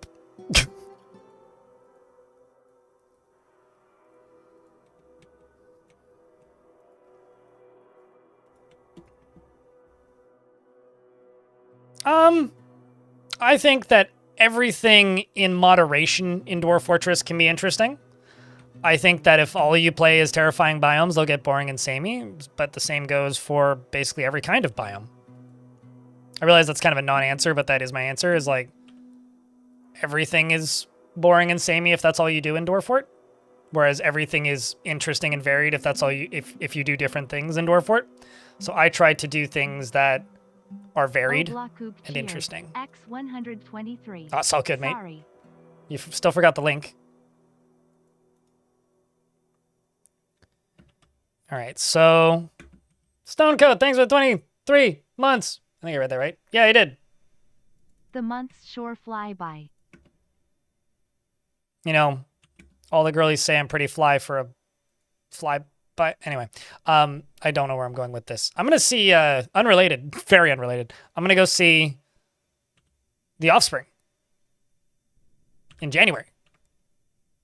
And Bad Religion. That ticket was less than $100, as it bloody well should be. Dragon, thank you very much for the 25th month. Chat, can I get a round of beers for the bits and the resubs? I guess they didn't get unzombied. That's a shame.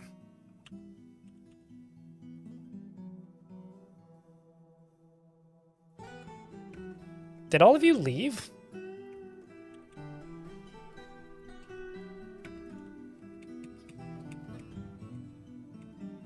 Suppose so.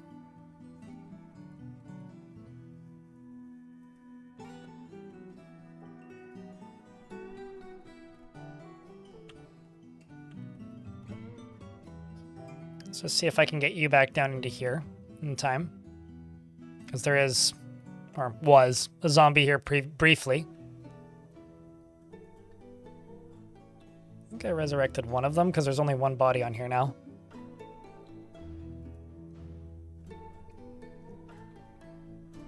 Let's just put a Crundle in here.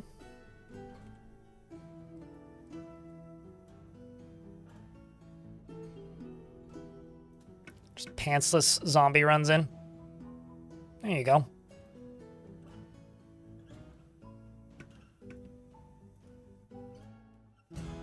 It's also almost a hype train.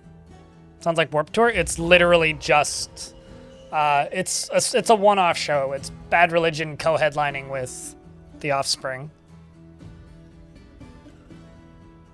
Dwarf Gem Setter Rotten Butcher has entered a Fey mood. Well, that's always fun.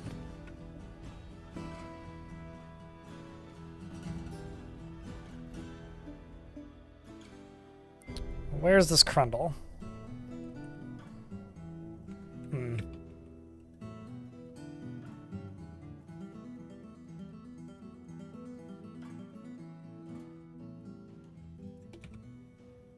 Let's just place this cage right here. Because this is an iron cage. DS, thanks for the 5-pack. Appreciate you greatly. Thanks for helping keep the channel funded, mate. We're actually probably getting pretty close to the daily minimum, if we haven't hit it yet. I can look again in a little bit.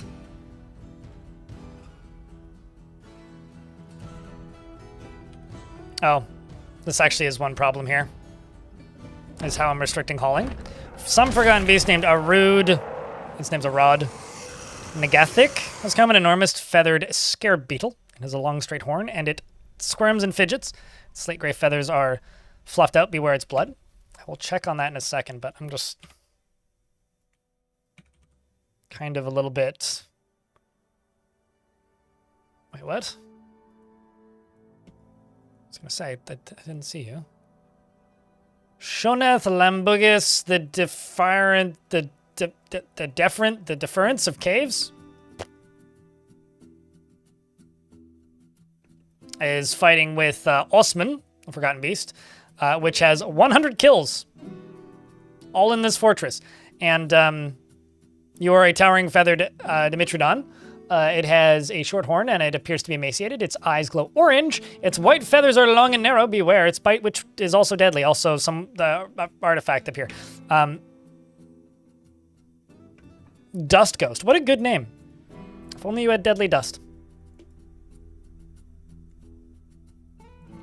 Meanwhile, Slow McInjured Dwarf is down here. I'm just gonna take a peek at the hospital. Okay, that's the problem. I don't have anywhere enough Dr. Dorf.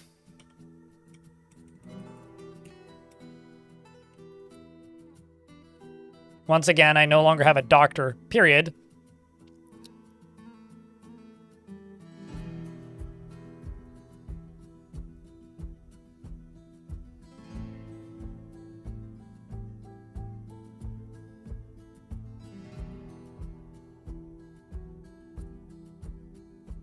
Now let's just go into here. You're good, you're... Okay, so you... This gets rid of them doing the job, but doesn't get rid of the job altogether.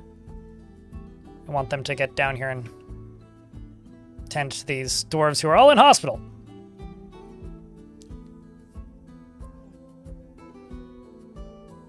Wait, what does an apple a day do? Does it keep Steve's Jobs' ghosts at bay? So he seems like a crappy guy to get haunted by. I don't know.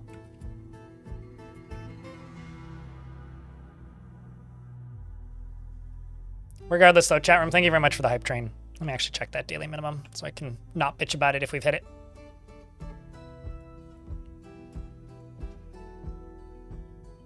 it. So this is not factoring in the stuff that just happened in the last few minutes, which was the 5-pack and the 2 resubs, and looks like the bits are in there. Doing a little bit of math here. I think I'm about 20 bucks away. Ideally, we'll hit it. Oh no, somebody died of infection. Well, that's a shame. Stick him on the pedestal. Which doesn't stop him from burning, or what's the word? Not burning. It doesn't stop him from rotting. I'm just putting him on the pedestal so that Void and cheered. X100. we have a chance to resurrect him, or more likely chance of resurrecting him.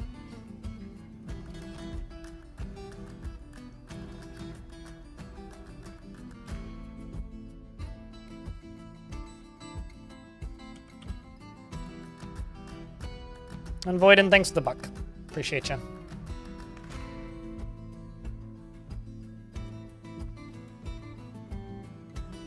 There is a job, which is orderlies.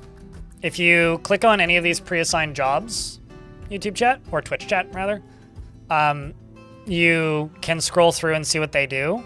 So in the case of orderlies, they do suturing, dressing wounds, what's the word? Feeding patients and prisoners, and recovering wounded. I could also add diagnosis healthcare in this, or if I wanted, I could make a separate work detail and call it, let's say, nurse.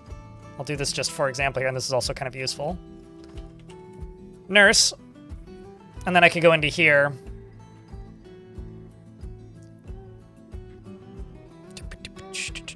And then just add these, or even just all of these onto this. Oops. Maffle, the gem cutter rotten butcher, has made a perfect pineapple opal and offers it to the bloated tubers of cooks. That's great. And then I could go to this and then sort by people who have skills, and then just throw that onto all of these dwarves. But now it's limited to who specifically does this. So you could do it this way or set that to everybody does this. And now suddenly everybody is allowed to do all of the doctoring skills, but by default, it just lets you, you know, tell dwarves that are doing these assigned roles to just head up those jobs. But now everybody in the fort's allowed to do it.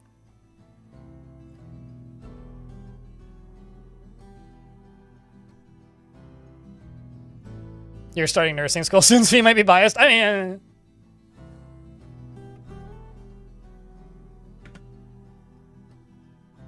And seriously, chat, thanks for the live train. The 7 subscriptions and $2.23. And Tibbe, thank you very much for gifting a sub as well. Appreciate you. You know, it's nice to see people say that, because I guess I get a much wider... See, now everybody's just doing all of them. So now what's going to happen is I'm going to get a lot of really shitty, like, doctoring tasks completed. But, I mean, it'll get done, right? I think, like... I get such a specific, deep, like, portion of people commenting on stuff, like on my YouTube videos and things, that I get so many, like, people who are just like, man, I hate this system. I miss the old system being more granular. It's like, well, it kind of was. It was just on a dwarf by dwarf level.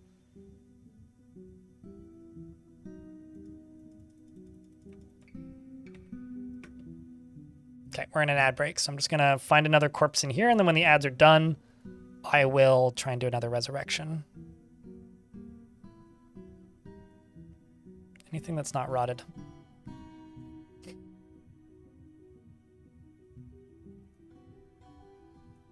And you're right here.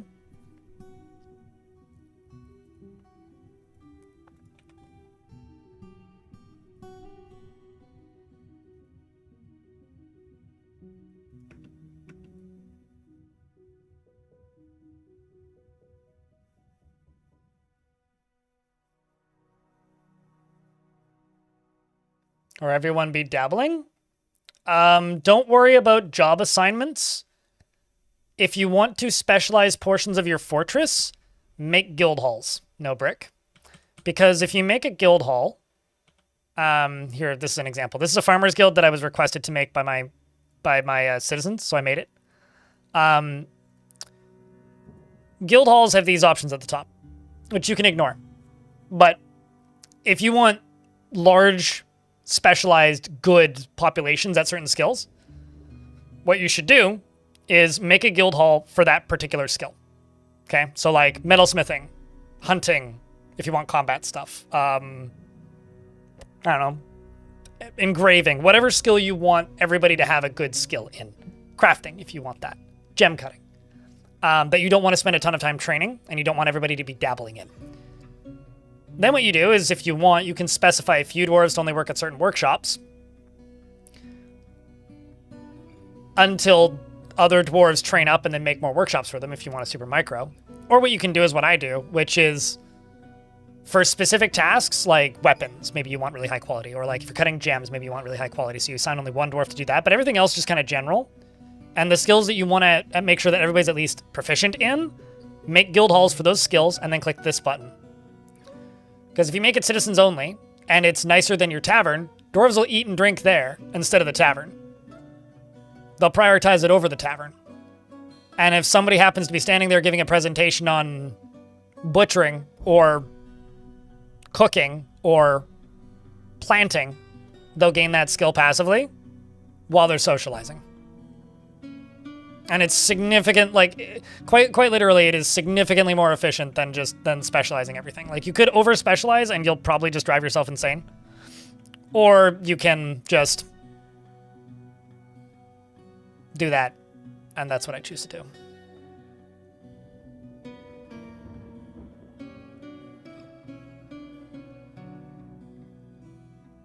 But you will obviously have dwarves that are dabbling in a lot of things if you don't micro. But I find that to be much more effective and rewarding as a system than microing everything.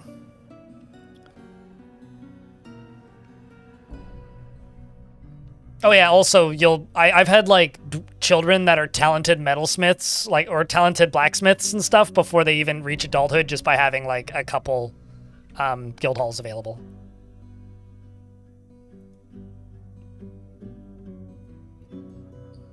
I don't actually think this is going to work.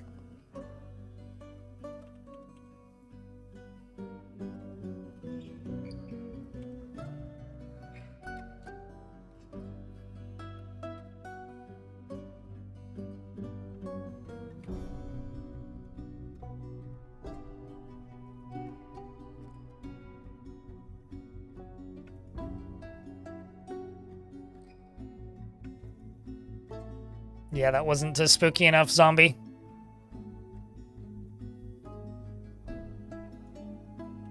So I need this.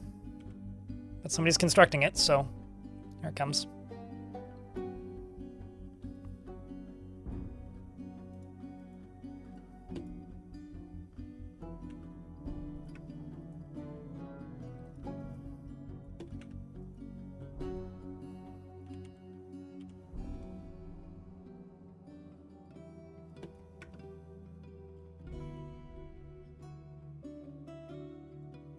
Gonna end up with 2 rotten corpses in a second here. Come on.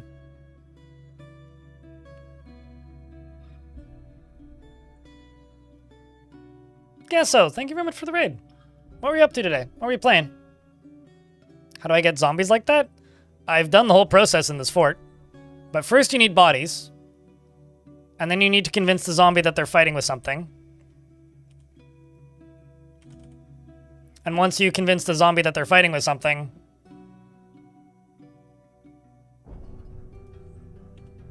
then they resurrect the dead. Which is why I'm bringing these troglodytes down here.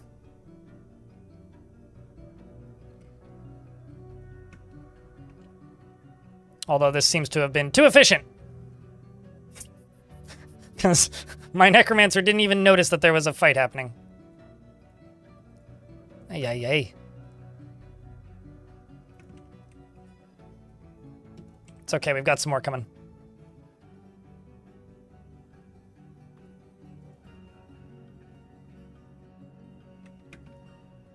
Yep, these are not getting resurrected.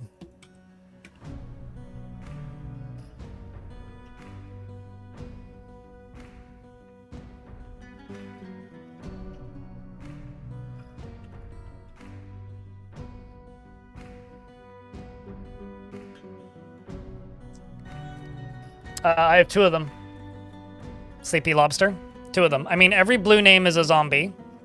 So all of these are zombies, except for that Fisher Dwarf who ended up because they have the right letters in their name. And then as far as just necromancers go, that's what I have.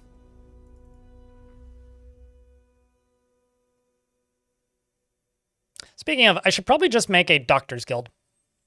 And just make an extremely valuable doctor's guild. I think that's what I'm going to do right now, actually.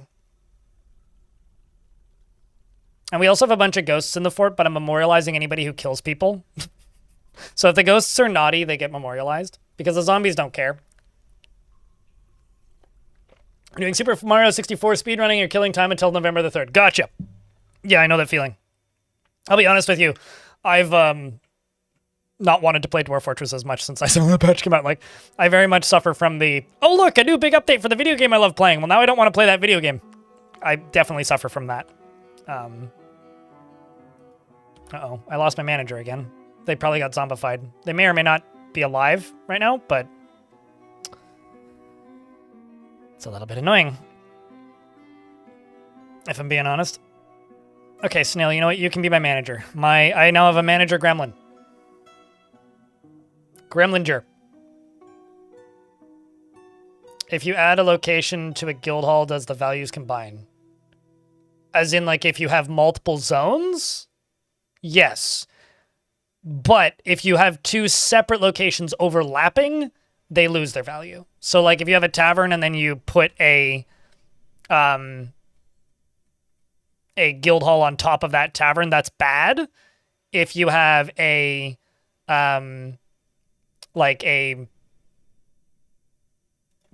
what's the word that I'm looking for here? If you have a tavern and you put a guild hall on top of the tavern, that makes the tavern and guild hall worth less, and it halves their value. If you have two separate zones and you connect them to the same guild hall, then that increases the value. Yeah, Forlorn Haunts are fine. I mean, right now, everybody in the fort is a doctor officially, because I've changed how the rules work, so I might actually just... No, it's not that I'm actually just... I'm going to make a doctor's guild hall up here. I'm just going to wait for most of these dwarves to be up and walking, because if I type in rest right now, we've still got a good chunk that are still in the hospitals, so once everybody's up and walking and moving again, we'll get them back in here, get them functioning again.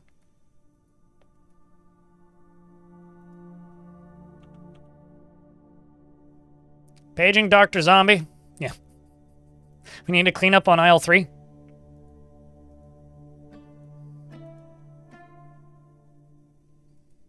Good old Doc Zomb.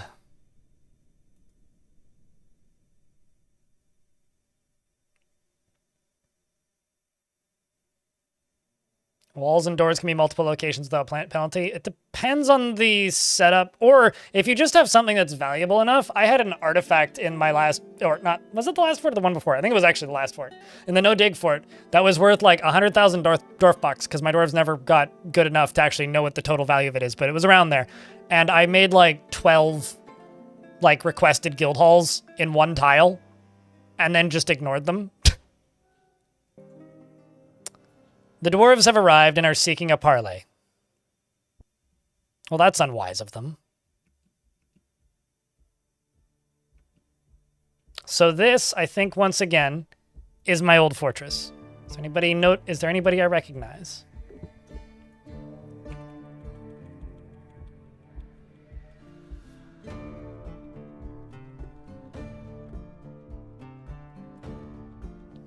Well, we got this.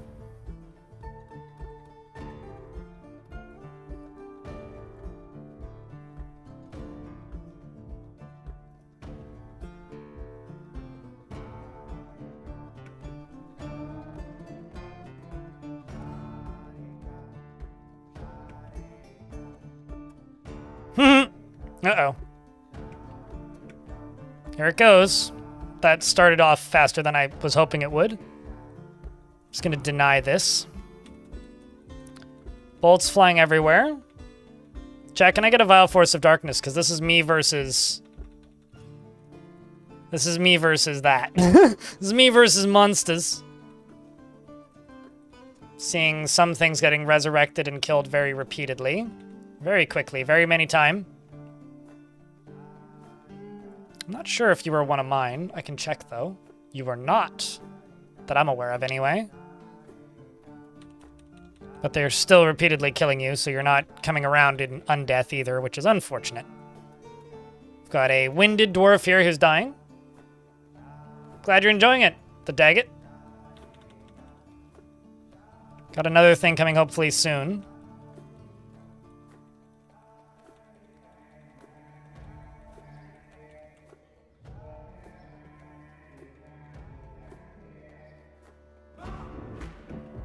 As the dwarves move forward, the smoke is coming from the nightmares going away.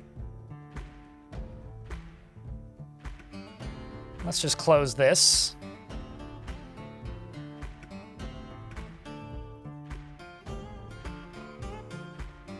Because these ponies are a little speedy. So we do have to catch them, which is a bit of the problem here. Aben, the dwarf child rotten butcher, has been found dead. So we had a zombie child who was found dead. This is where things start getting absolutely ridiculous. Also, hold on, did that say 420? 421, damn it! I missed one. Not quite. Lich Necromancer slashes the dwarf in the upper leg, but the attack was deflected by the steel leggings.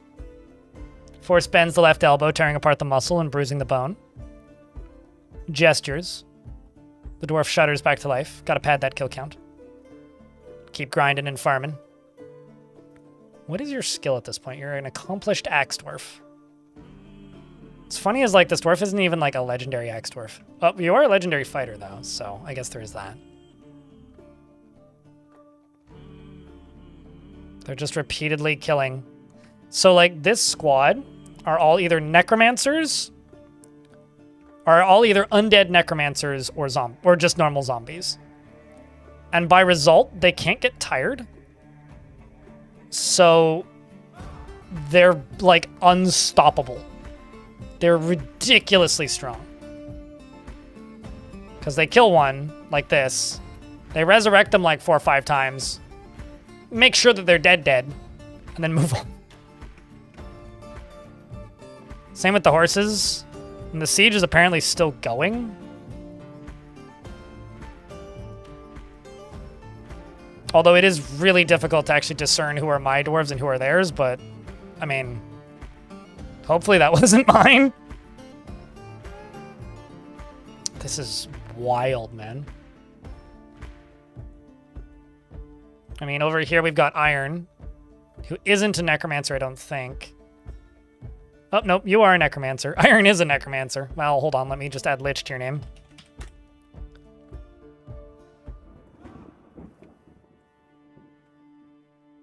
Because you do have that ability as well. You just keep resurrecting corpses and killing them.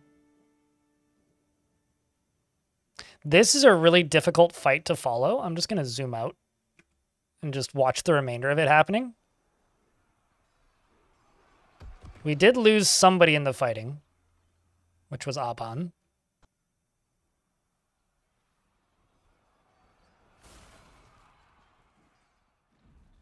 They're just trying to kill the last few horses, which are oddly enough quite fast. There's a dwarf on top of it.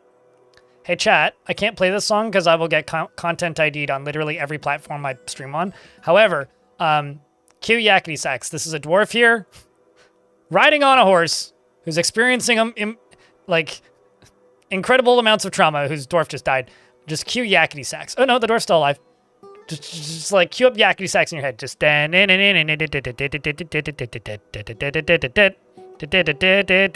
you go. Finally, they caught him. They've just been running in circles for fuck knows how long.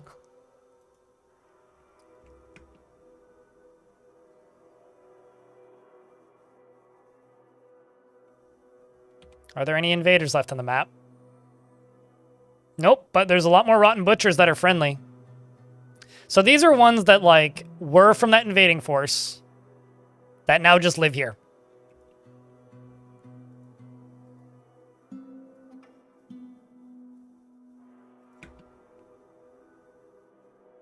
Let's get that gate opened. Did the horse have no name? I wasn't following it, but they should just have, like, basic generic names. I'm just going to forbid everything on the surface and just pretend it's not as bad as it looks. I will unforbid this stuff in here, though.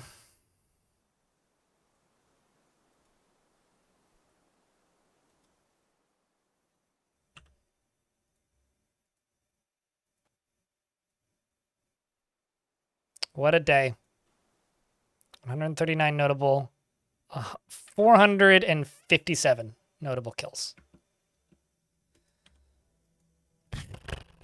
And we're also recovering wounded, apparently.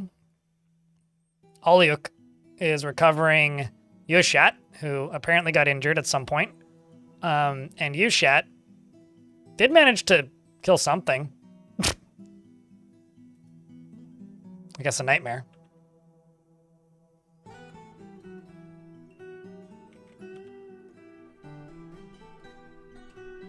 Anyways, I was waiting until the hospital was no longer full, but now it's full again, so... I suppose life goes on. Like, that's the current list of people that are in the hospital. I mean, some of my soldiers did actually get kind of injured. Like you. But I'm sure you did some fine work here. I mean, you killed that one rotten butcher, like, a good 29 times. The unlife goes on. Yeah, well, I mean, there are not deads in the fort, too. One of my best diagnosers is technically alive, I guess. Oh, you're going to hear that a lot in the next few seconds. I love these ones that are just like, you know, no functional internal organs, eternal bleeding. Off to go get some pants. You know, just as one does. Off to go get some pants.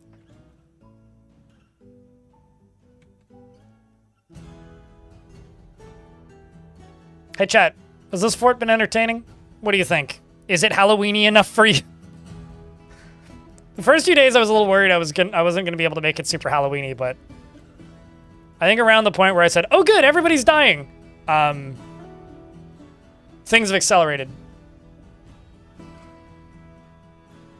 I mean, that's actually pretty fitting for an undead primary fort. Enemy? Like, I would say that's actually really fitting. Hey chat, guess what? We are $2 above the daily minimum. We made it. Thanks for the help, YouTube.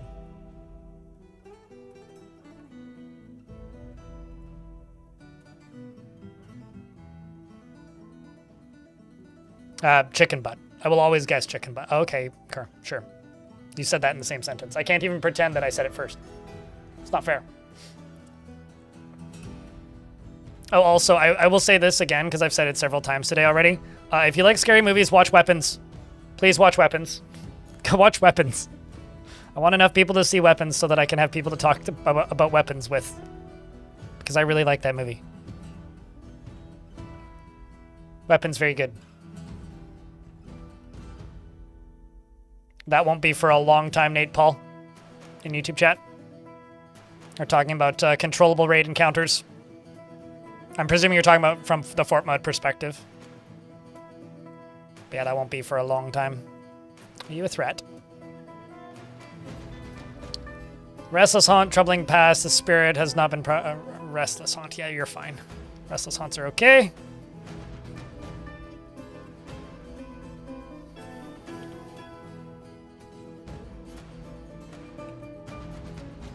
Okay, so up here... Oh, actually, no. What I need to do this is rock blocks.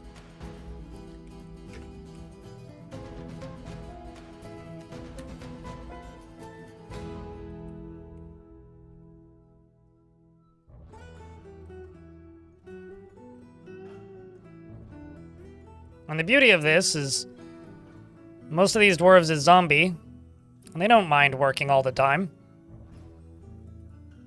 At all. They'll work forever. So let's get some block rocks going. Right here. I'm going to put some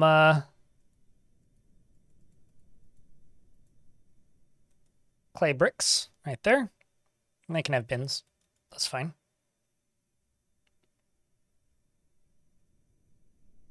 There's a few. It has its moments that are kind of jumpy. Yeah, I would call that movie not super scary as well. It's just a little jumpy in places. Like, there's points that'll make you go, whoa! But, like... And there's certainly some grim imagery in it, but... Good movie. A lot of fun. Great Halloween movie as well. I like a good horror movie that has some scary points, but, like, at the end makes you stand up and, like, fist bump the sky. Because... that movie had a few of those moments in it. Also just really good casting as well.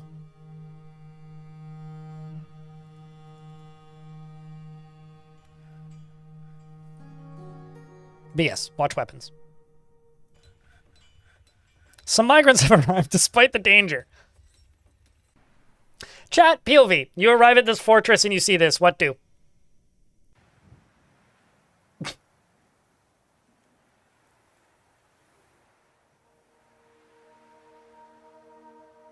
Run. It's like, has anybody here played,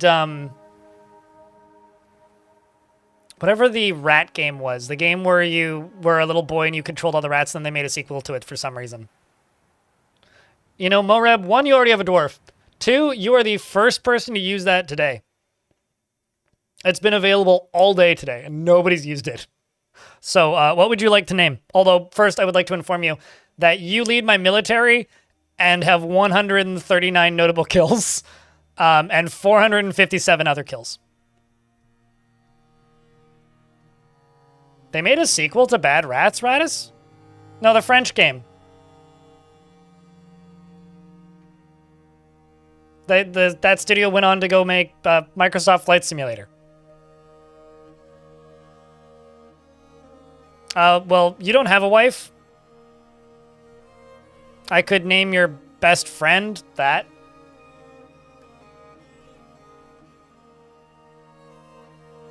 You have a kindred spirit who's a minor. Whose lover's dead.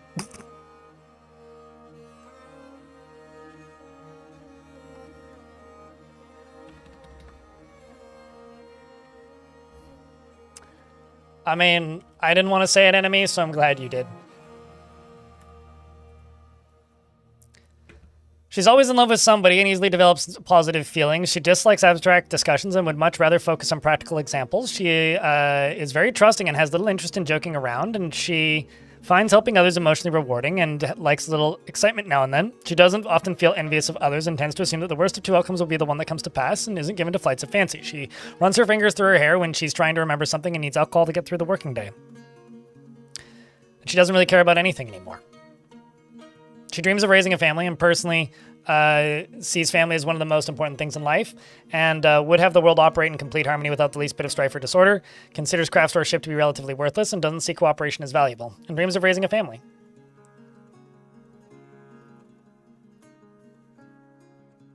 And like I said, her lover's dead. Although, if I memorialize him, she'll get over it. That's kind of brutal, actually.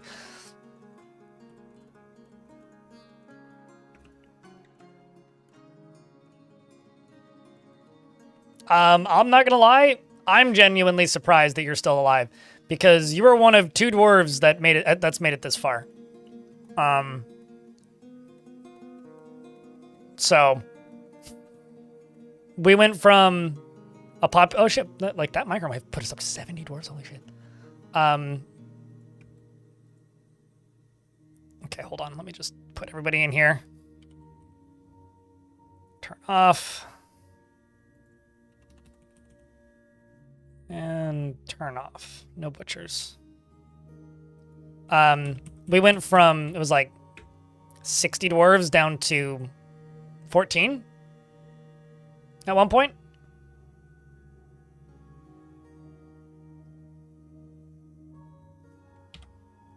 So it's kind of impressive that you've survived this long.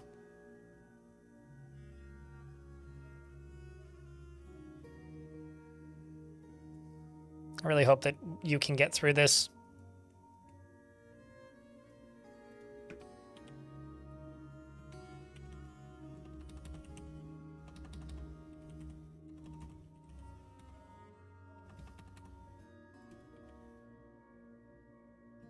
You're also my chief medical dwarf, by the way.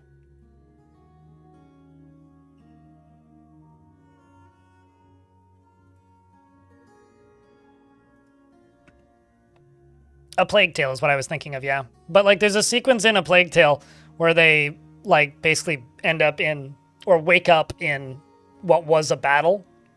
And they're, like, basically crawling over bodies. And she's just like, we have to get out of here. We have to get out of here. That's kind of what I would say if I arrived here. Be like, we have to get out of here. We have to get out of here. And then you find a bunch of things to throw at people's heads. It's pretty good.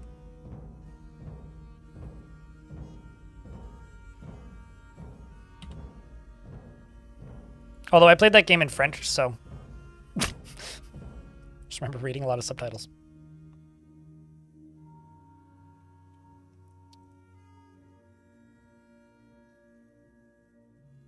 You know what's funny about Bad Rats is Bad Rats became famous for being known as being the worst game on Steam, right? Imagine a world where Bad Rats was the worst game on Steam still. The quality on Steam would be so much higher. Like, truly. The quality would be so much better. All right, let's see what we can do.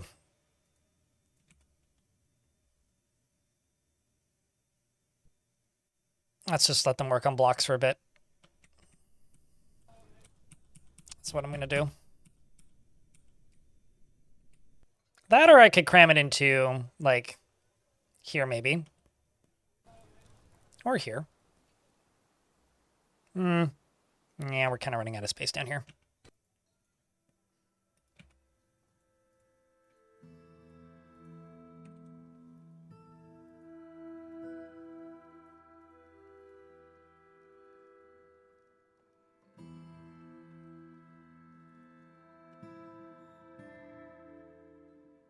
At least it's actually playable and doesn't have any Bitcoin miners in it, I don't think.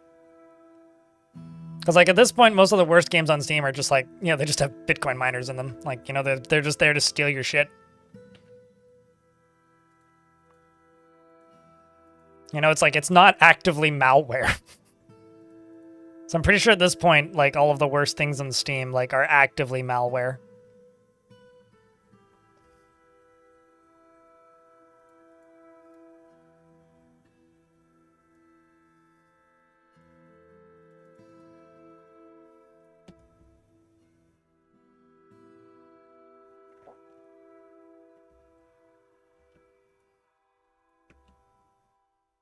Uh-oh.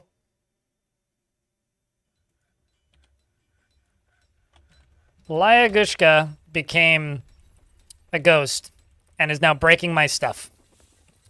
And unfortunately for Laya, that means I have to deghost Laya. Sorry, Laya.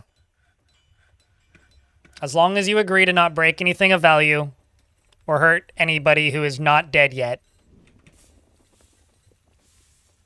you can be a ghost in this fort. Laya broke the rules. Sorry, Laya.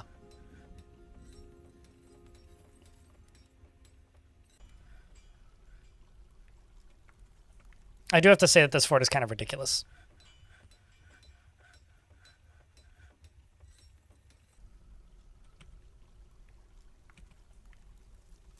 Kind of.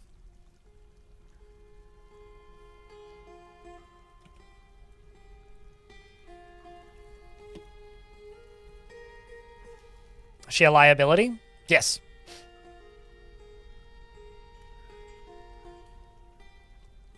It was never cool in the Limp Bizkit way. I just liked it that way, you know?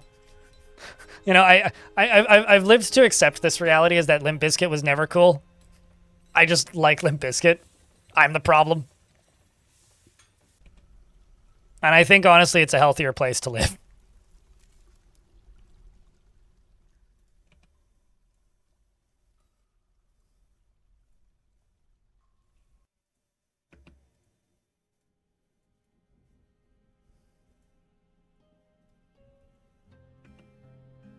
Okay, an ad break.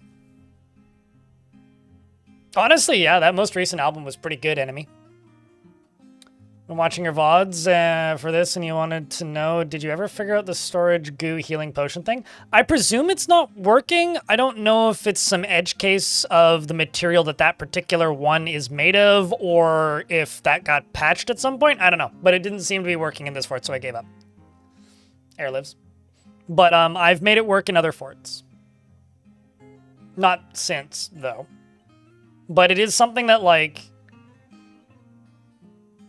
is a feature in adventure mode that's planned as a feature in fortress mode, but isn't a feature in fortress mode yet. So like many adventure mode things, you can sort of make them work sometimes if you're lucky, but they don't always work because they're not designed for fort mode. They're designed for adventure mode. So we supposedly will be able to do something with potions eventually. We just can't do anything with potions right now in fortress mode, technically. Outside of a lot of jury rigging and hoping for the best. I mean, Dad Vibes fucking slaps. Voiden.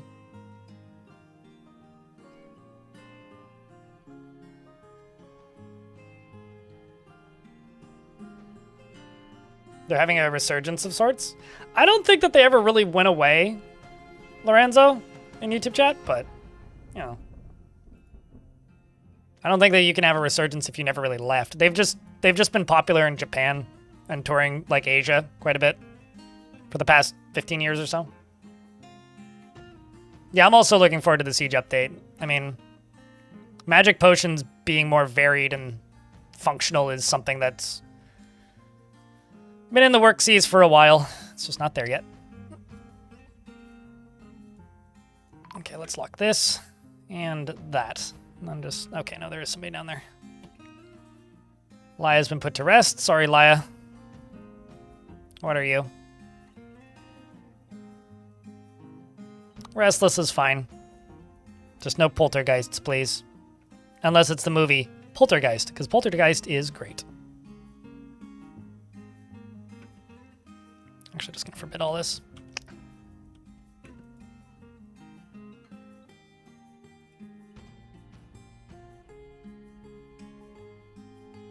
This dwarf move really slowly. Because they're mostly like stitches. Although, thankfully, you'll become a pretty good crutch walker pretty quickly.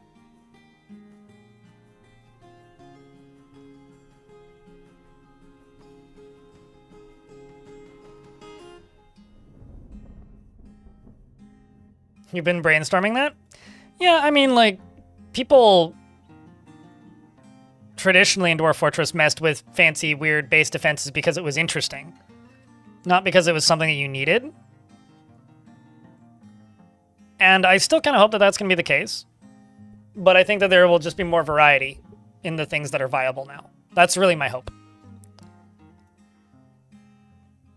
Because, like, my concern is that the interesting defenses that we've used in the past are going to become, like, pointless because they're no longer viable, and I think that would kind of suck. That is my actual worry about the update, is, like, I really like making magma cannons and stuff, and I want there to still be a reason to make magma cannons. I just don't want magma cannons to also only be the I don't also want magma cannons to be the only option.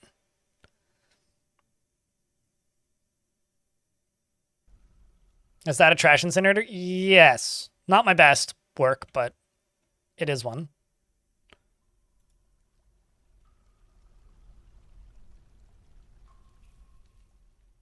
I accidentally killed somebody the last time I turned it on, so this one was more successful.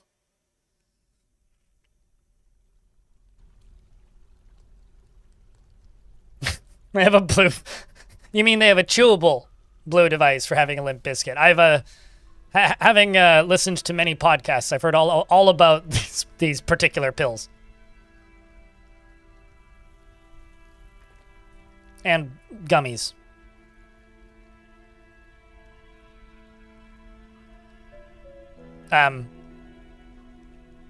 Why is there a giant snake in my hallway? Now the extra stuff's gonna go down here and burninate stuff down here. Uh-oh. Them's is artifacts. Thankfully, I don't think they'll catch fire. But they might. That'd be awkward.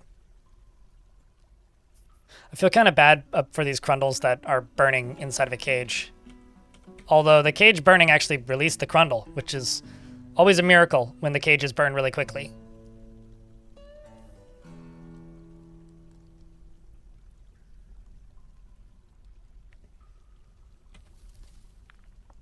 Is anybody else impressed by how happy these dwarves are? Because I kind of am.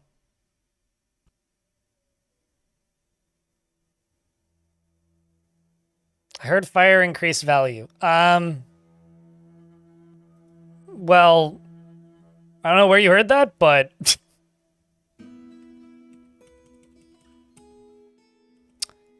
Well, that's a little awkward. At least I can just pump this out.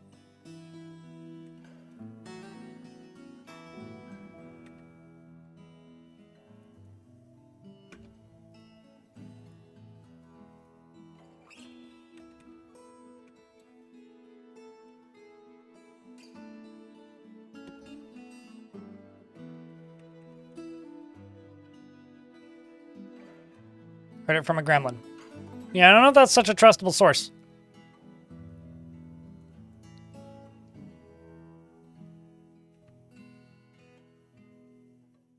Don't know about that one, man. I don't know.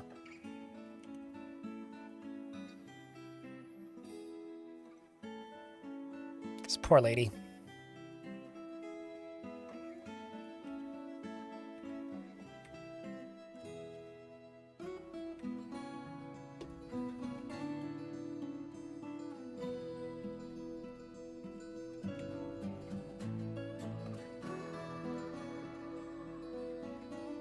What if the gremlin is voiced by Vaughn?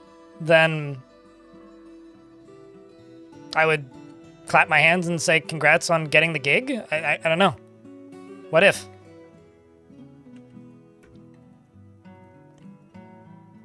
Or then you'd be watching a particular video I made once. Because I haven't made that video twice. Just once.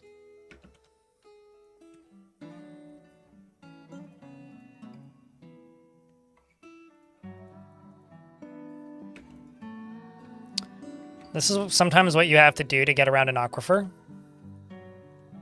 So I'm digging around the edge here. Then I'm going to go up to here, place a wall right there.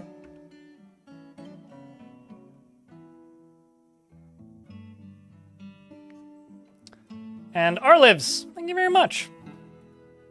Any relation to olives? He's a good friend of mine. And they taste delicious, but Olives, thank you very much for the tier 1 subscription. Appreciate you. It means a lot. It goes a long way. Yada yada round of beers and all that jazz. Thank you very much, mate.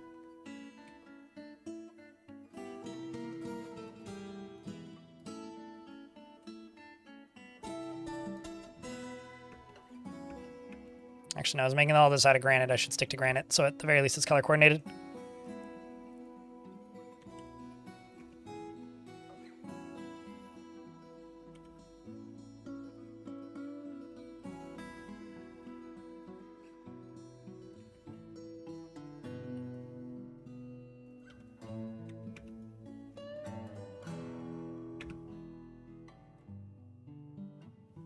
I don't even know if there's a roof there.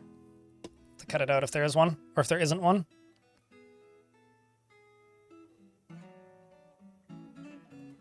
It's just that... Fair enough. Fair enough. Well, it's good that you do still happen to be living. That'd be somewhat concerning if you weren't.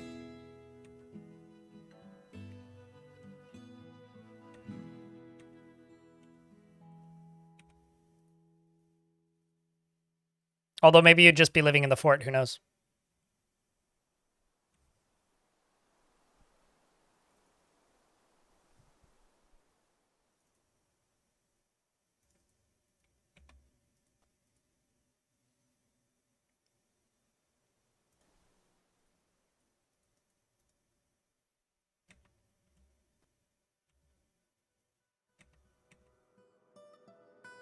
So I'm going to try and burn the surface. That's what I'm going to try and do. If I can burn the surface, my odds of surviving this fort are going to be a lot better. So I'm going to see what I can do to get rid of the problems on the surface. That's currently what we're trying to do. But in order to do that, I am required to get lava up there, and I'm trying to get lava through this aquifer, but I unfortunately misjudged where I was building this and ended up building it too close to the edge of the map. So I have to move it further. I have to move the lava further away from the aquifer. So I'm still trying to go through the aquifer at the moment, but I'm also on top of that trying to, avoid running into issues with I need dwarves that are not in the military. But I'm also trying to avoid running into issues with,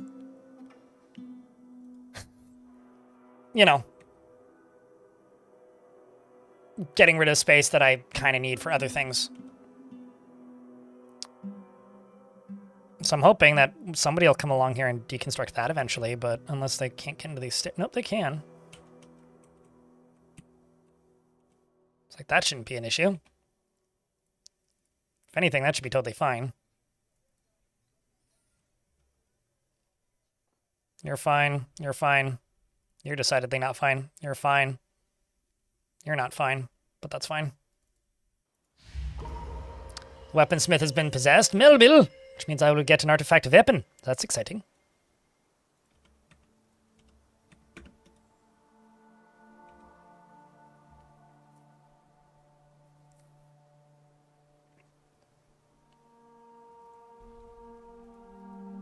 Okay, so.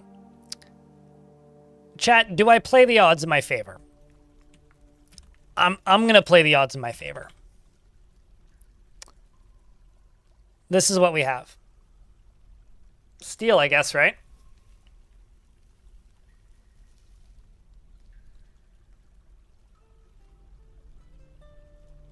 Let's see what you come up with here, dwarf. Grab steel bars. Damn right you did. I was kind of hoping I'd have like platinum or something.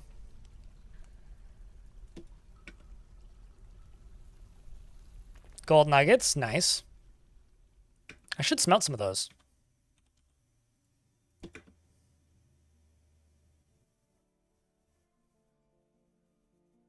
Any bets on what this dwarf makes?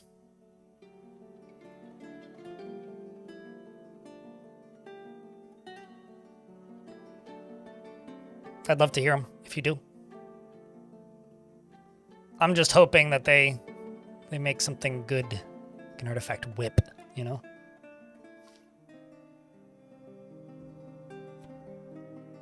What you just did is genius. One of the oldest tricks in the book.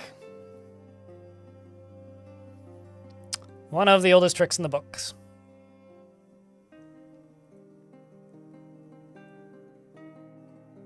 Also, I'm gonna go put my dishes in the fridge. Or fridge? Sink. I'll be right back.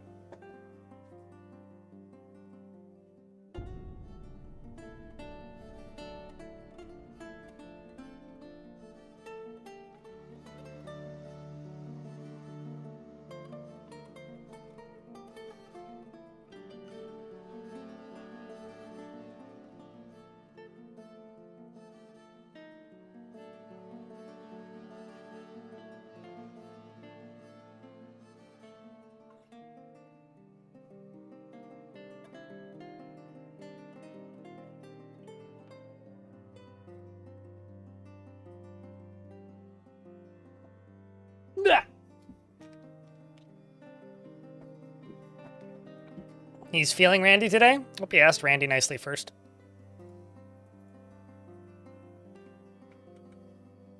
I can also turn this off, so I don't super need it anymore. All right, where are we at? We're into here. You're getting done right now. Can still go down from up there. You over here can get a granite block. You can get a granite block. That right there can get dug out because that's definitely dumping water down. But it seems like the water more or less has stopped except for the stuff coming out of here. A little leaky. Melville the weaponsmith has created a steel battle axe, and this steel battle axe is named Kararitur Bidonzusser, and offers it to the bloated baker of cooks. I wonder if we'll know the value. Okay, we don't.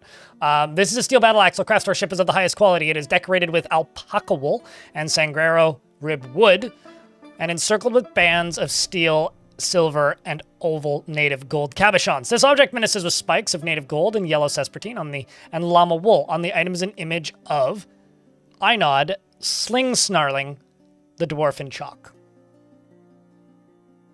Training axe was your guess? Wouldn't that need to be a crafts dwarf? Like that would be a metal crafter could make a training axe? I could be wrong, but I'm going to give that to Moreb. Because Moreb is my militia captain and also happens to use axes.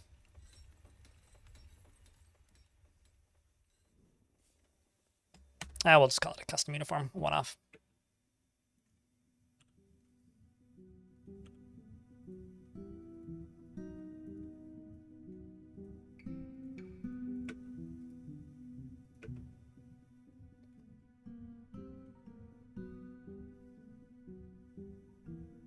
before some woodcutter goes and grabs it, you know?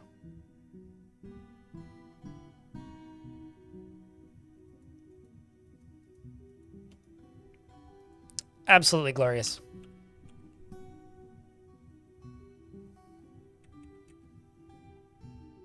There's still dwarves in hospital. Like, this dwarf has been in hospital for months.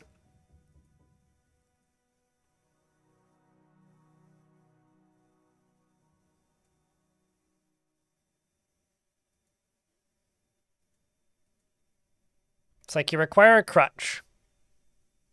But we've got crutches.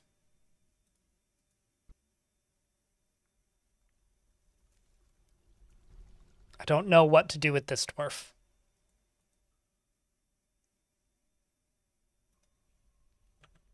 You did want that would just be lava, right? Like mostly lava. If you're building a tiny fort on a volcano.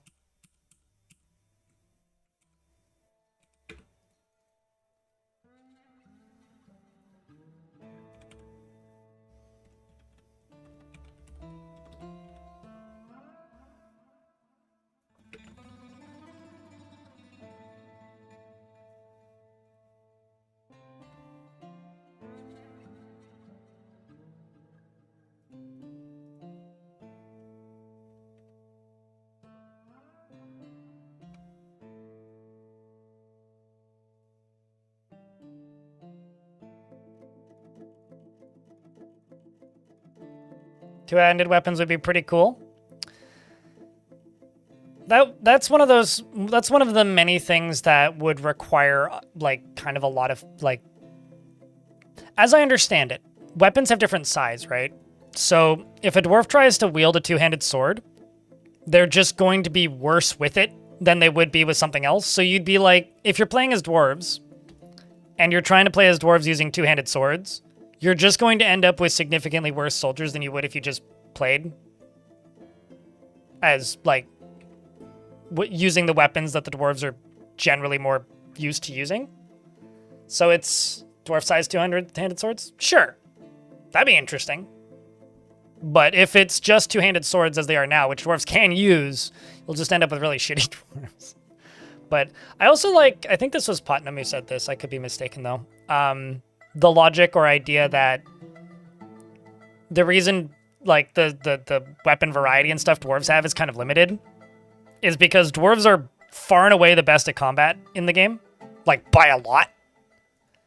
And so it kind of makes sense that just from a game design perspective, not that Dwarf Fortress cares about like balance, but it kind of makes sense from a game design perspective that non-dwarven factions would have access to weapons that are better than what the dwarves have access to, purely because otherwise they just wouldn't stand a chance. Like, if dwarves could make whips, the world would never make it very far. When shields are so OP to have, because I've played adventure mode and played as a giant elephant person and fired a goblin halfway across the map by hitting him in the head. That's why, but yeah. If it's just for, like, aesthetics, then, yeah. Yeah, there's several mods like that, Ratus, but, like, as I'm saying, there is also the reality that you're just getting the human variety, and two-handed weapons like halberds, pikes, swords will cause, if you're using default gear, will cause conflicts, so you'll have to go through and adjust all of your permitted weapons more often. And if you're not using default gear and you're using, what's the word? If you're not using default gear and you're using, like, different varieties, then you're going to have to go back in anyway.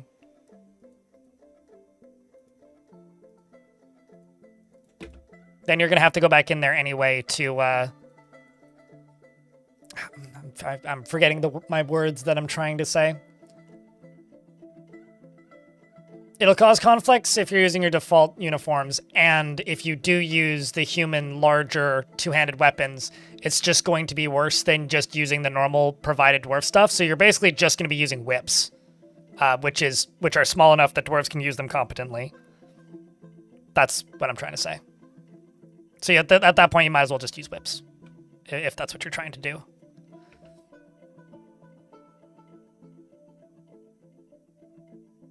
Aren't they mid in Fortress mode since you can't tell them to aim for the head? I mean, you could say that about literally any weapon in Dwarf Fort.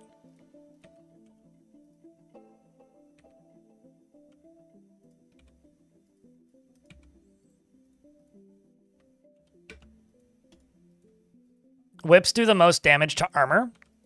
So no, they are not mid in fort mode. They're referred to as lightsabers for a reason. But I don't know, dwarves are just ridiculously overpowered. Like, kind of regardless. Because dwarves can go into martial trances. No, that's not what I want. I want the other one gone. This one. Having a hard time figuring this out with my brain because it's unfinished and I can't see it all. You love Wednesday? It's Tuesday. What are you talking about? Quit being silly. I don't care about how calendar work in your country.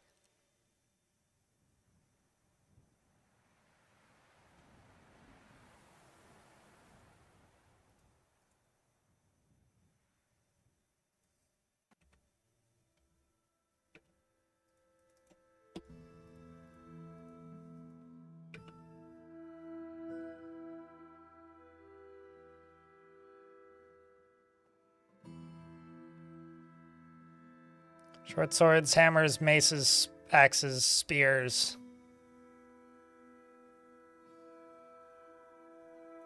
I'm out of all the different varieties and types. Yes, that is correct. Sorry, I just read that. I was like, well, yes, those are the weapons. What are you responding to? And then I clocked what you can respond to. Although you forgot crossbows. That's what you're forgetting. Crossbows are a weapon. We're not going to deperson crossbows here. I want my proper crossbow representation.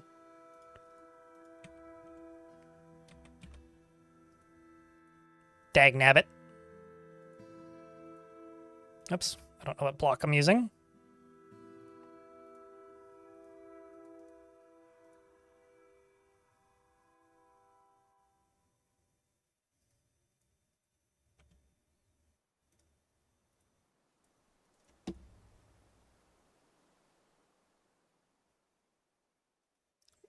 Ever since crossbows have been redone, No Brick, crossbows are ridiculously overpowered. Like, you want to know the strongest weapon in Dwarf Fort? Probably crossbows right now. Like, with steel bolts, I've seen, like, one crossbow dwarf, like, one-tap an entire squad of 10 goblins. Just like, pop, pop, pop, pop, pop. They just hit them all in the head, and they're gone. Did a Grundle just run by? So if you just saw a Grundle run by, I completely missed it. Yeah, I don't know when you started playing again, No Brick, but holy shit. Crossbows got remade or redone like earlier this year. Along with, or last year, the way they shoot and ammo was distributed got changed. And then earlier this year, their character behaviors were redone. So instead of running into combat when they run out of bolts, now they run away and go reload. Which still sometimes causes them to go into combat, but it's very infrequent now. And the way they prioritize things is very different now. It's kind of fascinating to see. Okay, set up Mark's Dwarves and mess with them. That is my homework for you. From the guy who plays too much of this game. Go fuck around with crossbows. Because, especially if you were one of the people who avoided them in the past. Go mess with crossbows, because crossbows are completely different than what they were. They could not be more different at this point.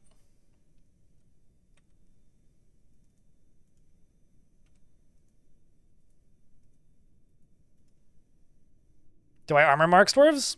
Usually what I do is I armor them and just get them to train wrestling. And then send them up onto the walls, close to ammo. There's homework at this channel, only if you want to get the imaginary brownie points that don't matter. Or exist.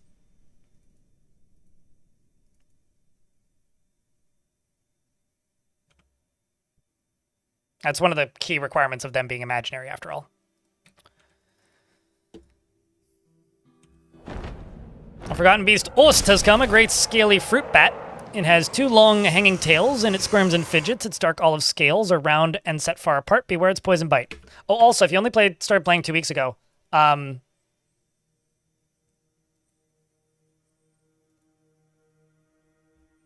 this on. It'll add like 5 FPS on most computers.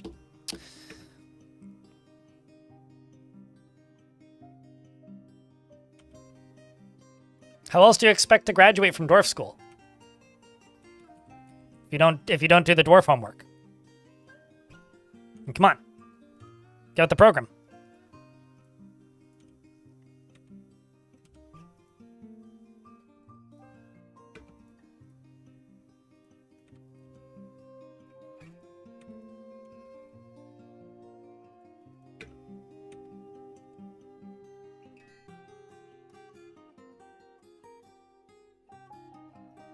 Do you want to do you know what the change was that made the world generate so much faster? I love this factoid. This has to be like one of my favorite silly factoids about Dwarfort.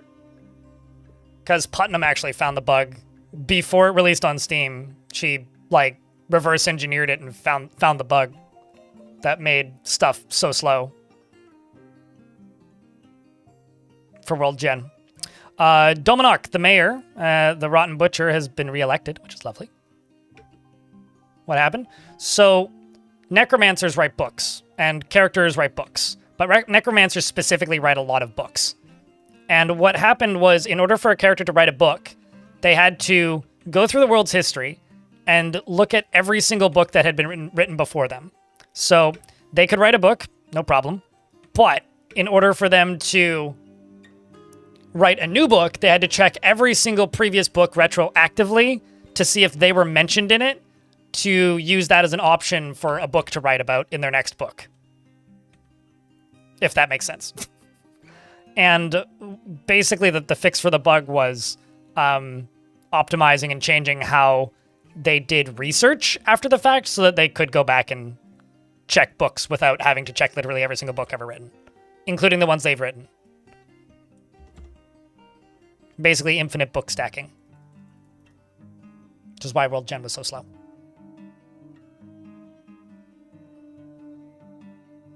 But yeah, it's literally just one other person working on the code. It's Tarn and Putnam. Basically, yes. Roses are red.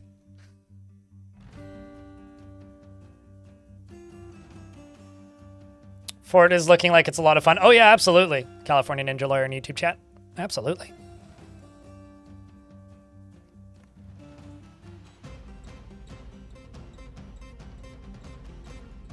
By drinking too much and accidentally killing your teacher, thus becoming the teacher. I mean, you know, honestly, I can't deny that that's probably a way to graduate dwarf school. I cannot deny the logic there.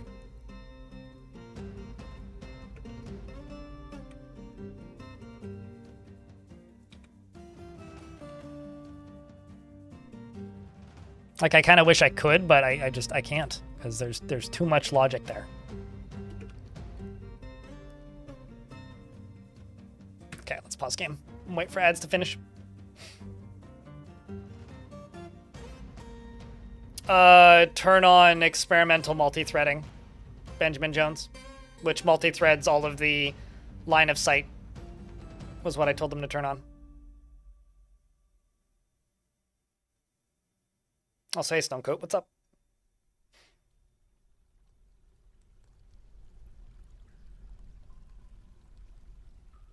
Other than it's neat, it's one of the best positive mood boosts you can give a fortress for the price of literally just making a zone.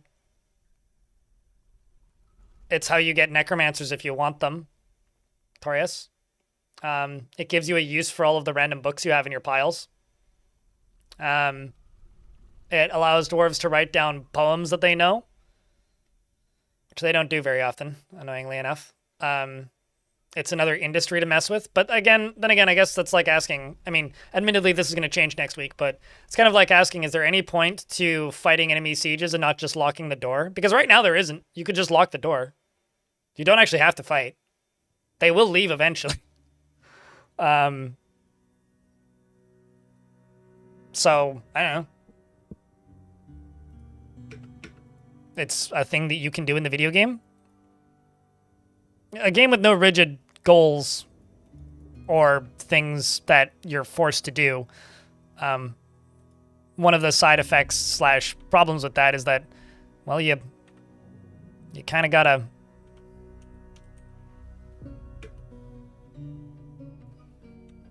make sure that you enjoy the process of just simply playing the game. And if you enjoy playing the game, one more thing to do is just one more thing to keep you playing the game.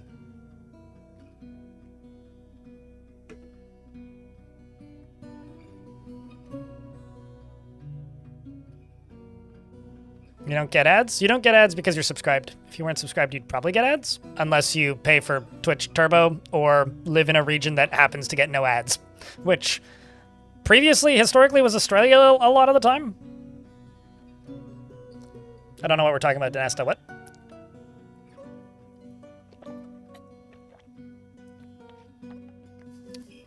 You get ads again?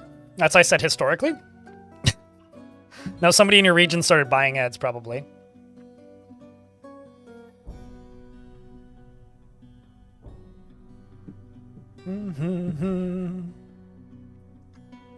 Yeah, live in an active war zone. That's one way to get less ads. I'm sorry, Romanoid, but... Ugh. At least you don't see ads.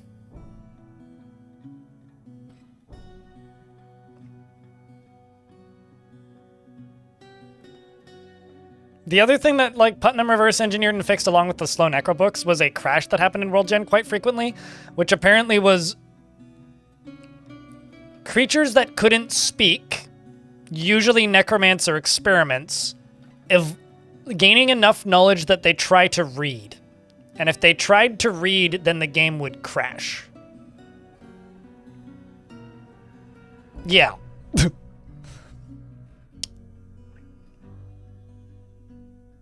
And that's all just stuff that happened in World Gen. What's really annoying about AU ads is a lot of them are mostly American stuff for some reason. Hi, I'm Canadian. I have the same problem. It's like, you can always tell what's the American healthcare ads and what are the Canadian ones, because the Canadian ones, like, don't have 49 seconds of, like, side effects after the 11-second ad. You just straight up look like a necromancer without even being one. More meat for the grinder. Right now I'm just trying to get the surface cleaner done, though.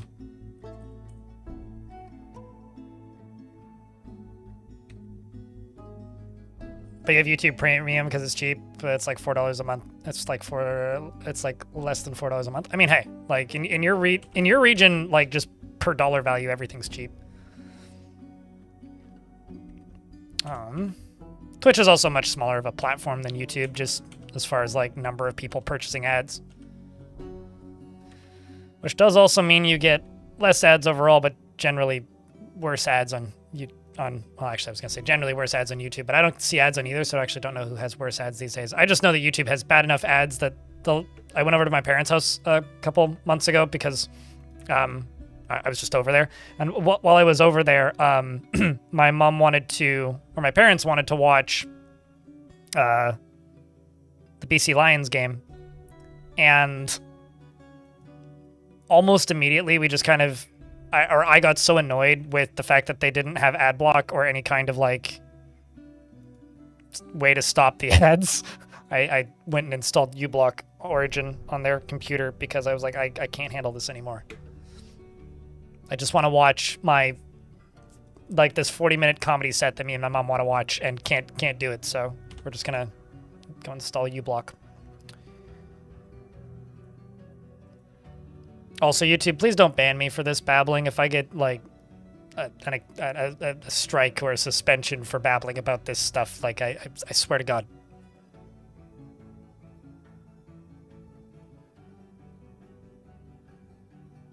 You know, I'll be, like, honest. I don't mind advertising. Advertising doesn't really bother me. Like, but it has to have a little bit of effort put into it. For example, like, YouTubers who do, like, bits for their ads, like, that doesn't bother me at all. Like, like Eddie Burback and his brother on the Burback channel, and just Eddie Burback. He does a great job with his ads. They're like entertaining enough that it doesn't bother me at all. It's like as long as there's like a little bit of effort put into them, like ads in theory don't bug me in the slightest. What bugs me is just like the like scam ads or slop ads that are just like generated video that look terrible and sound terrible and are advertising scams. That's what bugs me. The Forgotten Beast, Usu Ulfubathalase Astanaknu, has come. A humanoid composed of coral. It has 3 long, curly tails, and it squirms and fidgets. Beware its hunger for warm blood. That always means it's scary. It's pretty. Look at it. It's pink.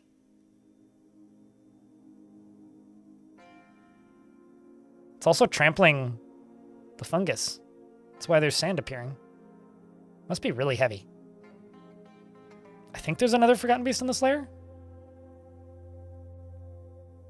Yeah, it must be really heavy.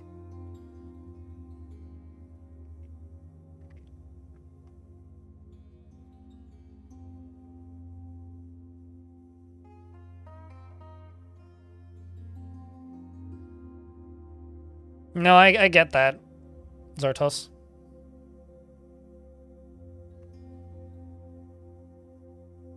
And that's being able to write here, and you just want to thank you for the YouTube tutorials and the other videos. They helped you play Dwarf Fortress better. Well, happy to help, dude. Anyone have a beer? I do have a beer, but it's pretty strong, and I only have 1 can. So I've told myself I'm not going to drink it until I finish the video that I'm working on. Well, good luck, creature.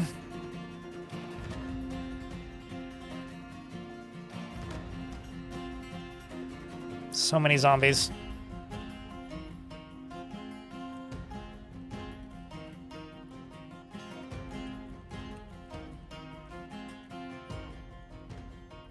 It's your 125 power require.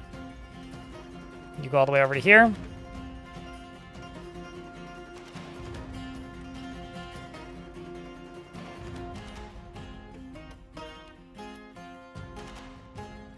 Deconstruct this.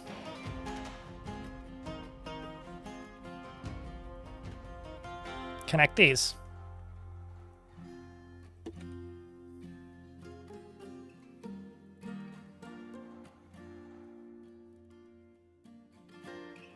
The beast crawling on the walls always creeps you out. Yeah, no, that's fair. It's like there's no safety in this place kind of deal.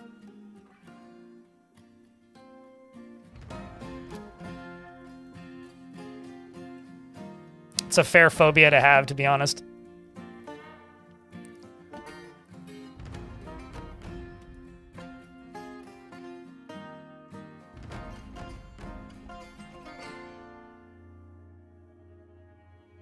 Please, for God's sakes, don't Valve style us with this video. What's Valve style? I don't know what that means. Is that anything like Gangnam Style? Because that was a funny bit when it happened.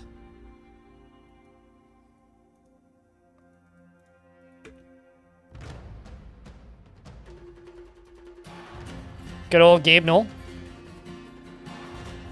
Speaking of Valve, chat, how do we feel about them causing like the 2008 recession for gamers?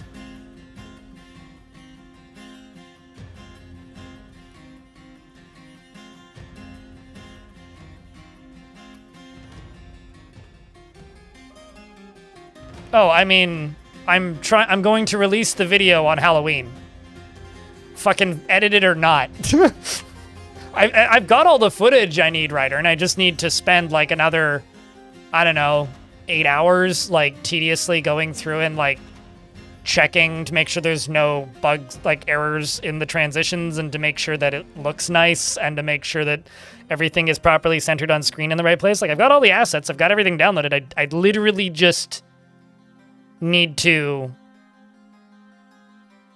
you know, do that.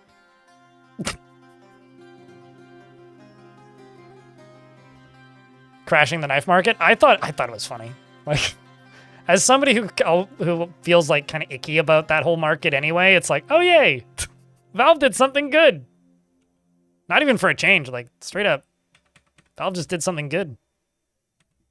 And frankly, it's kind of nice to see. Oh, this is going to be annoying to dig through. Can do that, though.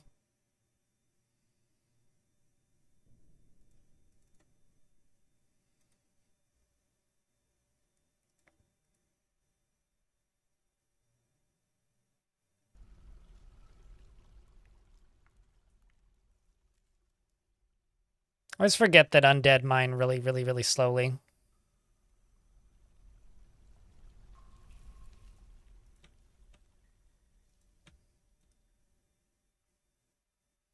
What's this contraption? I'm trying to put lava on the surface. That's what this contraption is. I'm trying to put lava on the surface.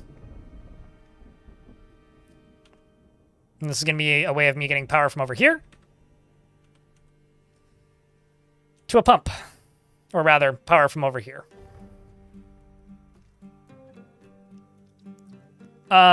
It's because undead zombies, if they haven't had alcohol for a while, start to work slowly. And when things start to work slowly, they get bad. So they're still fine at combat and whatnot. It's just my zombies are slowly dropping in quality in their ability to mine because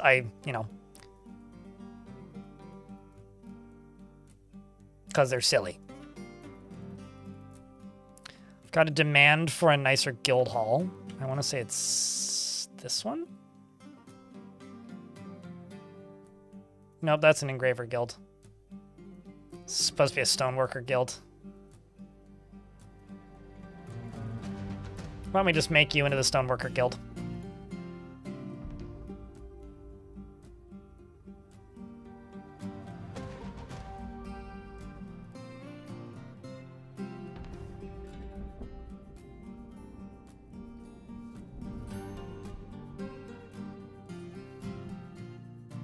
Crest of Cobalt, it's called.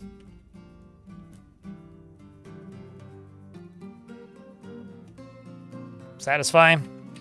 Because that guild died out anyway.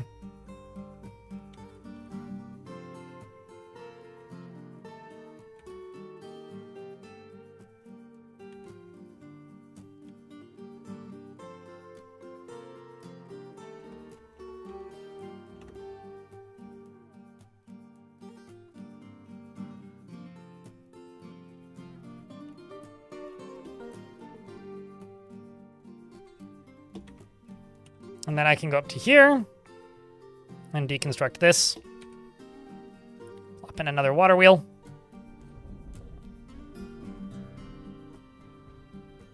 This map is a 1x1, yeah. As a long-time CS player, you notice that there's a big pile of info missing with the crash because of all the salaciousness of the $20K pixels, but because of you can't invest in traditional stocks, and so people invest in traditional ways. Like we're talking about like from China, right? I'll say this. If you're investing in non-traditional ways of storing wealth, digital assets in a video game that could be changed with a patch is not a good investment. And people have certainly lost a lot from that change. But there are other ways to invest money non-traditionally. There are other forms even of digital assets that could... Where did that dwarf go? That dwarf just went over here and disappeared. There's other ways of investing in digital assets that are a significantly better choice that you could make. And I also have kind of screwed this up. He jumped across? Is that where he went? He just disappeared in my vision, but... Yes, there are worse things that you could invest in, but... Somebody tried to sell Dwarf Fortress Worlds as NFTs and literally never sold one and paid a couple $100 in gas fees, and I think it's kind of funny. And then OpenSea took the NFTs off of the marketplace. Or lives.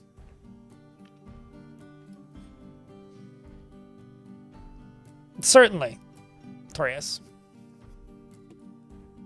I don't know. I think that this is something Valve should have done ages ago when this became a thing initially, but maybe I'm off base. Of course NFTs were a scam day one. So are all, like, meme coins. I don't think it's up to Valve to prop up, like, investments from people living in China.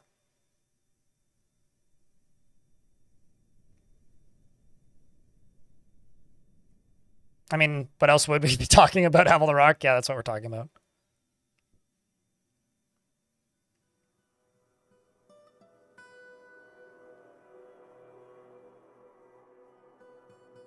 And how you'd miss out.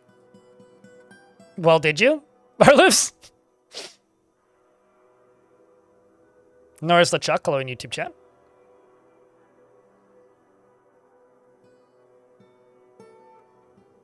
I mean, I, like, periodically, so this is Nate in YouTube chat says, Valve hitting me with $50 in fees for trying to sell just one skin was kind of strange.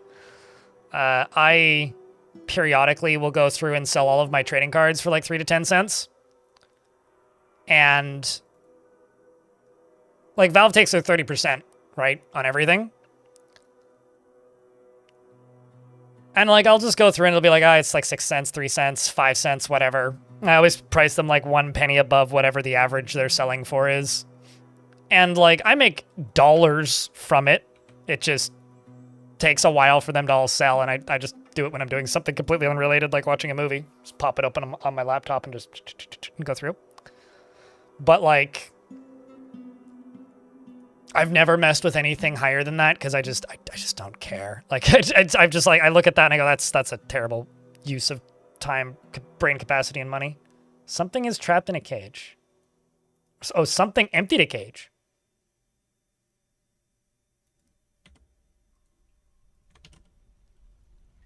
Are you telling me I've got a wild gremlin? Or can Crundles empty cages?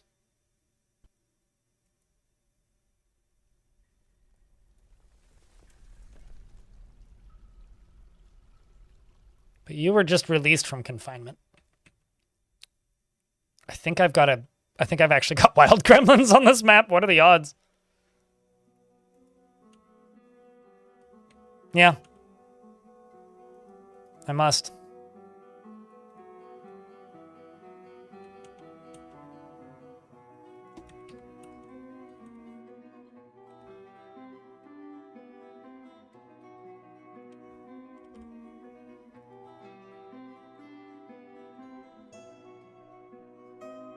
I think investing in housing was a big thing too, and that led to the whole construction bubble that burst a few years ago. Burst? Certainly hasn't burst here.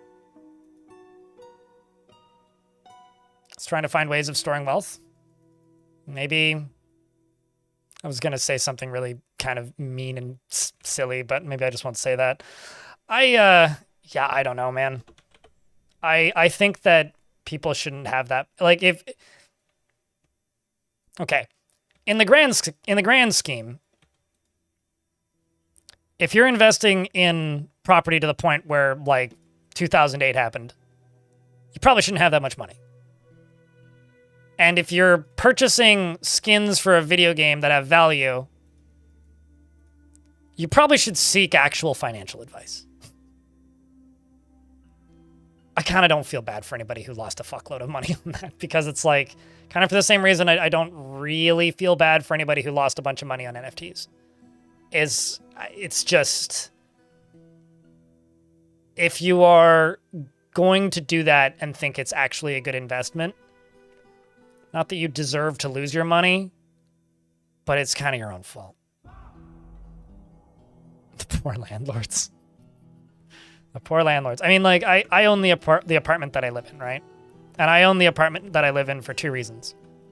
Reason number 1, I am an extremely fortunate individual who got very, very lucky with the timing of the release of this game and worked extremely hard for a long time. But there's another reason, which is I don't drive, right? So I don't own a car. So I can do, like, if I owned a car and had car payments and insurance and paid for running a car, I wouldn't be able to afford to have bought this place. It never would have happened. Because, like, you know, I basically save an extra 15 grand a year not owning a car. And that's a reality of the disabilities that I have.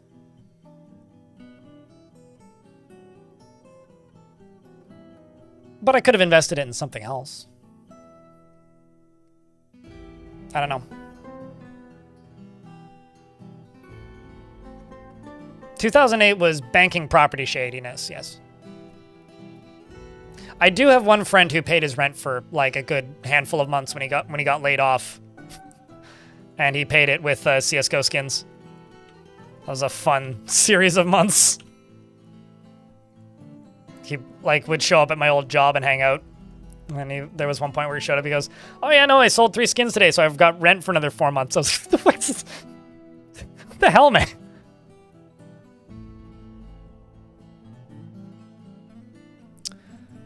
I mean, you could also open like a print store and sell some prints. What kind of art do you do, out of curiosity? I draw doodles, which I was very much considering selling in the format of bookmarks. Just on my merch store, because I have a merch store that I could throw one-off bookmarks on, but then decided not to when I looked at how much it would actually cost to ship them into the US. I was like, wow, okay, shipping them like outside of Canada, even with like letter mail, great. Unless like I dodge a lot of like things I need to sign and just say, yes, it's a postcard. It's a postcard. And I'm mailing 25 of them to different people. Don't look at me too funny. But that turns out that's not a good thing to do when you do pay your taxes, which I do, so yeah, I don't want to get in trouble for something. Okay, so you're disengaged, so I can connect this whole thing up. And you go up to here. So you're gonna pump over there. That's gonna pump you up to here, up to there, up to there, up to there, up to there, up to there, up to there, up to there, to fill this whole area right here up. And you are going to pump up to here. So I need to connect you to here somehow.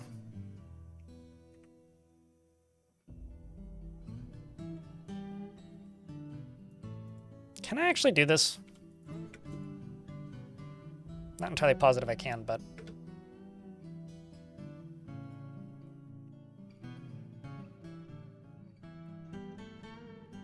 Smuggle them across the lake for me. I appreciate the offer, but I don't think it's worth it for a couple of bookmarks. I'll just simply wait until shipping restrictions get a little bit more lax, if they ever get more lax, and if they don't, then I'll just, you know, have a bunch of bookmarks sitting in my living room forever that I'll periodically give away as Christmas gifts.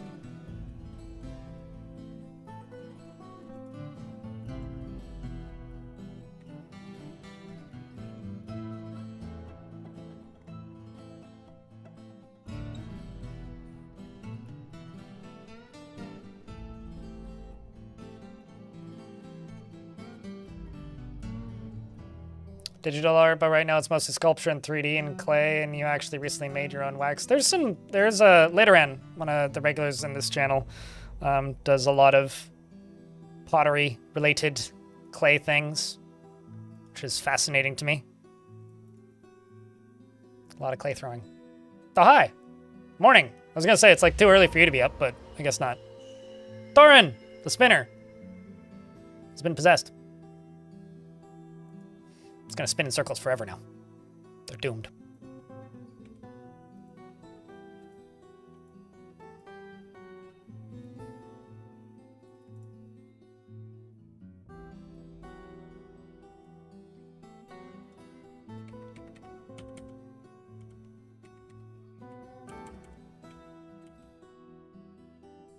Okay, so you're producing more than enough power. And then I just need to go up to here. Do that and that. This and that.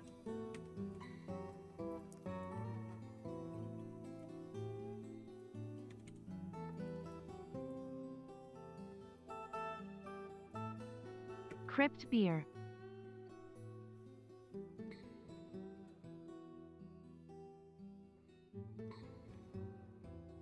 Nodokasa, thank you very much for the 29th month. Welcome back. Chat, can I get a round of beers for Nodokasa, keeping that sub alive for 29 months? Find clay artifacts. Oh, yeah.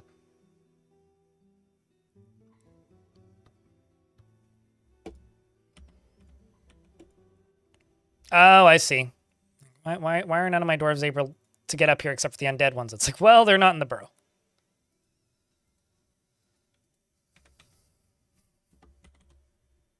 Butchers are good. Necromancers are good.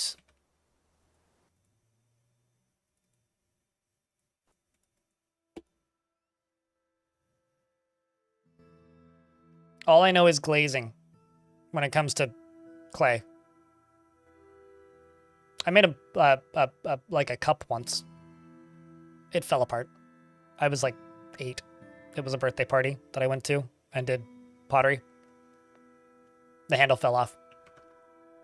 I didn't listen to the instructions. C'est la vie.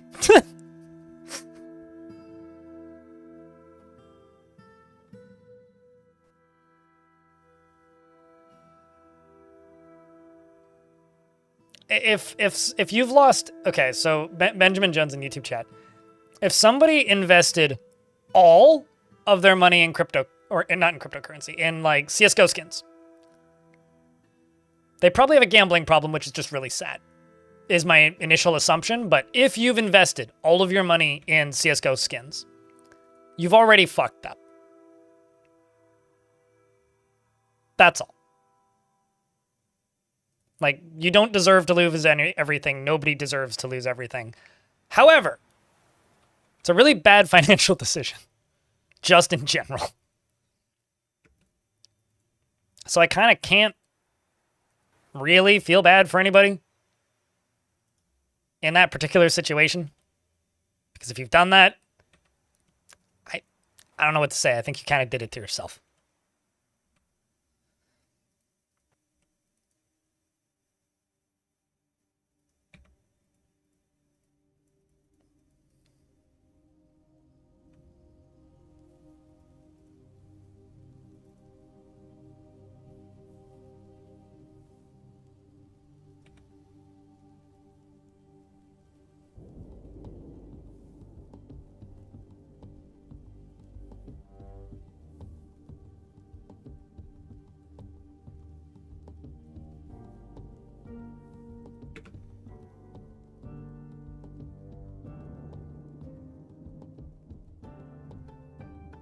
I don't even know what that means. Well, I don't know what a Mihai is, but is that like the next, like, or the most recent, like, celebrity meme rug pull scam?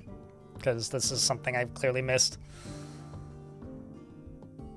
Oh, is that a term for grandma? Today I learned. I was presuming, I was under the assumption for a hot second there that this was like another Haktua or something. Oh, fair enough. I mean, it certainly might be a term for grandma, but I don't know. Please stay alive. Dying is suboptimal.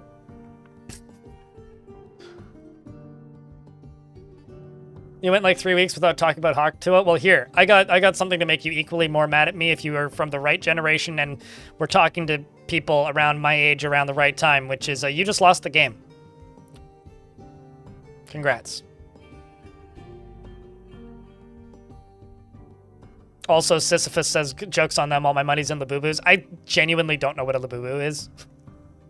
Or rather, I know what a Labubu is, but I genuinely don't know what a Labubu is. Does that make sense? Human Green Tea hasn't said anything at all today, and it just pops up and just goes, fuck! Have I not seen Young Sheldon?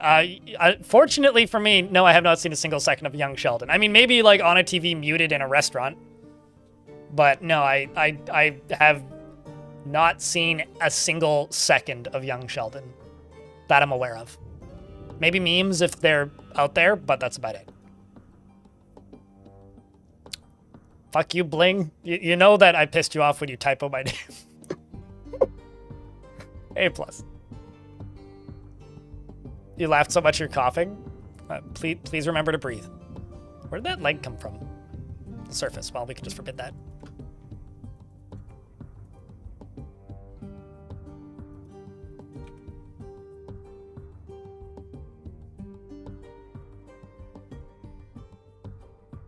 Now you wish that I just kept talking about, like, Haktua.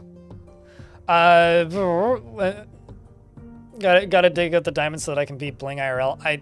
Maybe if I ever get, like sellout influencer money, but I don't do that. Doran the Spinner has created Edanusim, a horsebone buckler, and claims it as an heirloom in the name of the family ancestor Sodal Gazewire.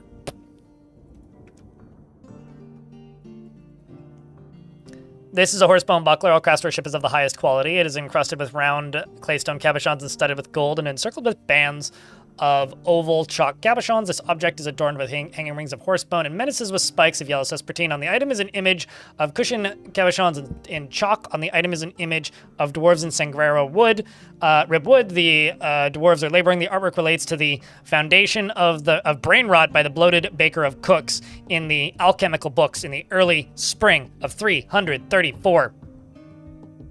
Thumb up. We did it. Well done, Dwarf. Speaking of well done, Dwarf, can someone get this headless rotten butcher out of my way? This is going to cause a shit ton of chaos for absolutely no reason.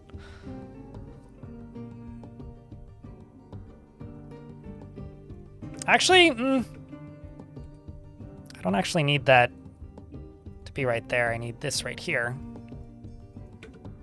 But I can't dig underneath it anyway, so I still need to kill it. Great. Now it's just like, this guy lives here for a minute. He's just gonna hang out and then go brrr, and then turn into dust. It's fine. Don't worry about it.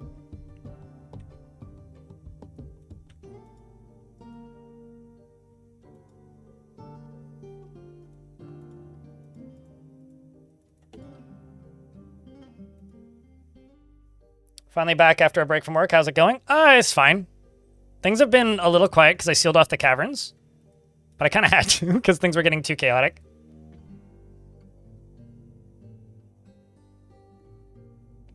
I have to save the bees. Oh, they'll be fine. Don't worry. They'll fly away and go somewhere else. You know what bug that they fixed in the last 2 years that makes me kind of sad that they fixed it? Is there was a while there where bees, if you had beehives, were considered food. And bees are no longer considered food might be one of my favorite patch notes I've ever seen. But it genuinely makes me a little bit sad that they fixed that bug. I have a challenge run that I enjoyed the most. I don't really think of them as challenges because I don't think of generally like challenges in Dwarf Fortress challenges in video games usually make the game harder. For me, if a challenge just makes the game harder, I find it often not that fun to play, and I kind of do it for the show of it, if that makes sense. So the ones that I enjoy are ones that... Okay, that needs to be rebuilt because that's granite because I fucked up. But everything else is good. So generally the ones that I enjoy are the ones that the audience enjoys. I really like the outcome of the following one singular dwarf for 10 years. That was a really interesting result that we came up with when that fort was over. I think the process of playing that fort sucked. Like, it was slow, it was monotonous, it wasn't fun to play. And I think that's usually the case, where, like, they'll be fun to watch. Like, the ones that I'm happy with usually are ones where I enjoyed the final result or a video that I got out of it more than actually playing it.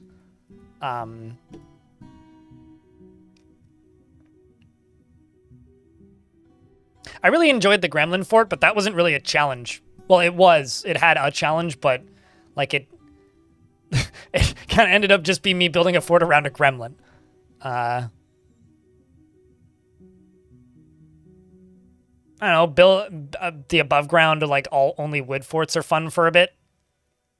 I don't know. I think most challenges tend to kind of outstay their welcome after a while and lose a bit of their, at least for me, a little bit of the enjoyment. Around the time they outstay their welcome.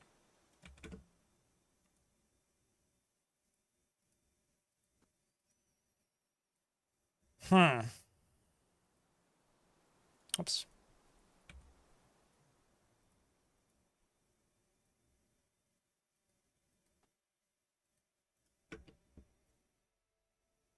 That's good. Past it.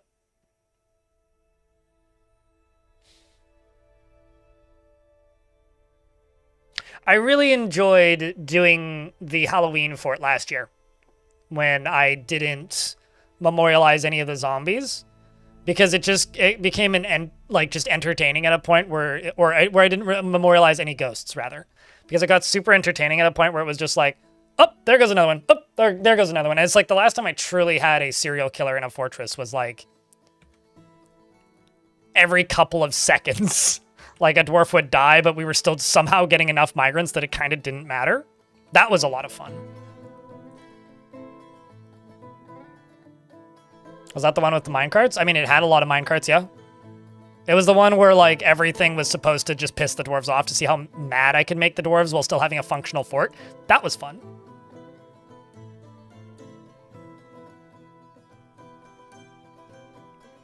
It's almost difficult to not have a chill fort once you get farms and stuff up and going. It depends. There's a few wrenches that the game can throw into the midst of things right about now, or in the current game that, like, if your fort gets too successful, it can certainly slow down your success, but to a point, yeah, no, there is some truth to that statement.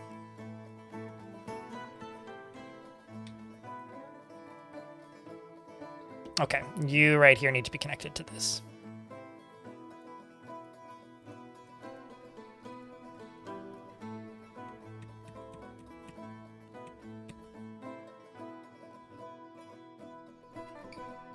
All right, I can almost turn this sucker on.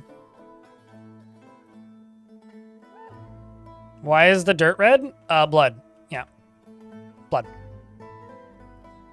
I'm trying to clean it.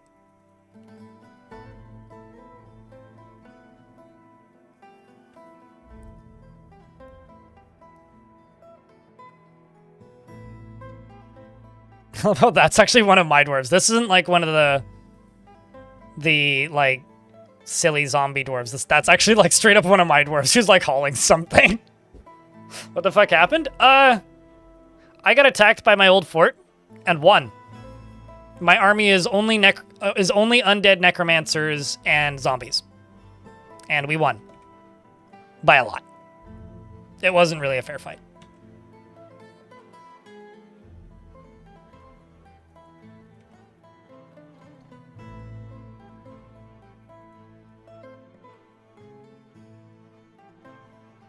Are we the baddies? Yes. Duh.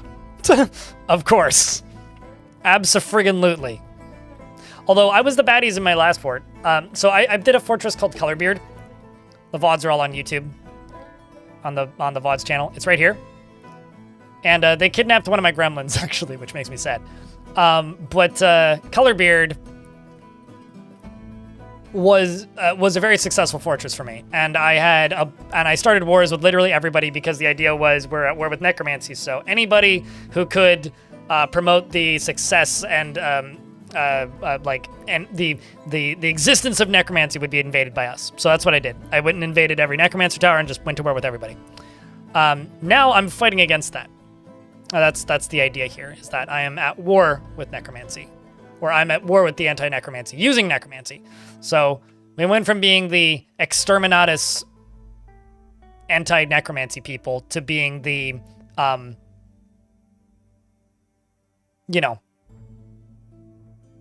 the necromancers.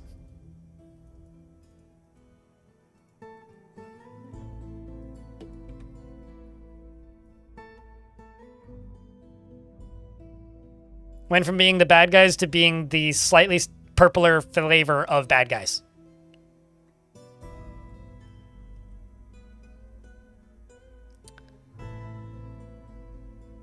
You know, that's a philosophical question that I am not capable of answering at this time, Shinobi, unfortunately.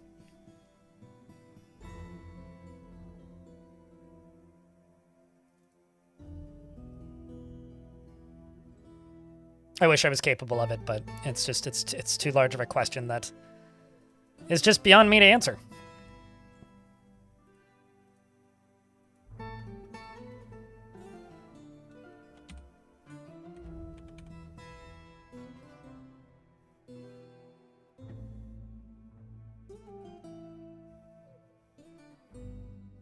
Maybe because Necromancer just has a better ring to it than Legromancer. Although the only true living known Legromancers are the surviving members of ZZ Top.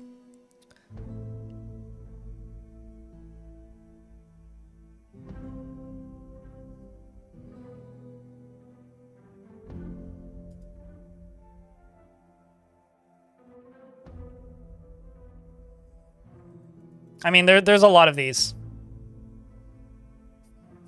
there's kind of a lot of these.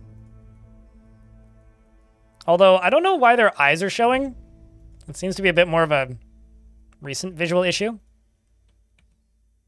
Not that I'm complaining, I think it's actually kind of funny, but... Uh-oh. Who did that? Put your nightmares away, you goof. Although I had 80 dwarves and now I have 81. Uh-oh. There's a problem. Can we wait for that to go away, please?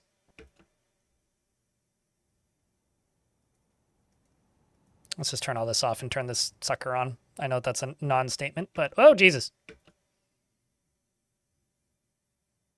All right, so there's something outside that's spooking people. I'm just going to lock the door.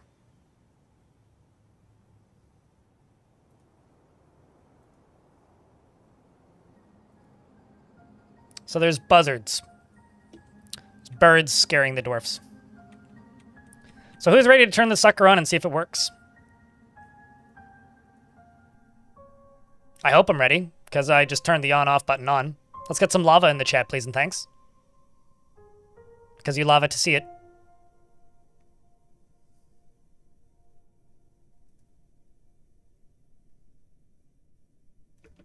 I really was hoping that this was the dwarf coming. I love how many dwarves I've just got running around now with just like their entrails just dangling out. It's like, there you go. Keep up the good work, Urist. I was going to say Urist as a joke, but no, that's literally his name.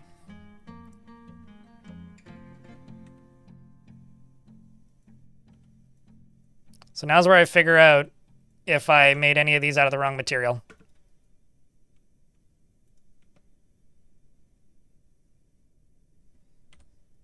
Who's coming to pull this lever? Because you're taking a year. Oh, it's one of the slowest dwarves in the fort. Come on, Olin Necro stuff. Could you walk any slower, please?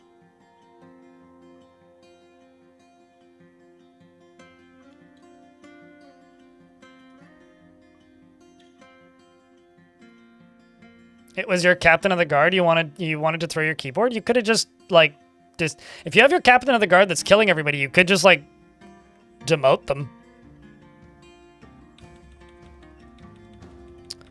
Okay.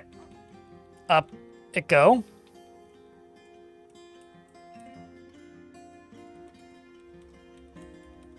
Lava go over there and up to here. Oh. Why is there a headless zombie right there? Oh well. That's what this contraption is for those of you that were wondering and missed it. That's what this contraption is. I need to see this in ASCII. It's pretty rare that I feel that way, but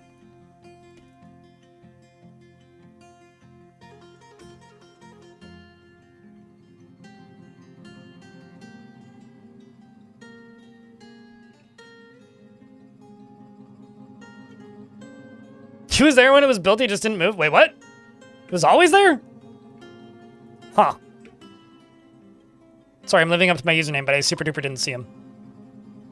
Uh-oh. Okay, so this could cause some problems. If something caves in to here, it could burninate my snakeadate.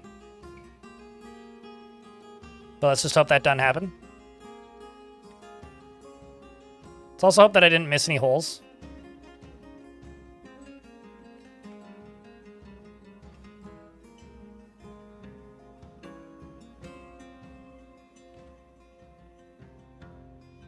Excellent. Well, for the areas that, like, it touches, yes. I'm still very amused by the fact that nightmares have purple blood. I don't know why that amuses me so much, but it does.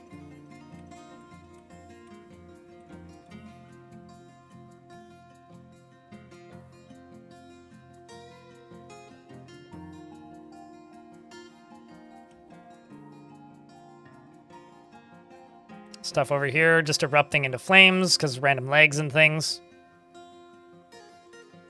Also, it's mid-autumn, which actually means it's trading season. Maybe this wasn't the best time of year to test this. Ah, no bother. What could go wrong, possibly? Too late now? I mean, it's not going to go much further than it has. I should actually probably turn this thing off. It's more or less done what it can.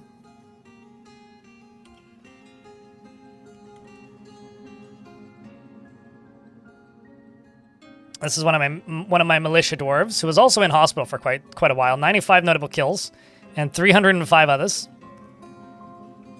Master fighter, nice. Expert axe dwarf as well.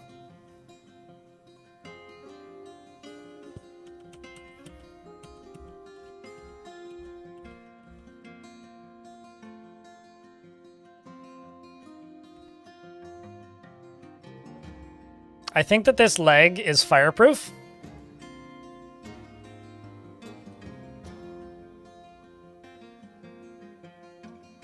I think. And half of this is now, like, you know, quite a bit cleaner.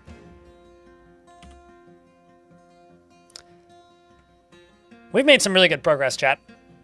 Like, truly. Later, Ann, thanks for the 10 bucks. Water and cheered. The zombie army salary. Zombie army salary. From what I can tell, the zombie army is paying for itself right now. That's for sure.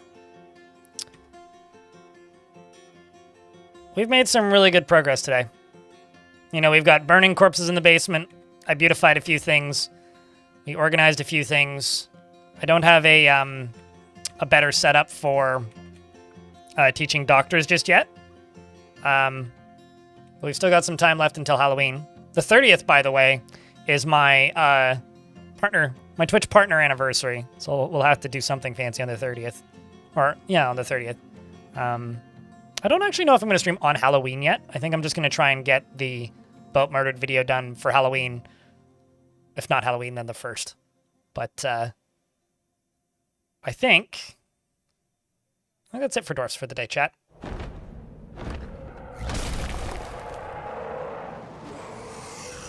Forgotten Beast Rika has come. A towering humanoid composed of crystal glass. It has a long swinging trunk and it undulates rhythmically. Beware its poison stinger. If it was a dad joke, it would be a zinger.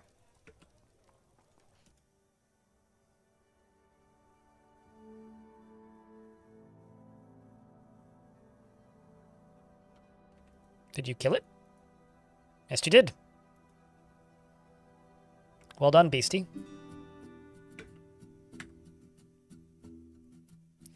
However, I got a little bit of an admittance to say, chat. I've been playing a lot of a game called Utopia Must Fall.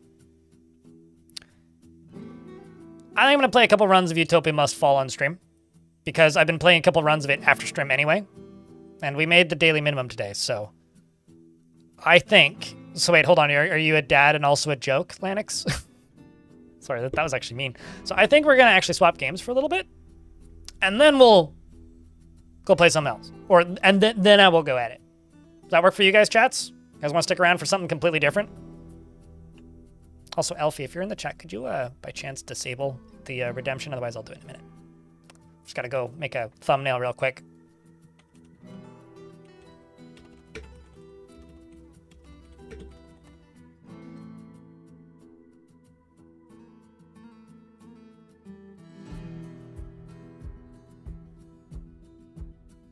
Now for something completely different? Maybe not completely different. I also would like to play some Jupiter Hell Classic this week, because that got a new patch out.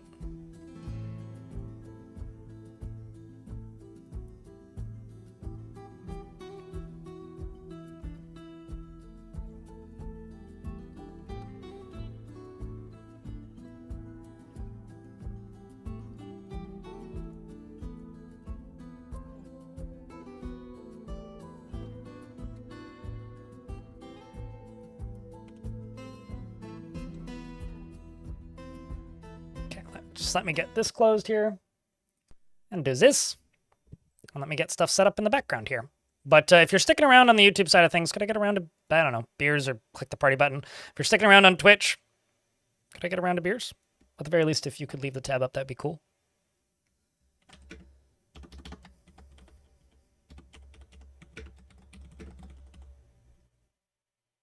Regardless, though, I do have to say thank you for tuning in today.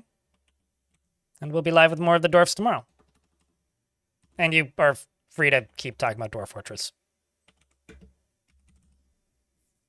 It's all good. Just gotta update the thumbnail. Done. All right, so that's updated. Let's just get Twitch. Start working a bit, so you'll still be here. Cheers, mate. So who here has never seen this game before? Utopia Must Fall.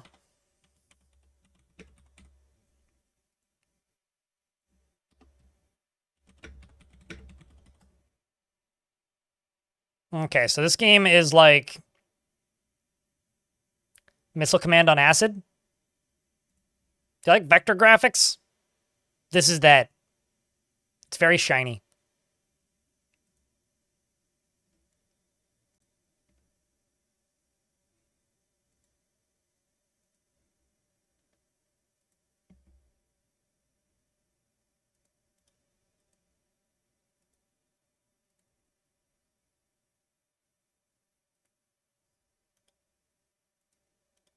Just go here.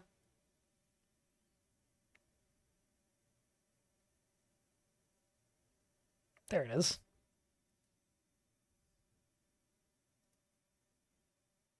Oh, I also need to fix my lighting, which is about to get demolished because the sun just came out.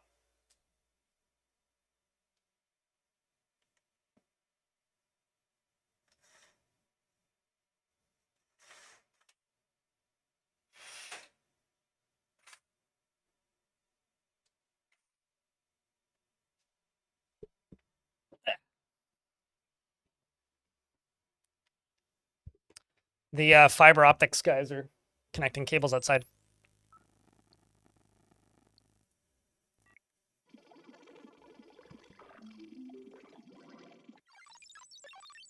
Also, UGDPY, you have a good night's sleep. Like, if you're tuning out, like, just, it's all good. But yeah, this game's pretty self-explanatory, so I don't need to do anywhere near as much explaining as I've been doing, or as I do for a lot of the games I play.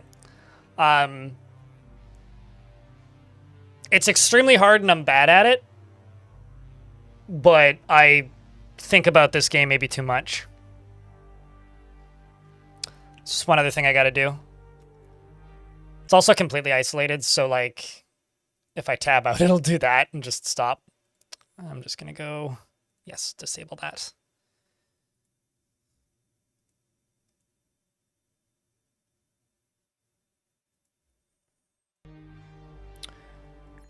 All right. So this game's pretty simple. It plops you somewhere random in the world in a year, and aliens come down and you shoot them.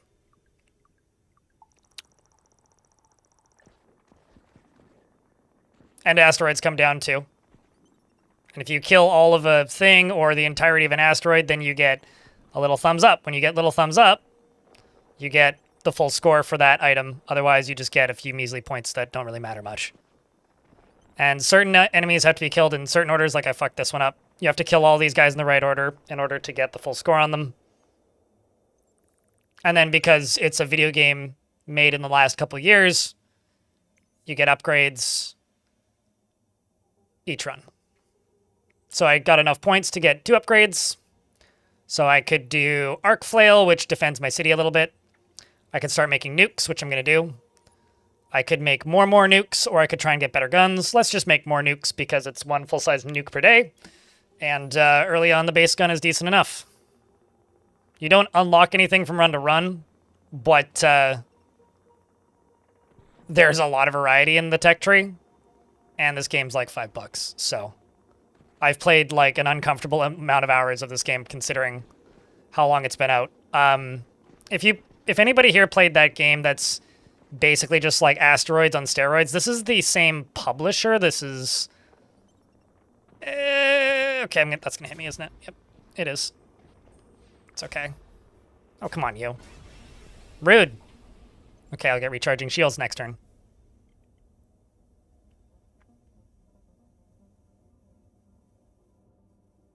Yeah, because I was trying to think, speak, and aim at the same time, which is apparently a challenge later on. You could also just, like, completely forego your shields and then get a separate series of unlocks if you ignore them, which I'm not worrying about too much. Certain enemies, if you blow them up with the nukes, you get less points for them. Yeah. It's a very simple thing, but it's got sucks in me a little bit. You can't read, talk, and listen at the same time either. Can you read, talk, listen, and breathe, though? As long as you can remember to breathe, you're doing okay. So I'm going to get better gun. So extended mag reel, increase the turret projectile velocity by 40% and damage by 5%. We'll do that. Illicit arms deal. This is one of the reasons why it's good to have lots of nukes. I'm going to sell 3 nukes and get an additional upgrade on top of that one. So let's go for... I could just buy more nukes. Let's refresh this. Let's go increase fire rate. And let's go for the arc flail, which gives me this little defensive thing. You're usually breathing. That's generally a positive. One of my favorite human body factoids is it's impossible to hold your breath until you, like, suffocate. Because you will pass out and then start breathing again.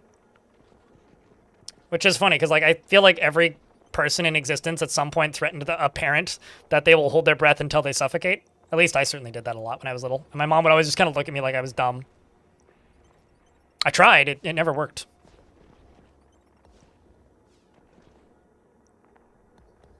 Temper tantrums are so quaint.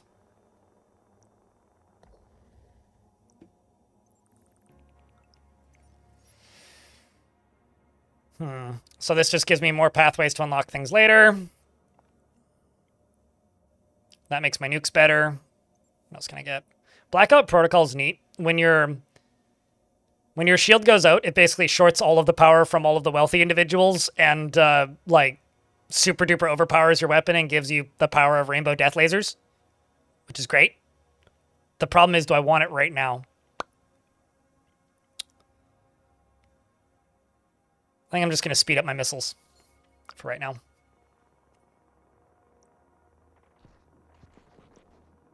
Jess, what up? Thanks for the raid. How was stream? Welcome, Raiders. Mods, can I get a shout out for the Raiders? Please and thank you. We're also in an ad break at the moment, so... Which literally just started. But hi, Jess. How was stream? Are you still, sulk songing? Non-subs, in brackets. Good, Top Fuel. Excellent. But hello, George, Cutie Wasp. Also, did the game successfully update on this end? Flamethrower as well, hello? Yes, Panderific. I may or may not have some active mods right now, so I'll just do this.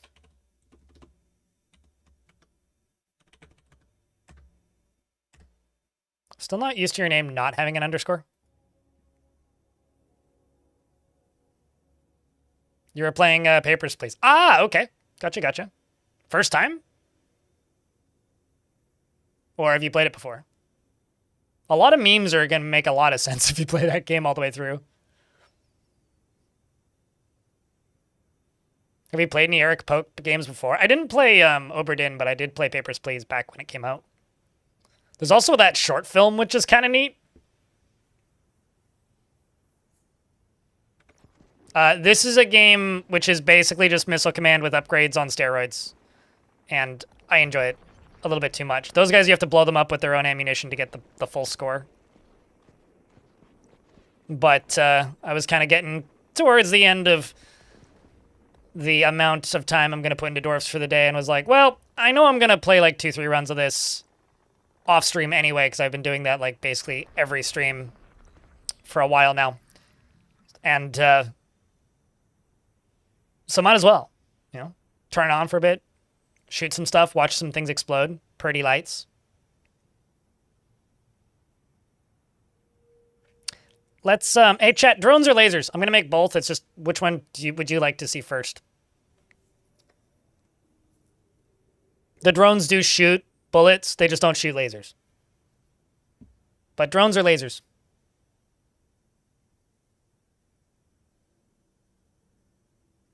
Seeing lasers? Okay.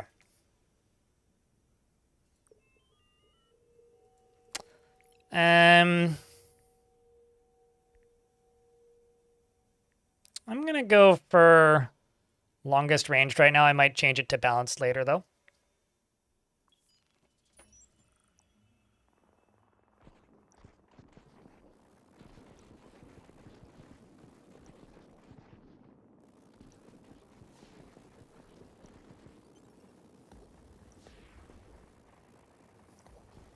Dang it, missed that. I have to blow him up with his own bombs.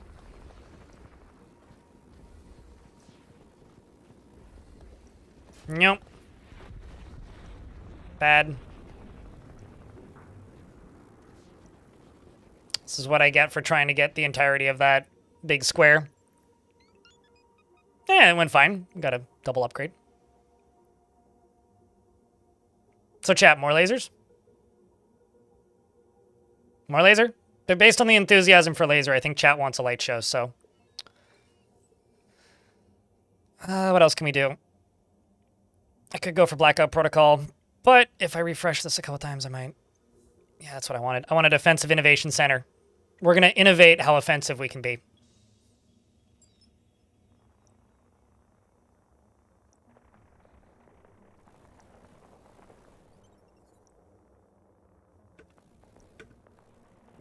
Oh yeah, if you hit spacebar, you actually stop shooting, which allows you to like move quicker, but it still takes a little bit of time because you have to wait for the gimbal to spin.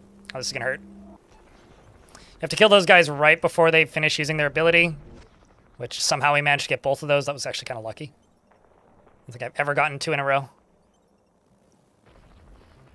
Because they're also kind of weak with the amount of firepower I have at the moment. Oh, dang it.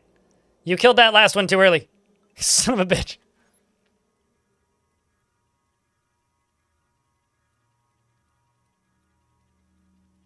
So this one down here is like the rerolls.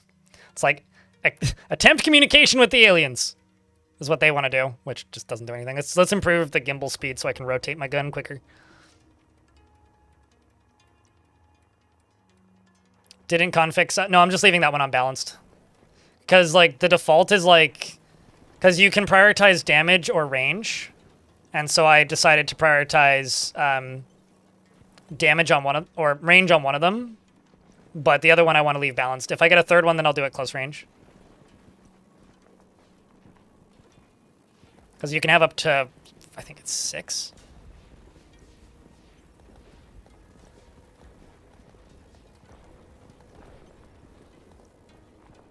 Come on. There's another little spaceship somewhere. Oh shit, I think I missed it. Yes. 2 upgrades again. I require a better cannon. So this gives 50% more damage, better shield damage against the enemies when the enemies have shields, and 20% velocity, but I have worse gimbal speed, and I can only fire 1 barrage of things at a time. Improve regeneration and repair rate for all automated outposts. Newly regenerated outposts start at 100% integrity. Let's refresh this, see what else I can get.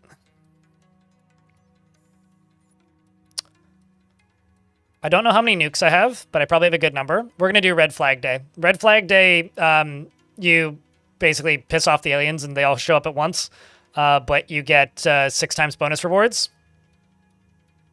I need a Vile Force of Darkness, chat. Wish me luck. I've got 6 nukes. We should be fine.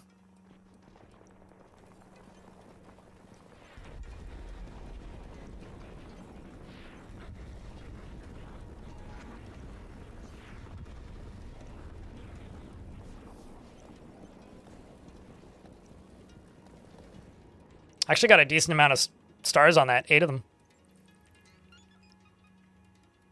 Could have been better. Could have been worse.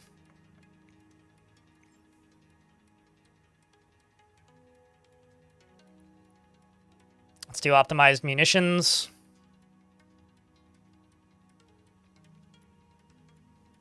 How long until I get advanced materials? Okay, let's go for the blackout protocol, which gives me the power of taking all the electricity from the billionaires.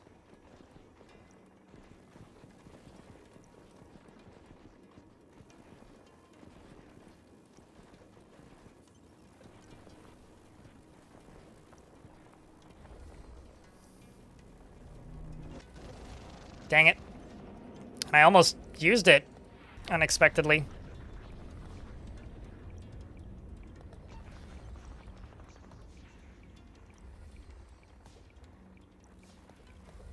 Yep, there we go. This is Blackout Protocol. Which, not the most dramatic, because there wasn't that many enemies on screen.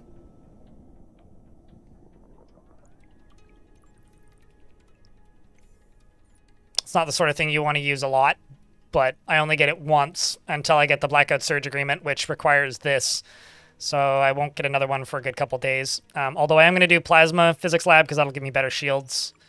Which clearly I need, because my shield hasn't been fully charged in days.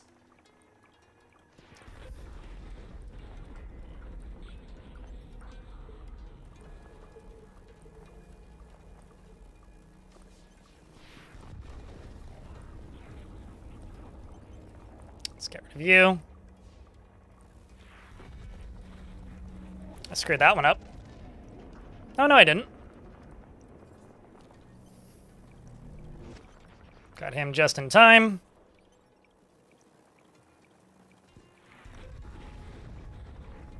Trying to let my shields build back up, which is why I'm powering through all my nukes.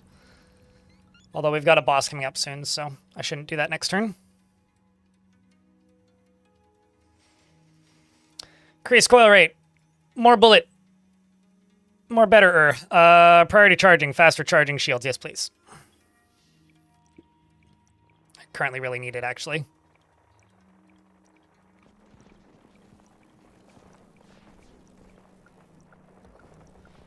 Little green guys.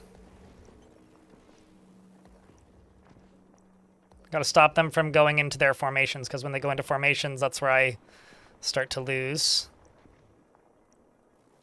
Because them going into formation is when they no longer count towards the maximum score, because you gotta get them while they're coming in like that.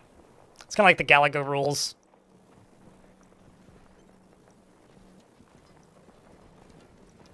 This is usually getting close to the point where I start dying.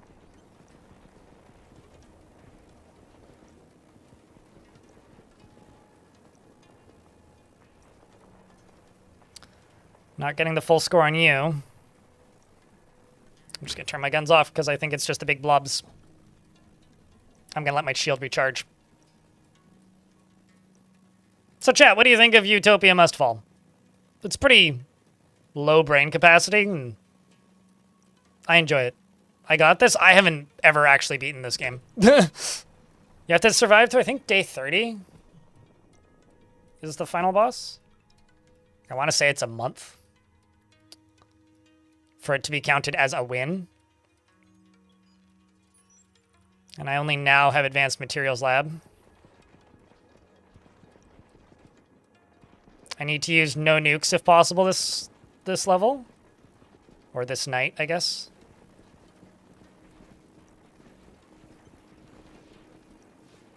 He says as he fires off a nuke.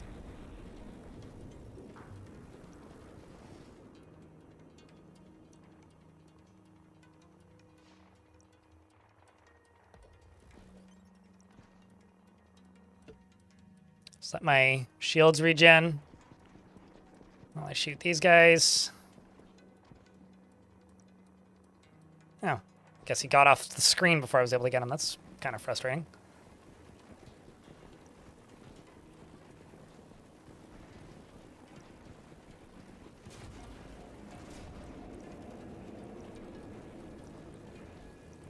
If my shield goes down now, I don't have the surge agreement anymore. Which means, no, I'll let you go off. You'll go for my towers, not me.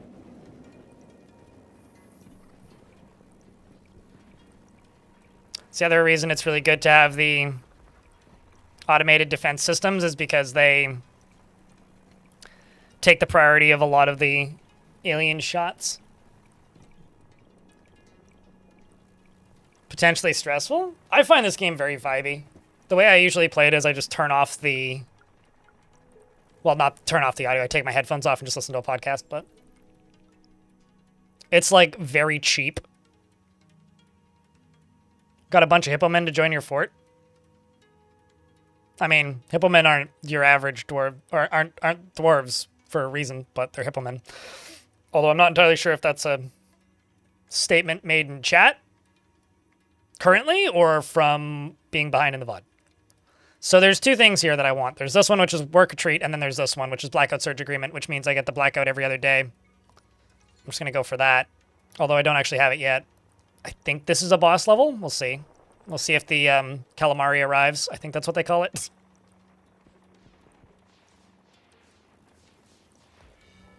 Which also means I gotta...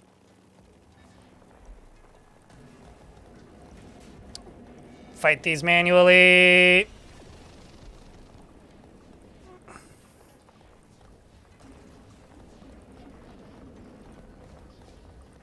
Ah! Thank you, towers. You saved my lives. Of which I don't have many. Oh, Jesus Christ. Ah! I missed. I saw it coming.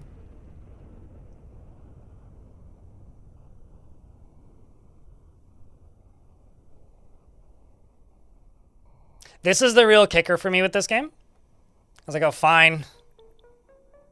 But now it's like, surrender or restart. There's been a number of times where I'm like, I'm only going to do one run.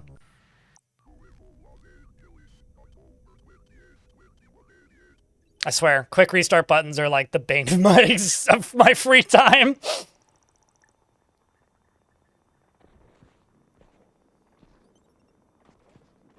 Or my productivity, I guess.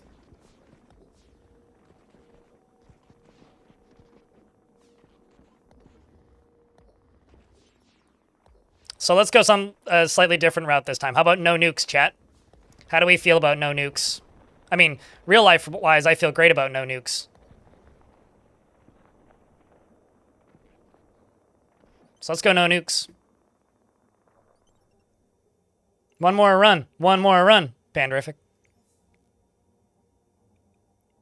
I feel like my mom would be pretty confused if I sent her a text in real life right now and was like, "Hey mom, can I do another run?"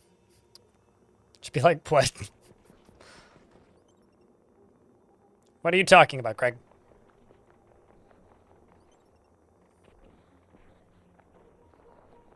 Come on, little guys. Please die. No! Not the asteroids. I need the asteroids. All right, I'm not going to get any of those done. Oh, dang it. Well, at least I got one of the two. Don't get in formation. Refuse to give you, or to not get maximum points from these. It's just the early level. Gotta maximize these points early game.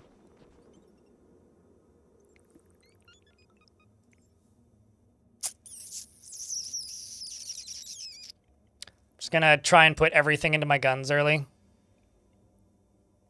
And arc flail. This stops working if my shields go down though. So if you like completely forego upgrading a certain tree, odds are pretty good the game has that accounted for and will give you a different unlock path which opens up and different upgrades that you couldn't get otherwise.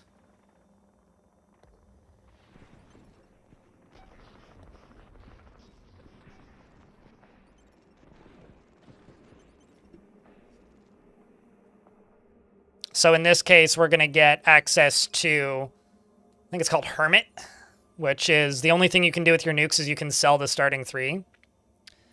And Hermit is Operation Hermit. Yeah, this requires nuclear boycott reward,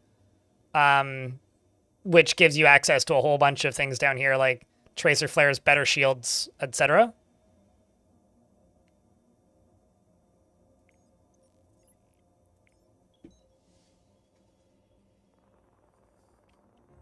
Yeah, it's also got no unlocks, which for a game that's like $6, it just gives you everything right away, which is probably like bad for its player retention, but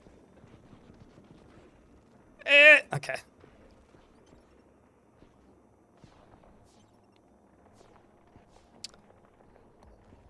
I almost never get those green ones right. Some of the some of the enemies I also haven't actually figured out how you can get the maximum score on them. Like these ones are pretty straightforward, these blue guys. You just blow them all up and you get it. Most of them you just have to stop them from getting into formation. Some of them you just need to kill them all before they start shooting. And that just takes some trial and error to figure out. But there's some enemy types that I have no idea actually how you get the highest rating for them. Okay, so everything that I can upgrade in my gun has been upgraded. Let's just grab that to work on getting more shield upgrades. Like these guys, there is no formation for them, so you just have to hit them all before they leave the screen. These guys try to go into formation, but you got to snipe them. The asteroids, you just need to blow up all the bits. These guys do, the multicolored tiny little triangular guys do go into formation. The different combinations of guys go into formation. Some of them you have to kill them in a certain order or only kill one first. So it's like, is it worth... Some of them you have to kill with a nuke. Some of them, if you kill them any other way, it doesn't count. Let's just go for better arc flail. And faster charging.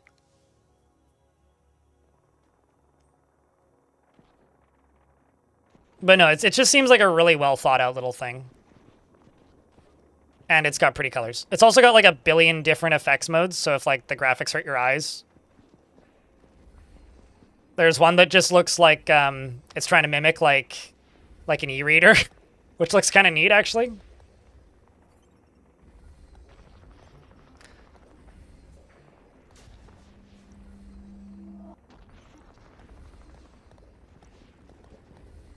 Okay, let's see if we can get these. These just take so long to blow up. If I didn't have as many upgrades, I wouldn't even be blowing these up. I would just be trying to redirect them slightly.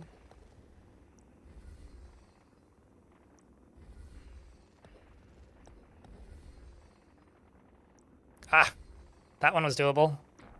I blew him up before I could blow him up with his own stuff, so don't get the extra star. But yeah, chat, what have you guys been playing recently? We're in that time of year where every single video game on Earth released. I can make better gun or better... Let's do better gun.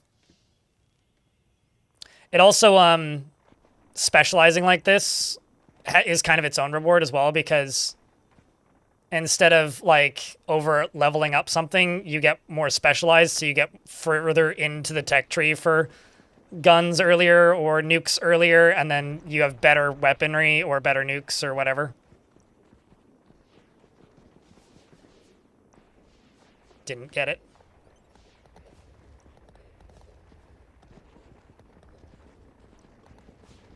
But I can't fire nukes, so it doesn't matter.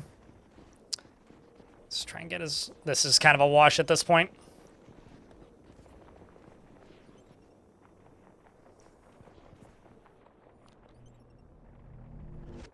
Ah! Damn you. You moved slightly out of the way and I was stretching my hand. Oh yeah, they put out a new Katamari, didn't they? A game called Proverbs. I think I got an email about Proverbs. So now I have access to this flashy star. I can only get it this one turn, which gives me plus 20% shield, plus 50% instant charge. So that's for like regenning my shields. I get a 10% reward multiplier, and turret is now limited to a single barrel. So I can no longer get double barreled, and I can get like higher shield capacities now. So it overcharges my shield, and now I have 115% shield. I think it goes up to 125%. Unless there's another upgrade to it that I haven't found before.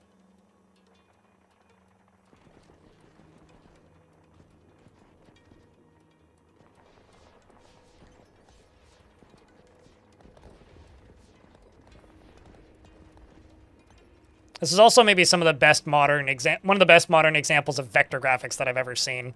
Like, this is one of those games that it actually makes me want to set up my CRT monitor and use it as a gaming monitor. Get, like, some cable adapters or something.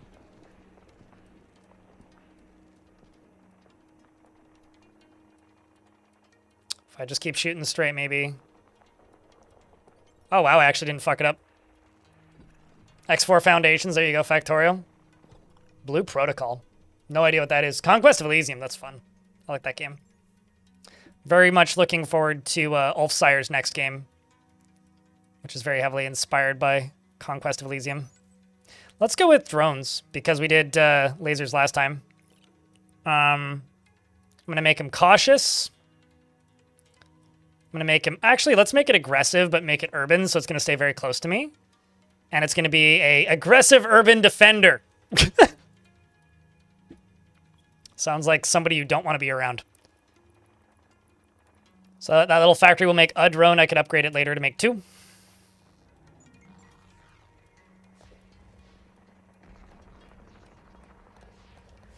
And they will try to defend me from incoming threat. Although sometimes they will screw up your points, but they'll also keep you alive.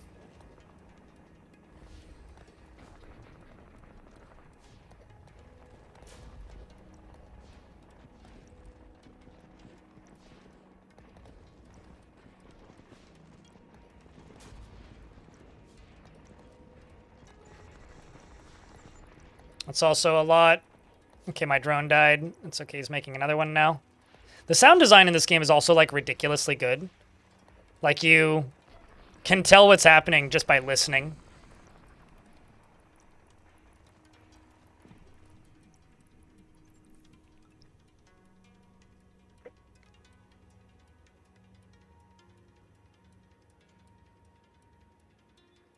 Have you tried Vintage Story? I think Vintage, like... I feel like Vintage Story at this point, Panderific, is enough of its own thing that...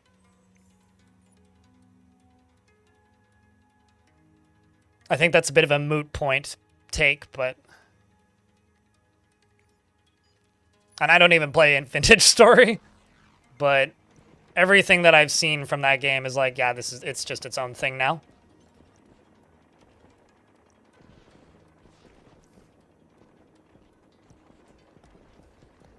I wonder if that counted as being... No, it didn't count as being in formation.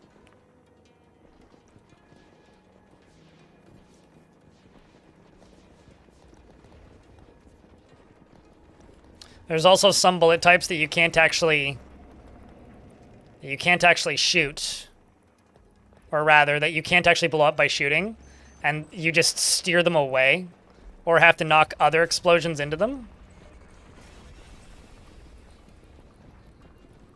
This is sketchy. This is sketchy. I'm terrified right now. Come on, little droney. Keep me alive, keep me alive, keep me alive. Nope. I tried.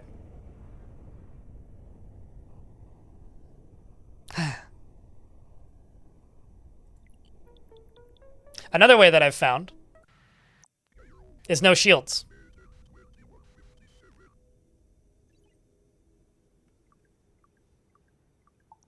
I love the little disclaimer where it's like not actual proportions or whatever. When you start, it's like, this is not how big this actually is. This is not how small this actually is. It's actually much bigger. Eh. There we go, now we're talking. Now, this route through is usually my worst. Or usually the one where I die the fastest, but let's see. Maybe this will be the run. This will be the time where I do it differently. So what I need to do, now that I have 2 upgrades, is I need to let my shield break. And then I can get Berserker. Which just straight up... Let's also start making nukes right away. Which straight up just makes her guns ridiculously strong. So I'm just going to turn off my guns. This one I'll shoot. Oh, come on, you. You're supposed to blow me up. Okay, blue guys, hit me. It's a shiny. Those are rare enemies that are worth a lot more. So now my shields are down, so now I have to stay alive with my shields down for a good chunk of time.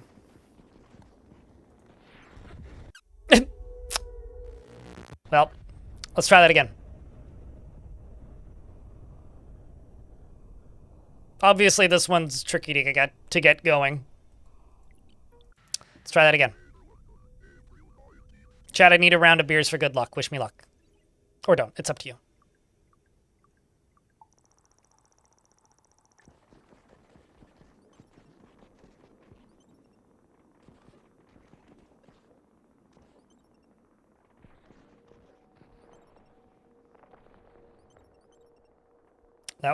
This is practically a perfect start so far.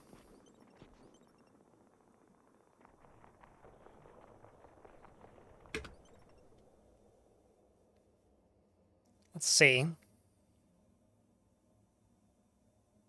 I mean, these guys are basically just Centipede, since YouTube chat was talking about Tempest.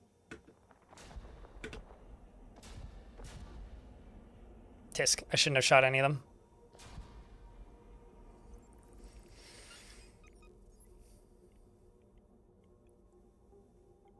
Okay, let's go for nukes. And I guess better gimbal.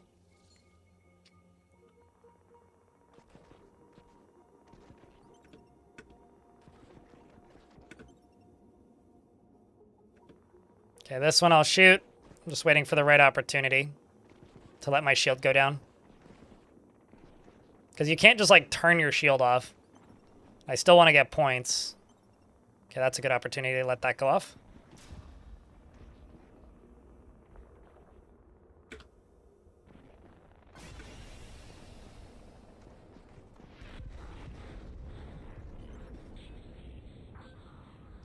All right.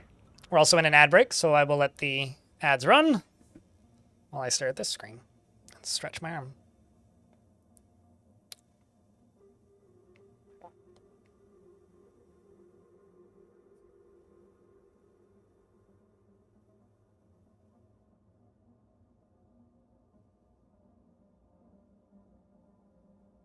Yeah. I mean, I don't like Minecraft Panderifics, so for me it's like it's unfortunately a game that will probably never appeal to me just because it looks like and plays like Minecraft. So I'm kind of in the same boat, but for different reasons. So I feel it. I get ya.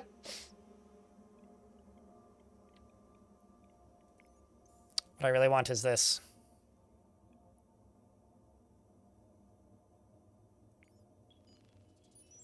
I feel like the ads should have run by now, unless I actually missed the ad break and I feel dumb now. Nope, there it goes. I'll just pause.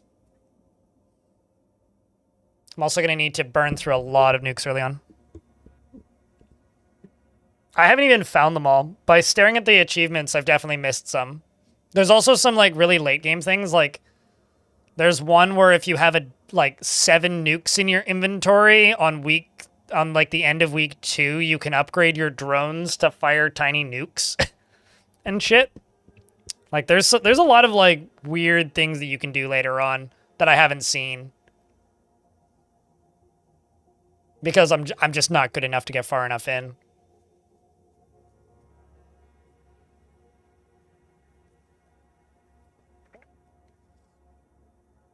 I just like how cheap it is. But here, actually, since we're in an ad break, I use 99 Ultra Bright, but you got like that, you got this. Got this. Although I find these monochrome ones, like the ones that are just a singular color, actually a little difficult to use. Because it's harder to, like, discern what enemy types I'm shooting at. Because it's a lot of color for me. This one's kind of fun. Like the Papercraft.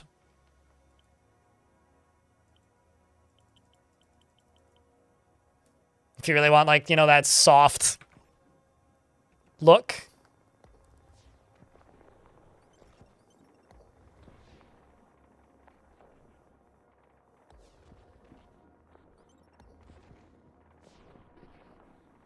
I will say, though, I am going to turn this back, otherwise I may die.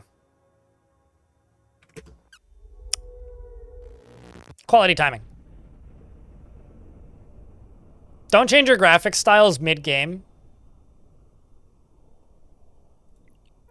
Let's try that one more time.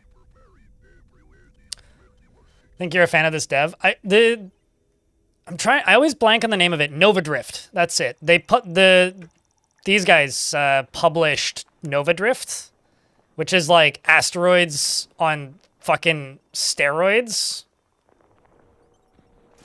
but I just think they've got really good taste in weird games to publish. Let's just turn off my bullet and let it hit me. Take up my shields. Made an archery zone with targets and set the squads to train there, but your Mark dwarves don't train archery. What are you missing? Do they have bolts in their inventory, and have you gone into the ammo screen to set bolts to be used as training?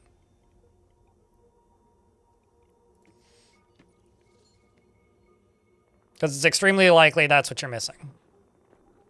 They also only go in one at a time to train archery. I honestly feel that it's more productive time-wise to just get your dwarves to train wrestling in a normal barracks, and then just let them learn how to use crossbows in live combat, because they train 7 times faster on live targets. Also, make sure that you're not trying to use bows and arrows. Make sure that they're using crossbows.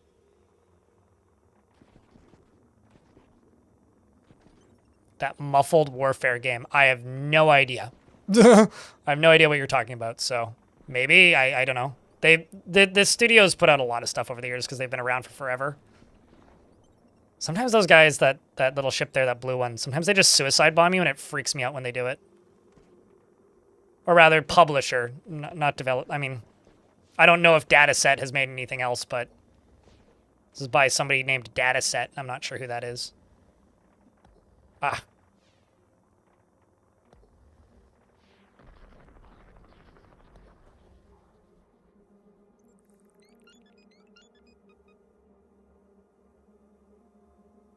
Yeah. They also did, like, the Dino, whatever you might call it, game. Dino Run? Yeah, that. Holy shit, 3 upgrades? That's a lot. Especially considering they're mostly going into nukes right now. I want the gimbal. Give me a gimbal! Okay, fine, I'll sell some nukes. No, give me a gimbal!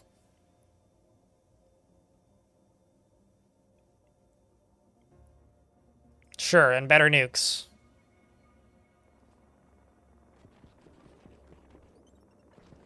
I literally have all of the upgrades I can have on my gun right now.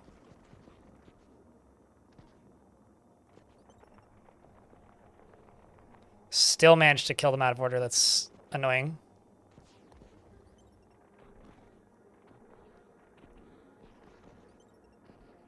I don't actually know if I hit that.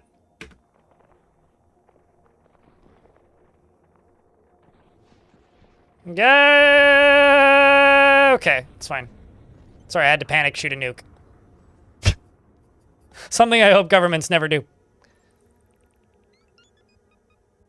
Yeah, I don't know. They've just been around for a long time, and I have a hard time keeping track of stuff they've made and stuff that they've published. Panderific.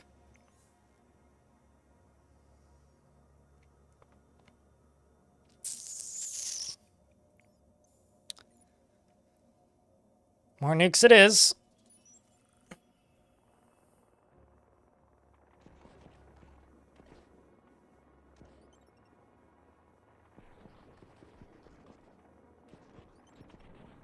Lighting in this game much because it doesn't really matter is, I mean it does, but the writing in this game is actually kind of great. Like, unironically kind of great. There's a lot of really good humor and stuff in the descriptions of things.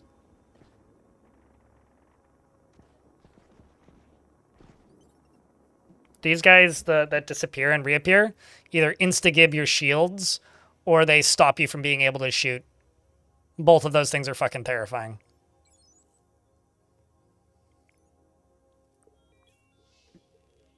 Or they blow up your towers, which I'm just going to leave unbalanced for right now.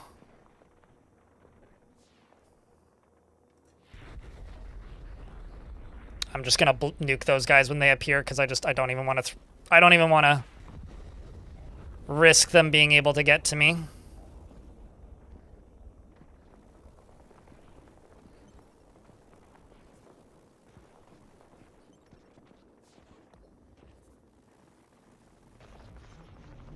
Okay.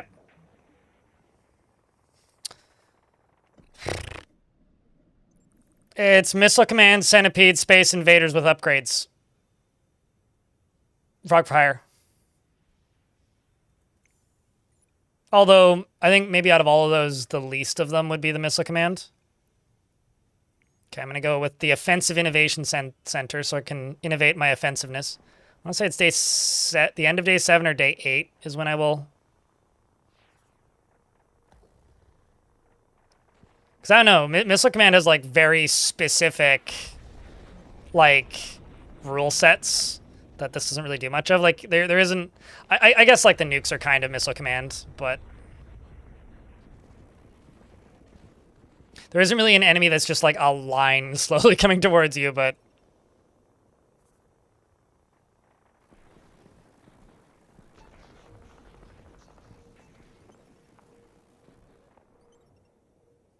It's a pretty good day regardless. And now we've got Berserker. So I can now grab Berserker Charter, which decommissioned the city shield and related infrastructure, diverting additional resources to extreme extreme offense capabilities instead. So now I get basically better weapons. Let's deploy another laser tower.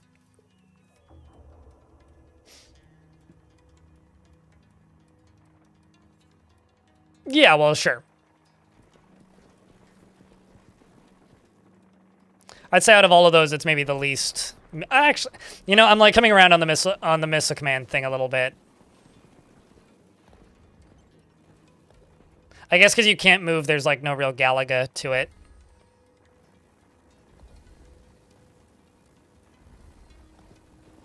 Ah, he moved just out of the way of his own. And if you drop nukes too close to yourself, it actually lowers your population. So you can actually die by just simply setting off too many nukes. And there's an achievement for doing it. Because, like, my population is behind my head. And, like, if explosions go off right next to your city, it can trigger some of those.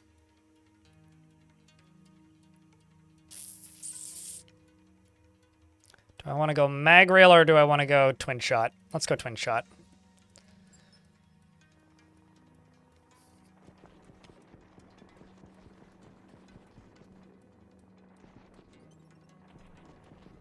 Which is better for certain enemy types and worse for others.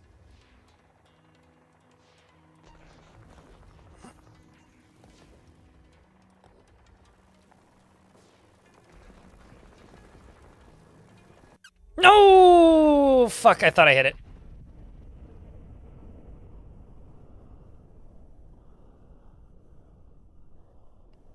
Big sad. Yeah, same, honestly. Although, as an adult, I've gotten to play more of those games because they're usually just a quarter at the arcades instead of like $2. Regardless, though, chat, I think it's time to surrender for the night. I got some editing to do. Actually, a lot of editing to do. I hope you guys enjoyed something different. Because Utopia must fall. This game's like $5. So, hope you enjoyed the stream. Thanks for helping me hit the daily minimum today, by the way. But I think it's time for us to go say hello to somebody else on the internet. YouTube folks, I'm shutting you down now. But we'll be live tomorrow with more of the Dorfy stuff. Same Dorf time, same Dorf channel. Take care of yourselves, YouTube. But if you want to raid somebody, pop over here onto Twitch. Otherwise, we'll see you tomorrow.